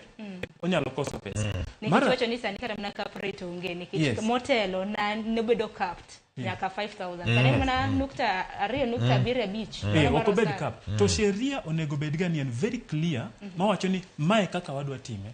Onego gikelnwa ni jogo ma mowetewa manigi disabilities onego shift ni ne wach ni jogi nikech gin gi disabilities wang'ado negi wach thieth marom kamae. Jamano mosebedo gi cancer nikech wang'e ni cancer kodonje e gweng' to ok clear everything. Ng'ano mosebedo gi cancer kata ko en level kata 3 kata 4 wathiedhe nono. Kikelo gik makamagi to kata ng'ada pesa tawacho ni gini nyalo yudo kata ogandawa. Aparo ni chike matayo shift kata mnokumba mar shift ni ema samoro ok oyange yo makare. Gini roma bendo miyo kramna nyaka sani petition associated do achiel kuom gi en ndikruok kaka inyiso ji ni kiwuok NHIF nego beni ndikore shift. Kok ndikore shift ok ibi yudo thieth. Mano koro wacho ni en akwede. Kopogore gi mano kwana tamala 2.75 mana nego beni chako ng'adwa chakre dwe mar adek. Wach makama ni e doho odiochienge mar ariyo odiochieng' makawuono geno maro ni jong'ad bura adek makama biro bedo ka ilo bura makama e yo makare. Okenda nano kikino wiyi ini kino wiyi kata ber kata rach in mari chung mari en mane. Ing'eni joma ng'eny neno to magi osiepena kabisa yawuoth go chokagi to nitie kamoro magi umo. Ing'eni kigo dala tipogo mwandu ting'iyo ni inyarito mwandu machalo nade as per the family. Ineno shift mobiro ni en evolution, en gima nochakore to kunya kete at the top nikech en gima pod dongore. Gima dongore ichak ng'i chakruok tich ne eming'yo ni ere kanyo manyalo rekebisha, ere kanyo manyalo maintain, ere kuma rekebisha, ere kuma maintain. To Sharon, en so unfair mar ka ng'at ma jakenya man gi oweso man malo chulo pesa marom ng'ama ni piny. King'iyo pinje mosedongore kata idhi mana Cuba ma ong'ere ka gi weche mag thieth gi, iyudo ka ng'ama ni piny ok chul pesa marom gi ng'at man malo. Pogruok nyaka bedi. Magi idea mane wakelo. Mar ariyo, dero mar NIF no tuchi gi jo ma lwet gi bith. Mano seyo. Yes, lwet gi bith. To yo minyalo golo go ng'ama lwete bith kutucho dero. To nyaki make. To koki make to kinyalo wacho ni aneni kitucho dero to kineno. Nyaka obro teri e kot. To bisene no ko makram na ng'ata kotendre kod mibadhi hinya kotendre kod mibadhi mabende seyo. Yes. Government timo ber kabisa. Mama ya wacho ni you give me time. Mama ya wacho ni mondo walosi gima nyalo konyo the common man. Wawuok kuom NIF ni to wabire shift. Mondo iwinjo kata kaka wakili wacho. I support him fully. NIF nopongo ganda chiel. To ganda gi be mana jo Kenya. Ok nya wacho ni koro wariembo nikech ni oganda chiel. Wa create yo ma koponi nikech ginene ko biro electronically. Ok en gima biro kaka no biro choncha. I feel ni mondo wami jogi time. Mondo kagi ambo time. Mondo gi organize no gigi. Koro kagi fail from that point kokwanyo bwana we gave you an ample time. Ini dono megi time para mna thulo nyaka karango nikech ginero mabende oganda mapacho ka penjore en kaka idwa chok osuru makamagi en kaka transition makama dwa timore to par nyaka sani ne chaik makore daro dhie shift gintiere kod gope mago siptende mag jigi wegi moheyo siling bilion auchiel mabende poko chul nyaka sani momentere moko kuom siptende mag jigi wegi private hospitals moko accept cards mago mag NHIF bingi umiyo gi accept nikech lwedo mosebedo mabith gi weche mana koriere e NIF omiyo koro ne giluor mondo wakony jakenya mago kurani et ngino kiere ni wadhi NIF wadhi shift ang'ama ni en mago kierego en odwaro thieth osechulo pesa ne onko dhi hospital to odwaro thieth nyaka walosi long term solution. To maka wami jogi time. Ma it's an evolution. En gima grow. Okonya biro at once.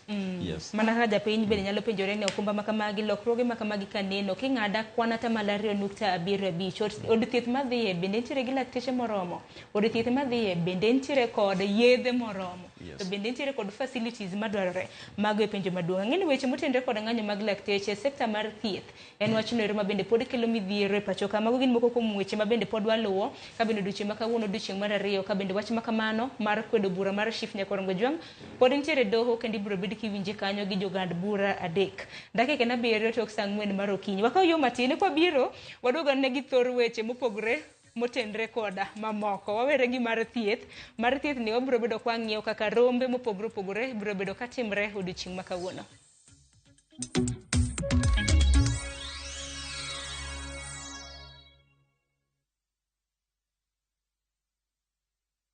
Atakayefunga mwezi wa Ramadhan hali ya kuwa na imani na kutaraji malipo husamehewa yote yaliyotangulia katika madhambi aliyoyafanya. Mwezi wa Ramadhan ni mwezi ambao imeteremshwa ndani yake Qur'an tukufu. Bonyeza *811 272 hash kupata faida za saum kama sikiza tuni yako.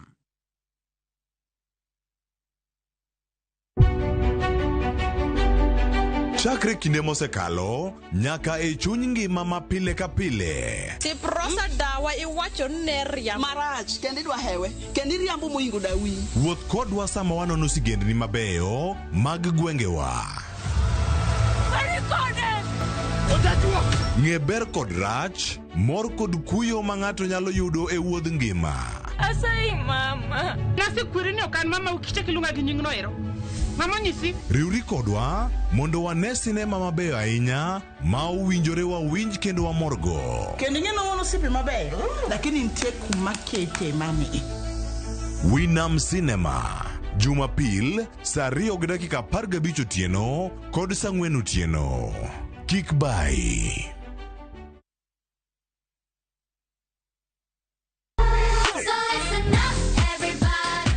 Ikrine piny mopong' gi mor, nyiero gi gik mabeyo ma ok rum. Wagweli mondo ibiri uri kodwa e piny majaberni. Chenro ka chenro nigi puonj gi tugo e yo maber ahinya. Riuri kodwa ngeso ka ngeso, fweny gik mabeyo. Minolep mara en nengo nanga nenore ni ng'eny ngang'. Bedo gi osiepe gi nyalo mar loso gik moko. Nyithindo. Wazazi. Ino ng'ani. Ng'ani tar maka jo Kenya to tenge to ido mogo. Ket alama e kalenda mari nikech rogo mar nyithindo. Tieko juma mari gi mor kod ilo. Chakre saa 3 okinyi mana e RamogiTV.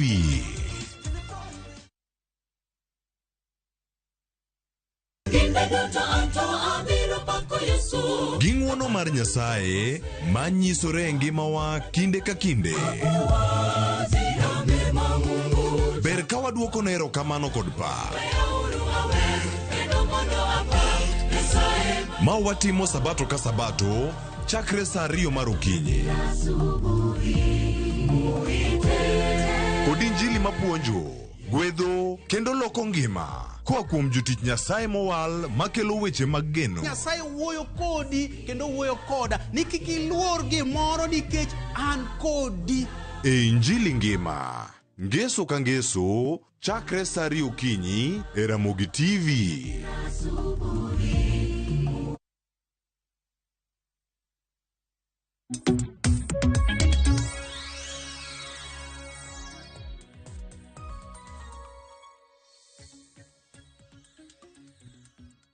Nyakorongo Jwang machiegni okang' mar ariyo wadhi nyime gi twak e chenro mano mar mbaka oromo ka wang'iyo chala mano mar piny Kenya e kidienje mopogore opogore. Par ni e okang' mar ariyo bende wajatudre gi jofwambo magwa e kor gwenge mopogore opogore. Wawinjo na pach jopiny kaluwore gi thor wach mwantiere.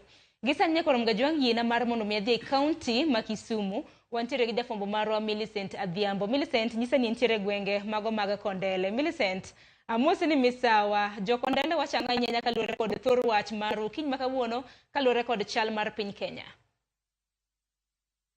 Erokamano ahinya Sharon, achiel kachiel kwa wuok e alwora Makondele, mano roundabout kata Kekio Makondele.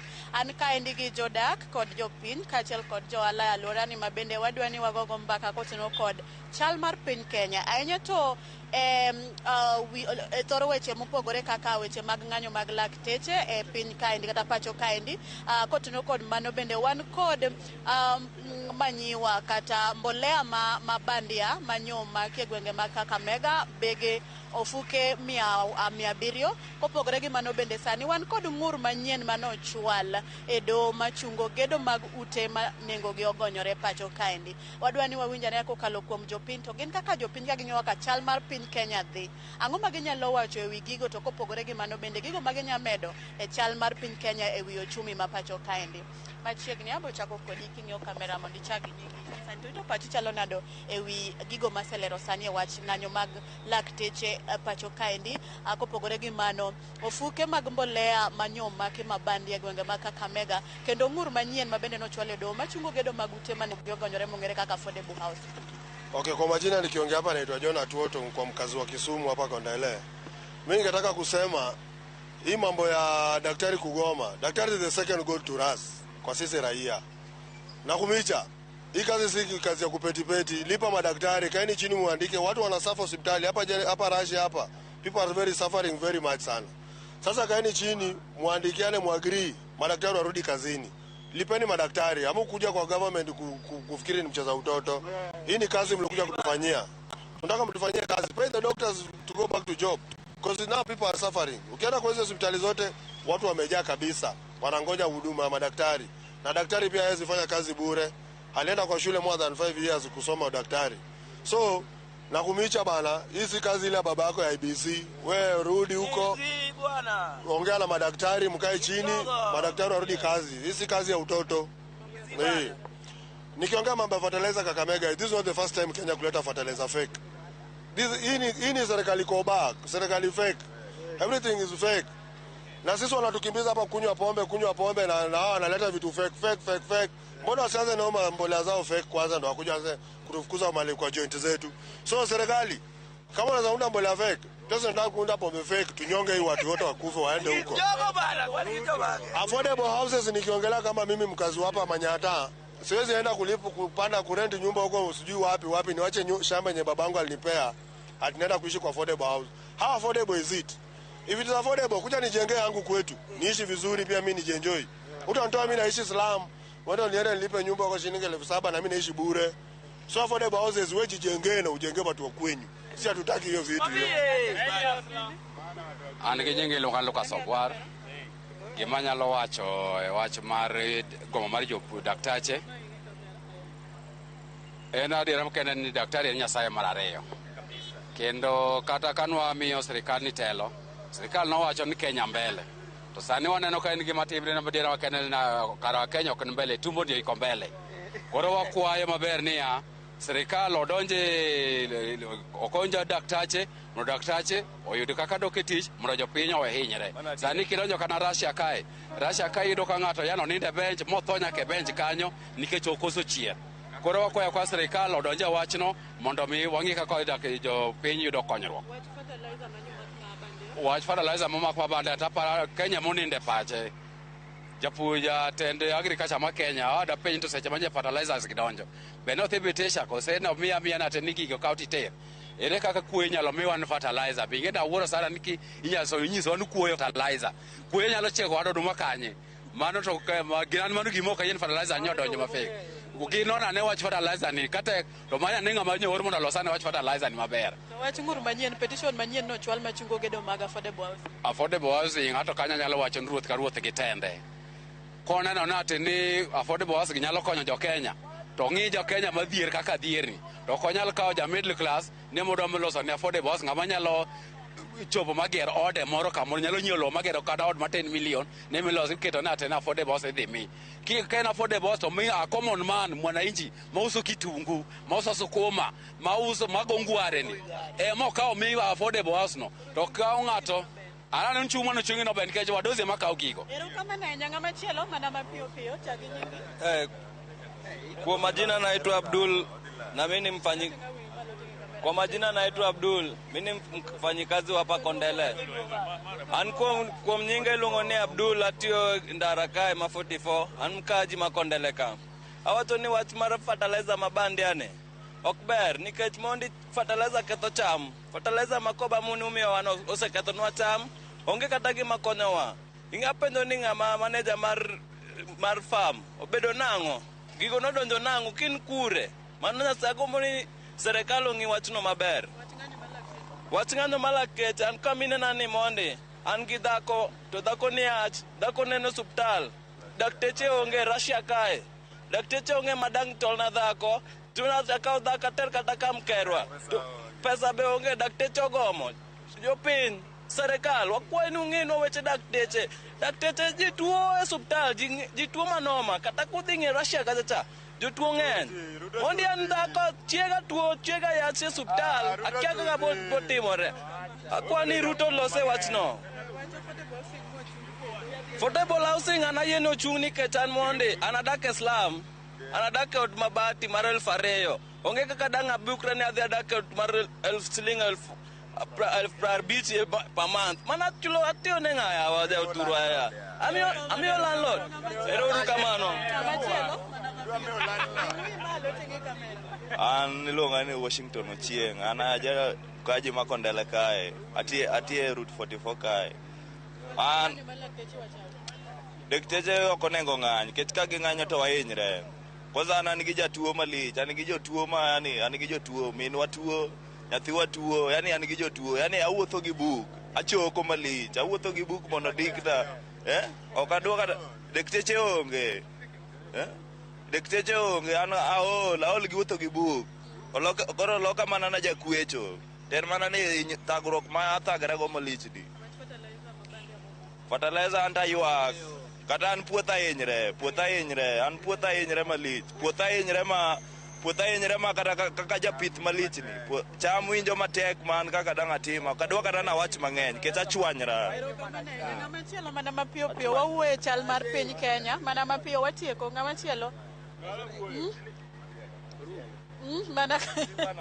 Mana kamano Sharon, mano paro mopogore opogore kawuok kuom jodak ma Kondele kaendi kata johala ka bende giywak ni ng'anyo mar lakteche ok owinjo be ni dhi nyime ka giwacho ni laktar chalo kaka nyasaye mar ariyo makonyo oganda. Iwinjo ka nitie jogo manigi jogo matuo to kata kaka inyalo konygi kuonde thieth go onge. Bende gipenjo jatend migawo mochung' ne weche mag pur kod pith pacho kaendi wach mag mbolea mabandia manyom make gwenge ma Kakamega ni to seche mane gidonjo pacho kaendi ne en kanye. Bende nochwe koke magigo donjo kong'eyo koso oyo manopenjo magidwa ni jatend migawo oduoki. Ma bende ang' ni penja nena welo ma wan godo e studio kanyo to gin to giwacho ang'owa. To kotiyo kod wach Affordable Housing to giwacho ni gin onge kaka ginyalo wuok e kuonde magidake manono kata e mieregi kata kuonde magichule pesa mani piny. To gidhi chako chulo pesa e ute mogerne ni kiwacho ni gin ute manengo gi ogonyore. Ka ok kamano to gie thuolo ni endi aduogo ni e studio mondo wambe waring wamed luwo weche wamedo tucho e county ma Kisumu kaendi ma bende yang warad gode seche mag migago ang'ich welo ka gikacha kodo imore. Ka ok kamano Sharon aduoko ni e studio an kuomi mondo idhi nyime kod thor wach ma wan godo ma bende en chal mar piny Kenya. Sharon erokamano ahinya Millicent, awinji maber kendo penjo ni no kotenre kod mbolea mabandia biro bedo ka chwalo ne welo mantiere e studio. Jo Kisumu wasinjo pachgi kaluwore kod chala mano mar piny Kenya. Millicent, erokamano ahinya. Ne koronga juang aduki studio wadhi nyime gi chal mar piny Kenya. To wach modwa losi en kotenre kod wach mar osuru mar udi ma bende okwede. Meno kang' machielo ma bende koro oganda ma pacho ka ochako ringo dhi e doho mano mar kwedo chala mano mar osuru ma bende koro idwa juogo oganda ma pacho ka. Nano kanyo ka jo Kenya abich odiochieng' manyoro petitioners abich nochako ringo dhi e doho mano mar chungo dwaro mago mag udi manego gi ogonyore manego bedne igero e pacho ka. Okang' makama biro bang' jatend piny Kenya jumani naneno koketo koke mar mondo mi chik makamano koro okadhi. Hakena achak mana gi ukil kamaloka mwantiere godo ka oruko. Wach makamo chako chwal kende doho. Donga ng'isi ne dhi doho gi duogo gi yalo gi dhi od bura. Makama to koro chal nade? Ing'eni ko in gi jatelo mok nyal luwo chik e yo mochomore to nyaka idol lwete kuchomo doho. mamiyo king'iyo weche mag housing levy gi ber manie iye to ng'eny. Mano gima nyaka wawachi. To be kata kopok awacho mang'eny e wachni, atemo nyiso kata jowa man Kisumu, man Migori, kuonde gi te Homa Bay, ni ket application e ute gi, nikech kiny to weche orie, to kendo ute gi nitie, ket yudo ko 10 years later kata 5 years later gigi nitie to noki apply. Koro keta ni iketo tiendi achiel moro e application mar gigi, kilamo ni obi obed maber e ndalo mabiro gi. To kwadok e wacha housing levy, to ineno ka petition oketi gi daktari ma Nakuru, to otemo wacho ni king'iyo gini, to ntiere rem manie i wachni. Mokwongo rem manie i wachni en niya, housing levy ni ko ang'iye en 1.5%. To 1.5% ni en mandatory. Otemo dhira ni mondo atim ang'o? Ni mondo achul pesa ni. Achul pesa ni kod an gi ot moro, kod aonge ot moro kamoro. Mar ariyo, ok otem nyisowa ni jogo mosechopo kata igni moko makoro gin gi utegi to ok gidwa kata utegi. Ok otem nyisowa ni ere kaka wadhi deal gi joge. Mar adek, ntiere kaka jok moko already nigi expenses miluongo ni mortgage. Gisekawo loan e bank to ne gigero go utegi mosechopo e stage moro mabe dhi ka gima rumo. Ok ginyiso wechegi. Mar ang'wen, gitemo be wacho ni gini onge negotiation e iye. En gima nyaka onge option moro ni kokadwa to kanyal chulo. Nitie ji mang'eny sana ma ot ok en priority. Nitie gik mang'eny ma gin priority. Ko ang'iyo sani, dakteche gomo, skunde onge, nitie jok mok nyal chulo school fee, nitie gik mok gin priority. Priority mara opogore gi priority mar Okinda, opogore gi priority kata mari. Momiyo jogi dhi wacho ni kichunowa ni wachul gi pesa ni, to chal ka gima iketowa into slavery. Mar ariyo, gitemo wacho ni ok oyiene company mondo obed gi ute. To king'iyo ka chulo 1.5 to company be chulo 1.5. Manyiso ni companies gi bene giwacho ni these people should be allowed to own houses. Lakini berne to ng'eny, en gi berne ntiere kama ne giwacho ni ko in ng'at ma yudo pesa around 20,000 and below, nitie kit ute minyalo miyi. Achiel man gi room achiel, man gi rooms ariyo, man gi rooms adek. Michulo 3,200 up to 4,800. Kin ng'at mabet yuto moingo 20 to around 149, be ntiere ute minyalo miyi. Kin ng'at mabe dwaro spacious house, master and suite ginigo, to be ntiere gigo minyalo miyi at a very very good rate mar 3%, 6% and 9%. Mine way below gima bank miyowa. Man is a very good thing in it. Lakini gimok ginyiswa en niya, ere yie mango ni kase chulo pesa ni tabro yudo odni. Nikech chik nyaka bed gi gik moko ariyo. Nyaka bed gi gimo kwedo gi gimo siro. Chik ni temo siro mondo wabed gi ute. Otemo kelo ni weche mag ute mosebedo ko thagwa Kenya kae ma every year wan gi deficit mar 200,000 and above houses. Otemo siro jogo ma invest in houses mondo odhio o invest kuonde ma de ok gidhie. Mano ber ahinya. Lakini ok onyiswa ni ka golo pesa ni, ko wach ni wane ot ma wuon watiyo, min atiyo, wad watiyo, wate wan ji 8 kata wan ji 10 watiyo. Wate wagolo pesa magutegi. Ere achiel kuomwa ma wan go gadiera ni nyalo yudo ot e wach mar housing levy ni. Ang'eni penjo ng'eny, to penjo makamago bende nyaka giseni doho. Juma ni nowe ni sirikal biro bedo gi the best laugh. Kasocho kani he who laughs last laughs best. Okay, okara mna erika kile twak makamane no ko Okinda mithulo. Ka kile twak makama nyaka sani koro nwageno ni koro wach makama orumo, koro chak juogwa kwana tamala 1.5 mar osara. To wang' ni bende nwaneno nyaka johala bende koro ibro bede ka ing'ado kopogre gi josara. Penjo mabende pod duong' en ni johala gidwa yudo kanye mano mar juogo. Aparo nitiere penjo mathoth mabende pod ipenjo kotenre kod wach mar housing levy. Kaluwore gi pachi kaka japiny, in inene yo machal nade ma koro wach makama ochako tere doho? Sharon otek ahinya. Ing'eni mokwongo nawinjo manifesto mane jatend piny William Ruto oketo sama nodhi launch manifesto mare niluongo ni The Plan. The plan no affordable housing nentie. To nowacho ni affordable housing ni at that time no seneno ka nentie $1.5 mane nitie. Nowacho ni bende nodhi golo pesa ni e pension. Nowacho bende ni nodhi golo pesa ni e diaspora bonds. So kwachako affordable housing ok en idea marach.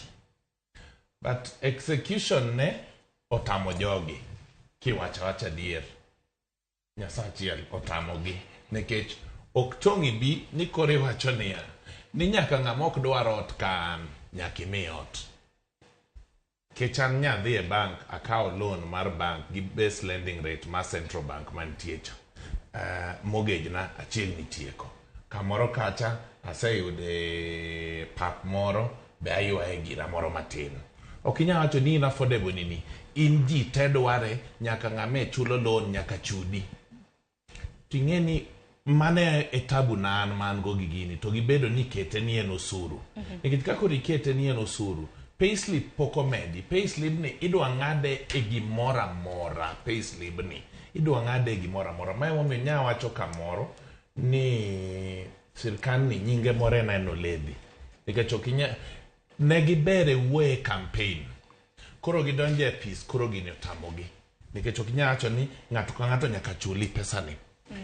Nyoro nya winjo ka jagoro mongirore weche udi. Osiepna kabisa Charles Inga Mwaura. Nye wacho ni nitiere advantage mar ni nyalo dhi refinancing at 3 or 6 or 9% ka jo Kenya mortgage refinancing. You see, mano is an incentive to he who wants. An mo kadwar ni onego weya kano kadwar. Ero kama na inyama kama kaparo na kikanyeri kuke dugo ire kendi nyisani adhi county makisinya kwa mgajwanga motelo na nyisini jatende duond bura mar Wiper Kalonzo Musyoka timo limbe mare he county makisi limbe mabende no chako odiochienga manyoro igeno no bura bedo kolimo kisi Nyamira kanyakla kod county ma Migori limbe motieko odiochienga makinya. Gisani jafombo mar county makisi Crispin Otieno sekre mar twa kodwa. Chris kinyalo mnawinja Amose ni misawa, matuti minyalo nyiso wako tende kod limbe mano mar Kalonzo Musyoka kanyakla kod jotelo mamoko magazimie gwenge makisi di bedmane. Misawa awinje yo makare antiere boma makisi kama ukiji makawuono jatelo mano mar duond burano mar Wiper chako limbe mare makende mar ndalo ariyo e county ni makisi kachiel kod county ma Nyamira kendo gisechako romo mar jopiny e county ma Nyamira okinyi makawuono kama mupogore kod romo ma timore boma ma Nyamira odhi yawo kendo nyaka apisi mano mar Wiper e county no ma Nyamira to kekanyo gidhi chimo nyaka Kiroka kama bende gidhi timo romo kod jopiny kaito gidhi chopo e boma ni makisi mano kar sa 6:30 kama bende gidhi twak kod jopiny e chuny boma makisi kaito gidhi e mano nyaka e chiro no mano mar daraja 2 ma bende nitiere e town ni makisi Torwat en mana mar romo kod jopiny kalure kod weche mosebedo katimore Thurka kendo gidwaro ni mondo gimed tego mano duond burano mano mar Azimio One Kenya.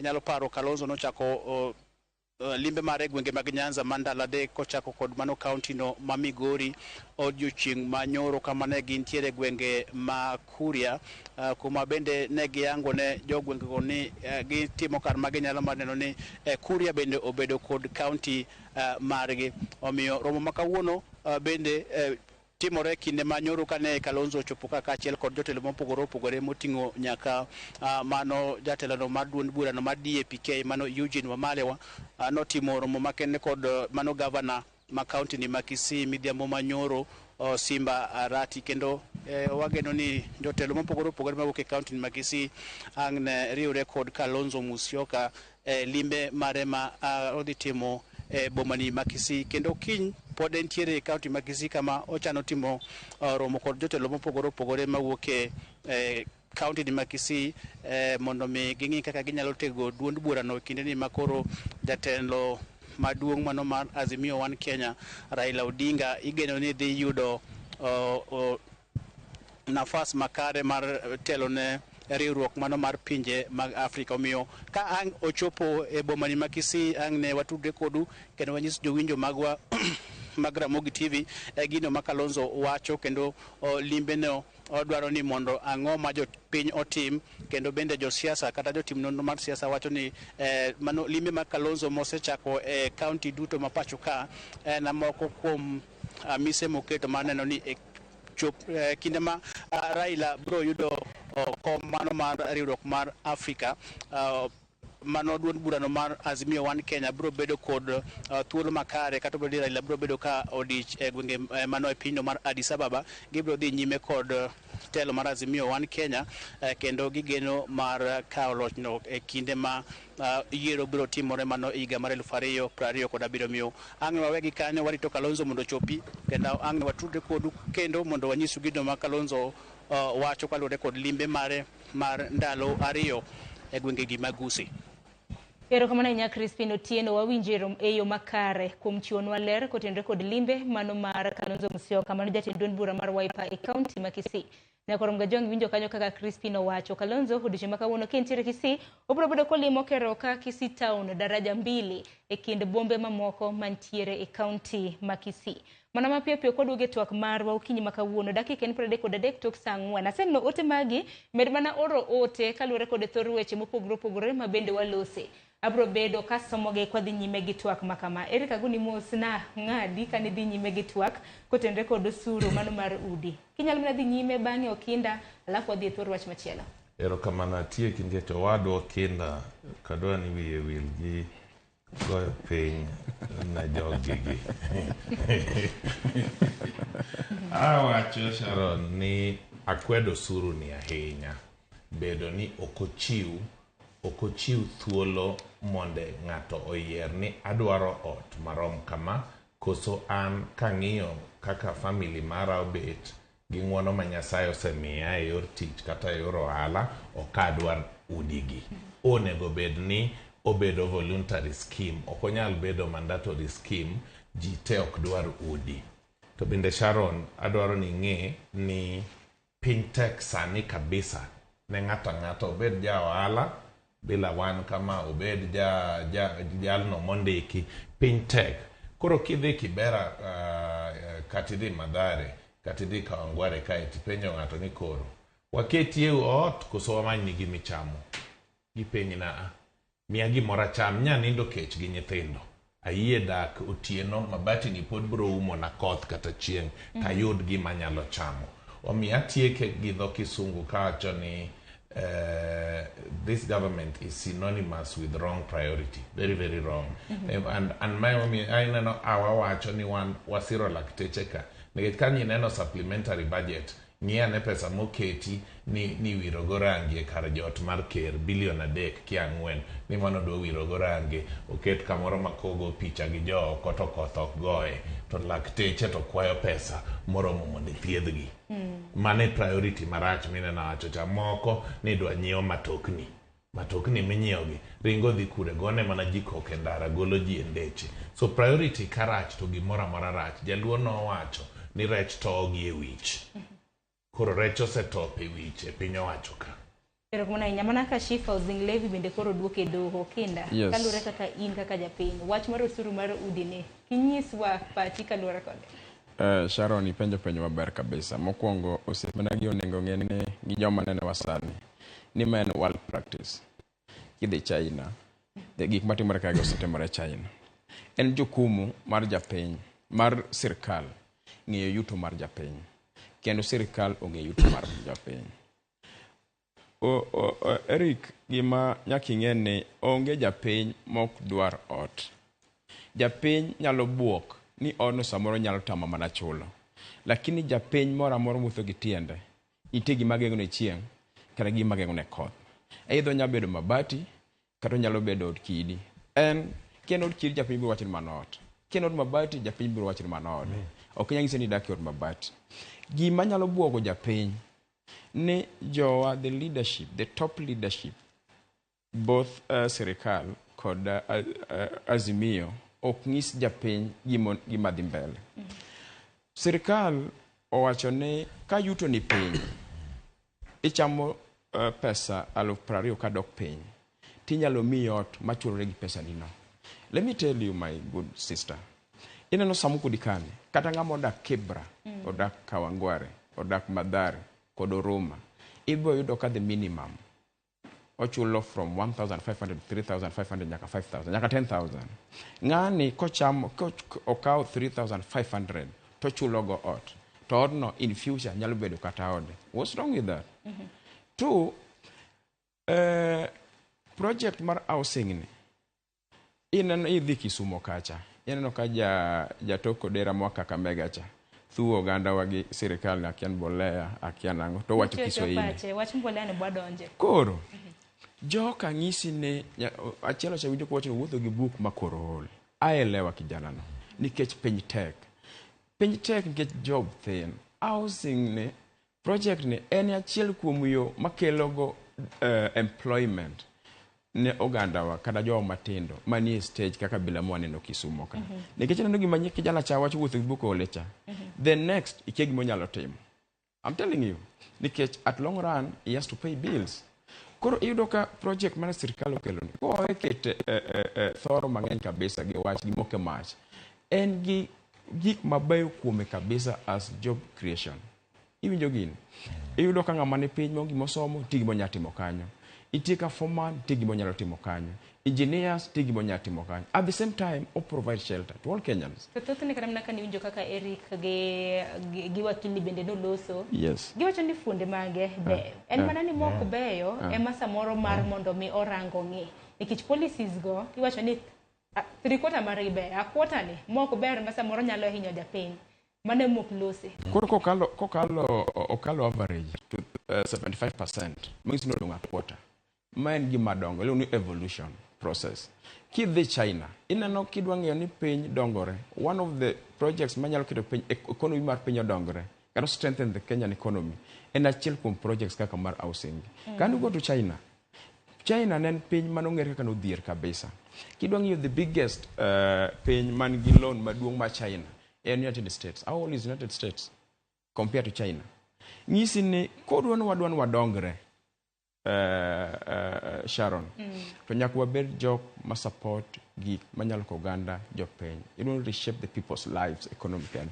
I feel ni kwa we moko mach mathole to gini biro konyo oganda wa. Mineno ka en mach mimoko. En mana mach nikech sirkal ne tiyo maber. Ineno weche mag do makro dhiek do ni.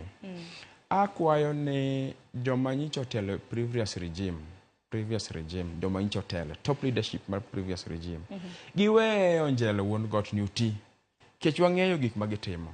Giwe sponsor okil owadwa ma jakom to bere to kodhi e gigo. Giwe sponsor okil mamoko mondo stop ideas manyalo konyo japiny. Yes. Pero kama na wana ka na paro moko mag jopiny mabende gisebedo ka gioro bang'e tabro bedo ka donje wach mar mbolea mabende gisani osemako jopiny gi wuoro wach mbolea gi kothe moko mabandia. Koko mano ketna moko kuom ote mabende ntiere manyalo somo mana mapiyo piyo. Ntiere ote kanyo mabende no ore kinyalo ketna godo e wang' jowi. Ntiere kanyo manoro gi Ruth Nethio Chieng'. Wacho ni sirkal omany kaka nyalo chopo dwach lakteche mondo migomo gorumo. Mwananchi wa kawaida mainyore nikech ok ginyal afford thieth e private hospitals. Wacho ni winjowa ka intiere umoja. Ntiere bende ote mar Ruth Nethio Chieng'. Wacho ni sirkal omany kaka nyalo chopo dwach lakteche mondo migomo rum. Mwananchi wa kawaida paro ni mana sesomo. Kinyalo ketna mana machielo. Manyalo mana somo mapiyo piyo. Consolata Oyato Odek. Wacho ni gima ber nyaka paki. This discussion is touching our lives and it should bear a fruit. Wacho ni now you are a victim of suffering with mama. Paro ni mama untiere hospital haguni mos makende.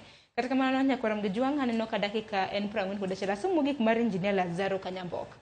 Wacho ni Ruto is pretending to be pushing for unique universal health coverage without looking at the plights of medical providers. Wacho ni mag state of health centers around the nation. Wacho ni magi are just applications of punitive taxes methods that is already existing Kenyans. Magin manaparo mopogre mabende joneno magwa medo chiwo. Kapok otieko twak makama nikech wadonge matine dakika 20 mar mondo mi watiek twak makama. Wane wach mano motende kod mbolea mabandia kanya kasani duolo mochung' ne ng'anyo rang'iny mag mwandu bende gisani owacho ni mbolea moheo gunde alpha beach mosebede kike pachoka ok en mbolea mowinjore gi puothe moko bende neno ka ni yawo mbolea to wuok mana kidang mosebedo ka timore ro kata kan na kodi magi gin weche ma bende ketho kram na singo manifesto nyalo bedo ni maber mag cheap and affordable fertilizers to kore neno gunde moheo alpha beach na gin gunde alpha beach 840 ma bende ni winjo kanyo ka jatelo maduong' mar KEBS wacho ni ok owinjore kata mana mar mondo miti godo achaka na kodi kaluore imake nyaka gi nitie fake seeds mag maize seeds kothe mago mabandia mabende no maki moheo gunde 18. Ingeni Sharon, corruption en gima rach ahinya mamiyo jogi nyalo bedo corrupt lakini ko gidonjo korka chiemo kae to nitiere gigo mang'eny magiketho magikia. Mokwongo kachako gi wach fertilizer ni wachore ni moko nigi kuoyo. Ng'ano maber ni adui mokwongo mar puodho en kuoyo. Kuoyo ko ng'ato sonie puothi to going forward onge gima nyalo yudo puodho nikech kuoyo en gino mamiyo dhok nyalo pi macham dwaro. To ko ng'iyo gima ne ng'ato mong'iyo wach fertilizer no king'iyo gima ne Esther Ngari managing director ma KEBS ne wacho nowacho ni jogi SBL Innovative Manufacturers ma supply fertilizer momak miluongo ni BLGPC ni mane gimiyo gi lesen ne gin jok mane beyo ahinya ma be no promise ni dhi kelo fertilizer miluongo ni organic. Organic fertilizer tiyo maber sana gi puodho nikech ok omed chemicals e puodho to en gi minerals ma puodho dwaro ahinya. Ineno koro kone gimiyo jogi lesen to jogi ne gin jogo mane tiyo maber lakini bang'e jogi ochako odonje corrupt deals moko to chako supply fertilizer ma wachore ni ok en fertilizer maber. King'iyo sirikal temo wacho ni giyo farmers ema mondo oket wang'e giti gi fertilizer ma fake. Ma is very very opposite. Sirikal mokwongo kae NIS onindo nitiere kamoro ma gininde nikech nonego bed ni jogi ko gini chakore to giseng'e to ok nyal biro tinyisowa ni gini osebedo kae the whole year to ok ing'e ni gini ne nitie the whole year. Mano nyiso ni wasebedo kwa ketho puothewa for the whole year. Mar ariyo, investigation makoro timore ni ok wan gadiera ni odhi bedo investigation mochomo kamoro nikech kojo ginyalo bedo for 1 year ko trade gi keto biro nyiso ni wamako 59 silos moko to moko ma ok omako gi ere kaka wadhi ng'e weche gi momiyo gini lit sana ka watemo wache to kwadonjo korka seeds Jacob inyalo mana mako parono gi kanyo nyisa ni jatend piny Kenya loso gi sane wawinjo na ginero mabendo wacho nyakoro mgajwang.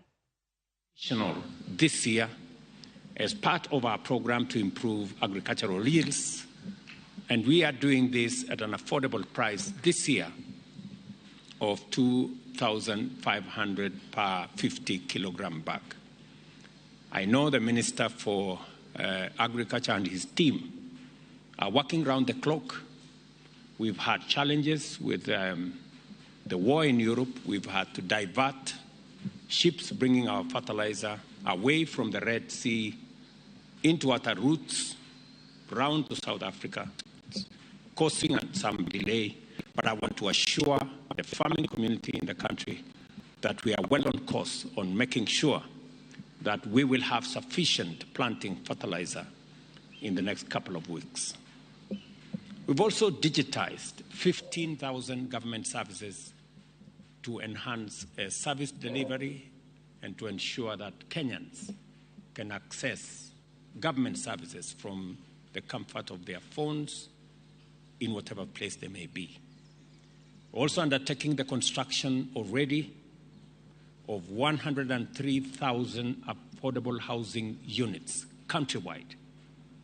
And just yesterday or the day before, we signed into law the new framework that will guide the affordable housing program, our target being not just housing units, but decent living, livelihoods for our people, and also enhancing employment opportunities and driving our construction industry. to make sure that it informs the growth of our economy.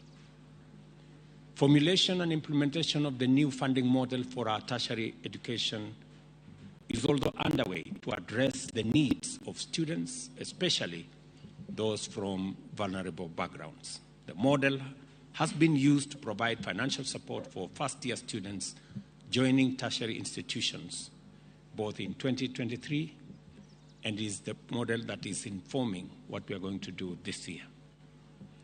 As we are all aware, we've recruited 56,000 primary and secondary school teachers to improve the national teacher-pupil ratio and enhance education outcomes.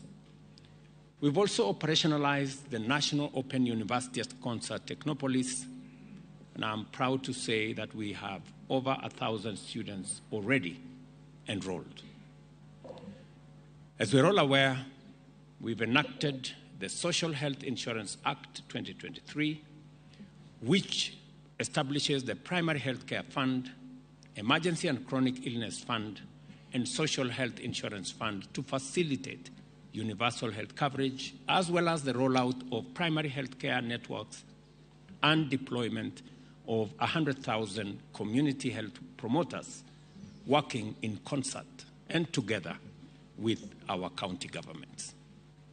During the fourth medium-term plan, the government will boost production through a value chain approach targeting leather and leather products, textile and apparels, dairy, tea, rice, edible oils, blue economy, minerals, forestry, construction, and building materials, among others. Emphasis will be given to the promotion of agro-processing and the strengthening of extension services, provision of quality and affordable farm inputs, cooperative development and management, market access and logistics support, expansion of irrigation infrastructure, adoption of climate-smart agriculture, enhanced agricultural financing, and agricultural mechanization, research, and development. The Ministry of Agriculture and all the other stakeholders are aware of the meetings we've had along to make this a reality, because it is our intention not just to mechanize, but to make sure that our agriculture is smart and our agriculture is focused on productivity. To create employment, focus will be given to investment in special economic zones, county aggregation and industrial parks, export of labor, digital jobs, and ensuring that we have diversification of export markets and market access of MSME goods and services. The government will also establish Jumuiya cross-border markets and strengthen cooperation with our traditional and new trade partners. We will scale up the Financial Inclusion Fund, commonly known as the Hustler Fund, with a view to actualizing its commitment to increase access to affordable credit for those at the bottom of the pyramid. And additionally, we will undertake reforms to create a favorable tax regime, deepen capital markets, improve the lending and investment environment, and attract investors to the Nairobi International Financial Center. To increase efficiency and enhance mobility, the plans entail substantial investments in infrastructure development, particularly transport connectivity. This will include the construction of an extra 6,000 kilometers of new roads, upgrading of 101,000 kilometers of existing roads, and the construction of 277 footbridges, amongst other pieces of infrastructure to enhance our mobility. And that program starts with the next budget cycle. Climate change continues to pose serious challenges to our socio-economic development, manifested through extreme climatic conditions and erratic weather patterns, which disrupt production and livelihoods and put lives at risk. The fourth medium-term plan prioritizes investments aimed at building resilience against these challenges, including the construction of water ponds, small dams, and water harvesting structures in arid and semi-arid areas, including the whole array of mega dams that are already in our plan. We've also launched a nationwide drive to grow 15 billion trees by 2032 through the Jaza Miti campaign. This initiative will complement other ongoing efforts to protect the country's water towers.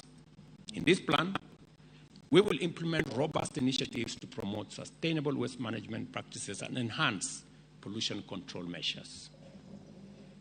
Every cabinet minister has already been assigned a county, maybe I think 2 counties. And we will be expecting clarity in what every cabinet secretary and their teams are doing on the tree planting exercise. I note with a bit of concern that I am yet to receive any meaningful strategy and plan from cabinet secretaries. Shortly, the weatherman has told us we will have rain coming. It is my expectation that every cabinet secretary assigned to the counties that you have been assigned, that you will present a plan and you will work on a strategy, because every county has been assigned between 400 million and 600 million trees to be grown in different parts. I will be expecting that every cabinet secretary will mobilize tree seedlings, will mobilize communities, private sector, development partners, friends to participate in this exercise in each and every county of the Republic of Kenya. Sustainable climate action not only addresses challenges, but also presents opportunities for transitioning to a green economy. We will leverage on technology and scientific advances to stimulate economic transformation in a sustainable manner. Other infrastructural projects to be implemented during the MTP4 period include the construction of 1 million affordable housing units and the laying of 4,600 kilometers of high-voltage transmission lines and 37 substations to connect an additional 2.3 million Kenyans and 30,000 public institutions to the national grid. Additionally, an extra 100,000 kilometers of fiber optic cable will be laid as part of our national fiber optic backbone infrastructure program.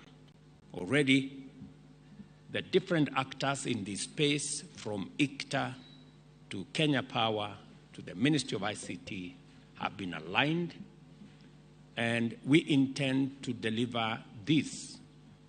Instead of the 5-year plan we had planned, we have already found innovative ways to deliver this in the next 2 years.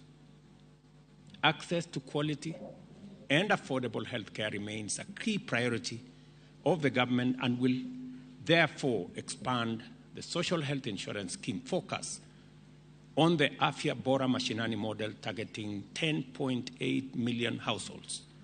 We'll also digitize health services and improve health infrastructure. Already, the program has been agreed between Treasury and Ministry of Health on the digitization process, and that process has started enumerating and enlisting citizens onto the platform so that by June this year, we will be going the rollout of services under our new health infrastructure. Over 20,000 health workers will also be recruited to support the health commodities supply chain. We all know that KEMSA has always been a thorn in the flesh, if I may say. But we have taken steps to make sure that not only KEMSA is digitized, but professionalized And we are giving them additional staff because health commodities are a big part of the delivery of our universal health program. Our human capital development, our commitment is to achieve the following critical targets: recruit and train 116,000 teachers and automate the basic education system, expand technical vocational education and training, and scale up admissions to the National Open University, as well as open distance and e-learning. In addition, the institutional framework for financing tertiary education has been adopted and will be strengthened in the medium term. Recognizing the critical role of science, technology, and innovation in Kenya's competitiveness, we undertake to mobilize funding for research and development and enhance budgetary allocation to the sector towards the attainment of the 2% of GDP guideline in line with the internationally accepted standards. The plan also includes building science and technology innovation parks and establishing a national center for innovation, technology, transfer, and commercialization. Kenya is a universally respected global sports powerhouse with potential to dominate even more sporting and athletic disciplines. To support talent sports and arts, the government will continue to implement Talanta Hela as an initiative for monetizing talent and putting money in people's pockets. We will also expand sports and arts infrastructure and promote sports tourism to support international sporting events. On the creative economy, we are marketing Kenya as a film destination by establishing an incentives framework for the production of film and commercials, supporting production of local content, establishing a National Creative Economy Council, promoting artists' rights, and providing technical capacity for the growth of the creative industry. With regard to affirmative action, the government will remodel and digitize the Youth Enterprise Fund, WESO Fund, Women Enterprise Fund, and the National Government Affirmative Action Fund to enhance financing for enterprises owned and run by youth, women, and persons with disability. The government will also revamp the cash transfer program to cushion the vulnerable in society. It is instructive to note, and I want to commend the Ministry of Labor, that this program that had many challenges now has been put on a digital platform, and beneficiaries of cash transfer now receive their cash transfer using M-Pesa, and they don't have to make long queues. They do not have to wait in banks. They can access their money in all outlets very close to their homes. Recognizing the need to revitalize our tourism sector, the MTV4 prioritized the promotion of meetings, incentives, conferences, and exhibitions, cultural festivals, food exhibitions, and the development and marketing of unique niche experiences. The Bomas of Kenya will be converted into a modern conference, hotel, and exhibitions facility, and the KICC will be engineered to achieve more than it currently is. Harnessing the potential of the blue economy is critical to our transformative growth agenda.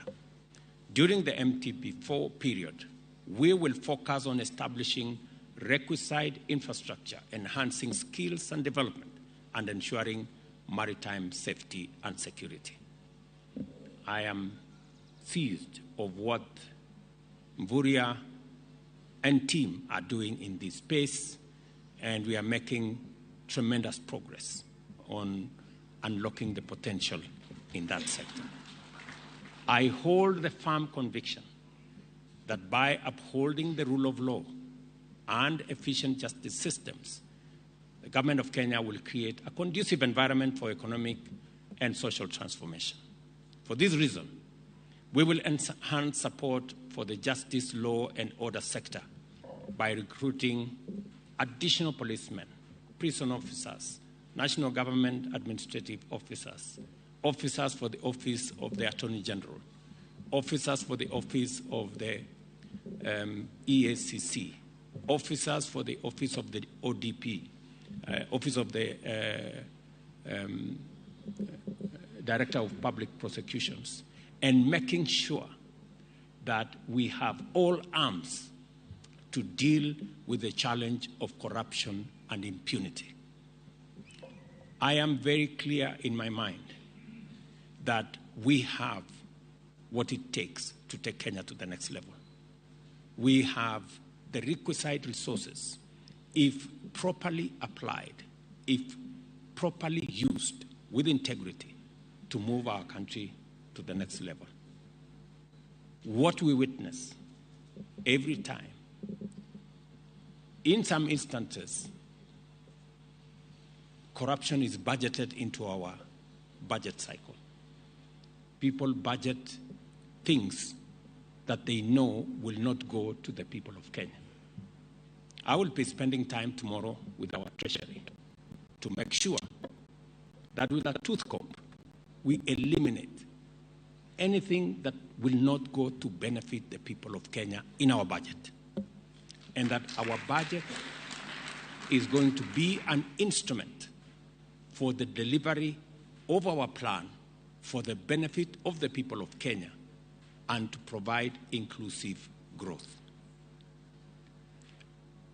The tragedy that we have is that even those who go and challenge government policy in our courts, you cannot believe it, that after they have obtained stays and they have obtained injunctions against government policy, whether it is housing, whether it is our universal health coverage plan, they have the audacity, they have the temerity to come and look for government officials and tell them, if you talk to us nicely, we are going to remove the injunction.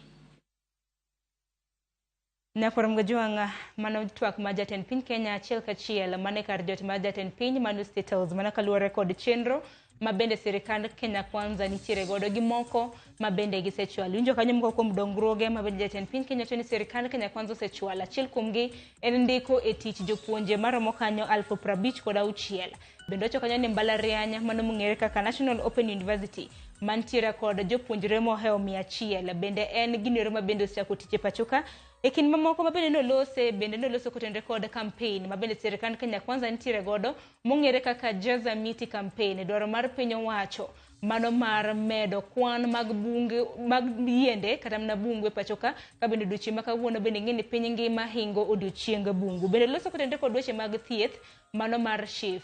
Ka bende SHIF kanyo bende wang'eni nitiere kod tieng' didek mano mar chopo singo mano mar universal health coverage. Ne korongo jong twak makamano pod dhi nyime e kar jot majaten piny Kenya mano bura Nairobi ka en twak mabende waluni machiegni twak mabende jaten piny Kenya losi oduchi makawuono duto te ibiro bedo kiyude weche magwa manyien chakre migago. Koka mano hanno kanyo ka saa 5 oseromo koka osekadho kanyo dakika 4 welo mana ntiere godo bendo sewuok kaluore kod dich mopogore mabende na gintiere godo. Chenro makamano chako saa 12 mar okinyi no kan kenda nantiere gi nyawadwa Joyce Oduor. Bende kanyo bende makelo we giko mar chenro mar mbaka oromo. Oritiru masani keny bende odiochieng'. Ibed godo chieng' maber nyinga Sharon Ngao.